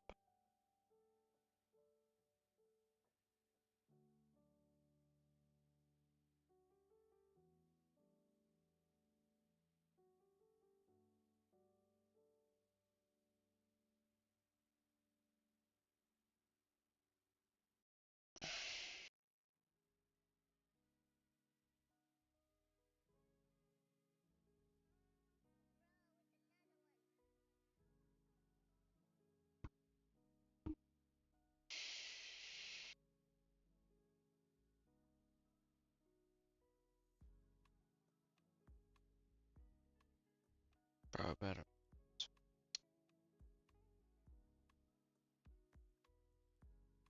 I'm doing a blue CT sided inventory, my guy.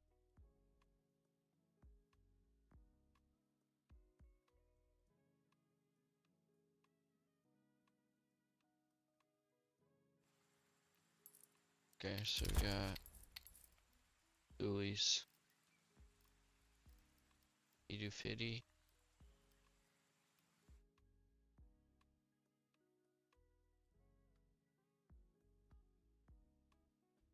Dualies.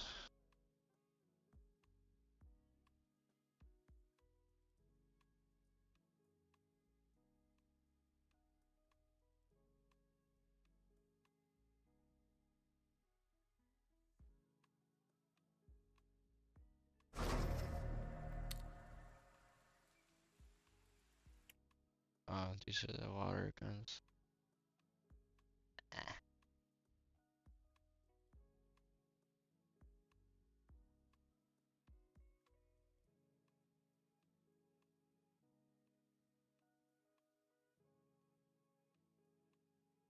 Oh, quartz.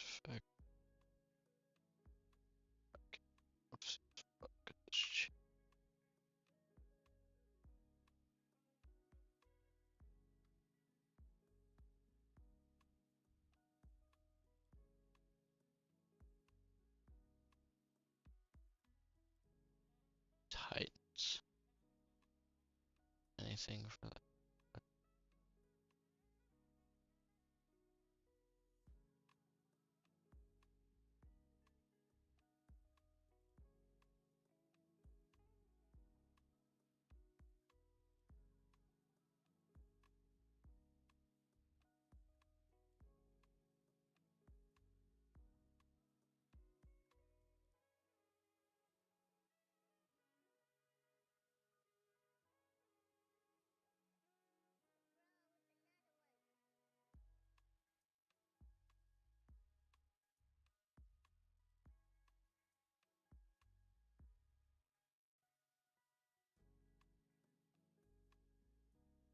Just go.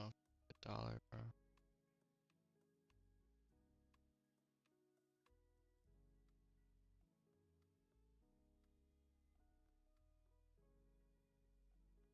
Now it's the cheapest one.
this.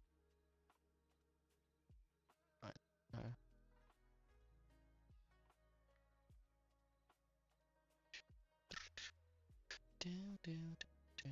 Okay, bet.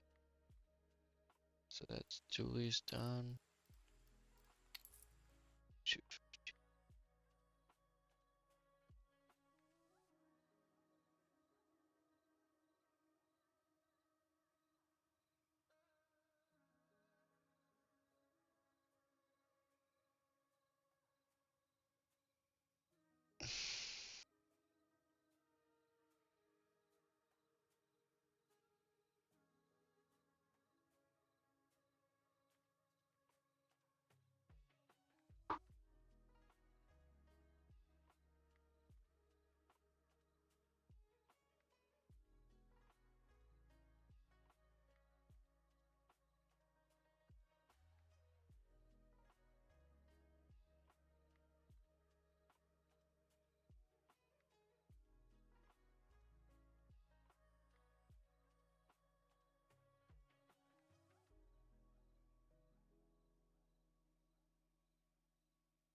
Come on, no stickers. Just clean one.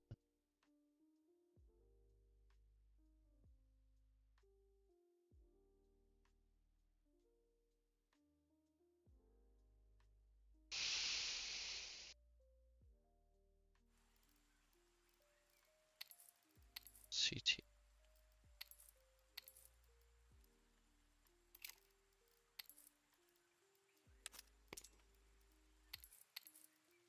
P 57.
can do Alipay.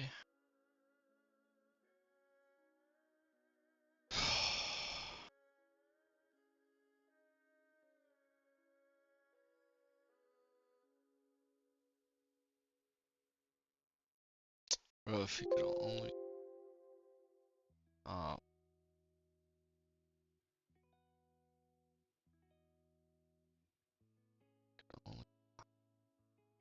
bro.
Okay, now.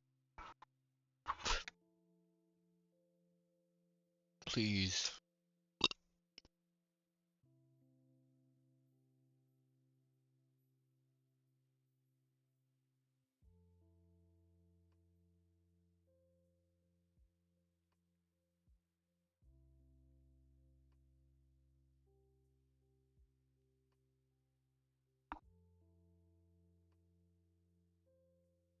Fuck.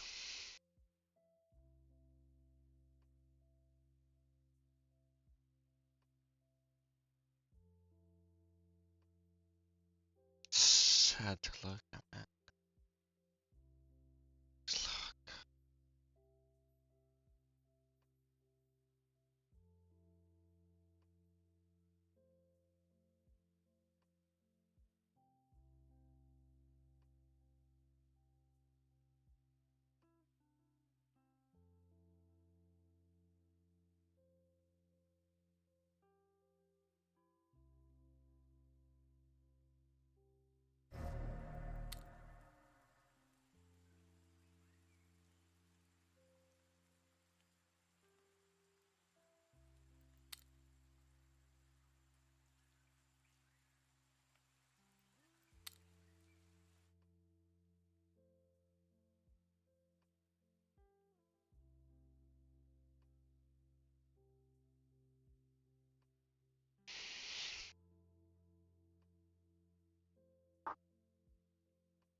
fucking.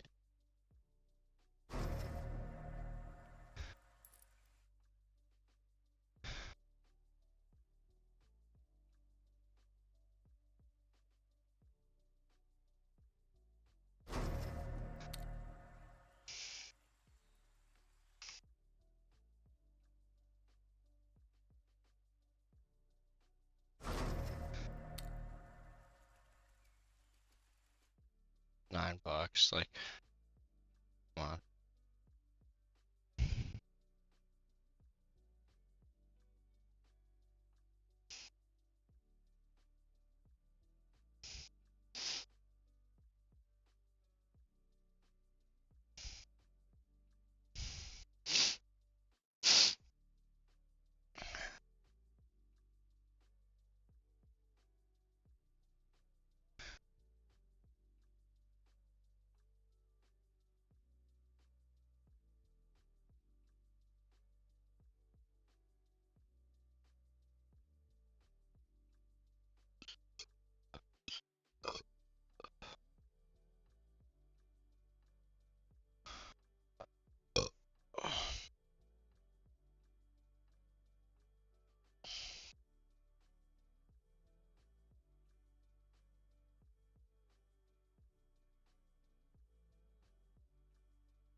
Bro.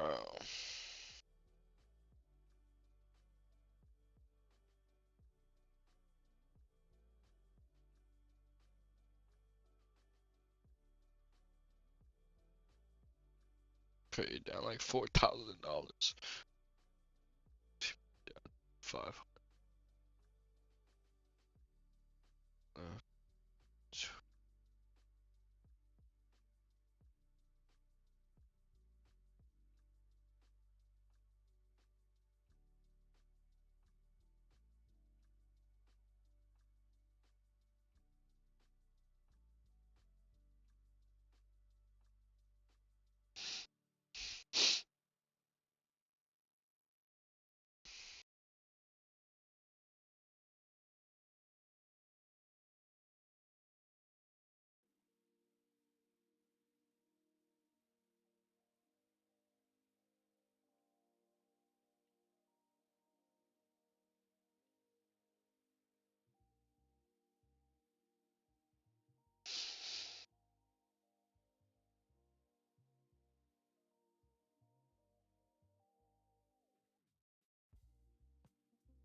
Let's trade for it.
I'm retarded, bro.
It's not the shade.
awesome.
That's nice. So, float is.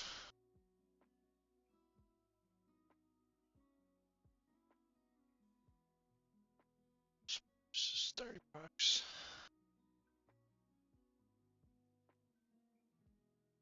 So they.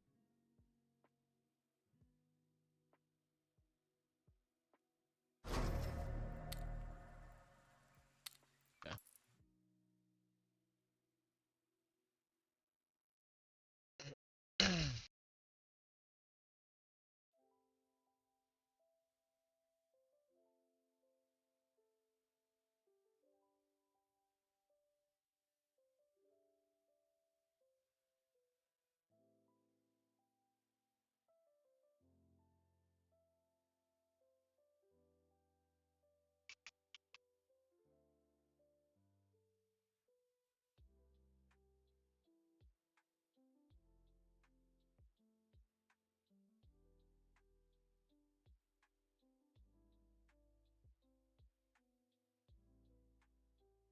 Is roughly the same.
Come on, bro. I got all day.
That's a sick pattern.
Look how far you gotta go.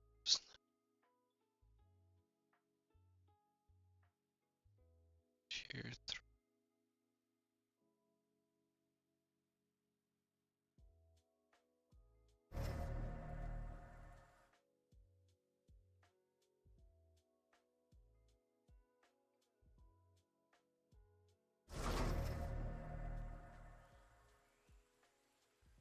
That's the one I might buy 6.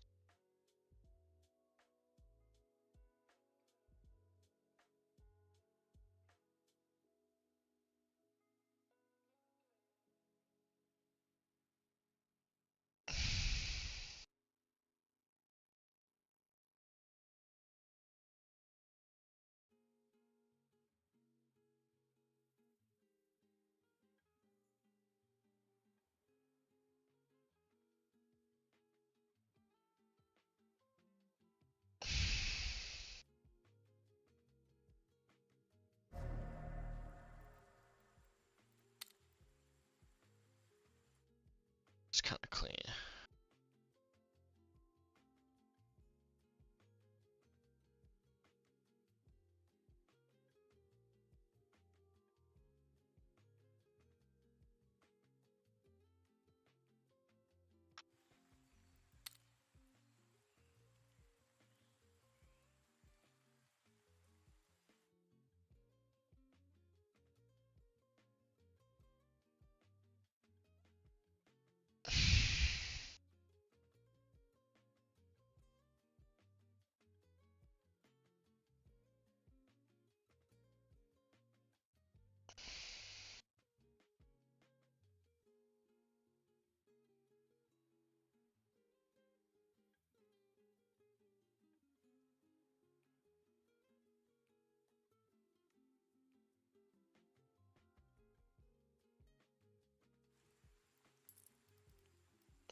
Thanks, guys.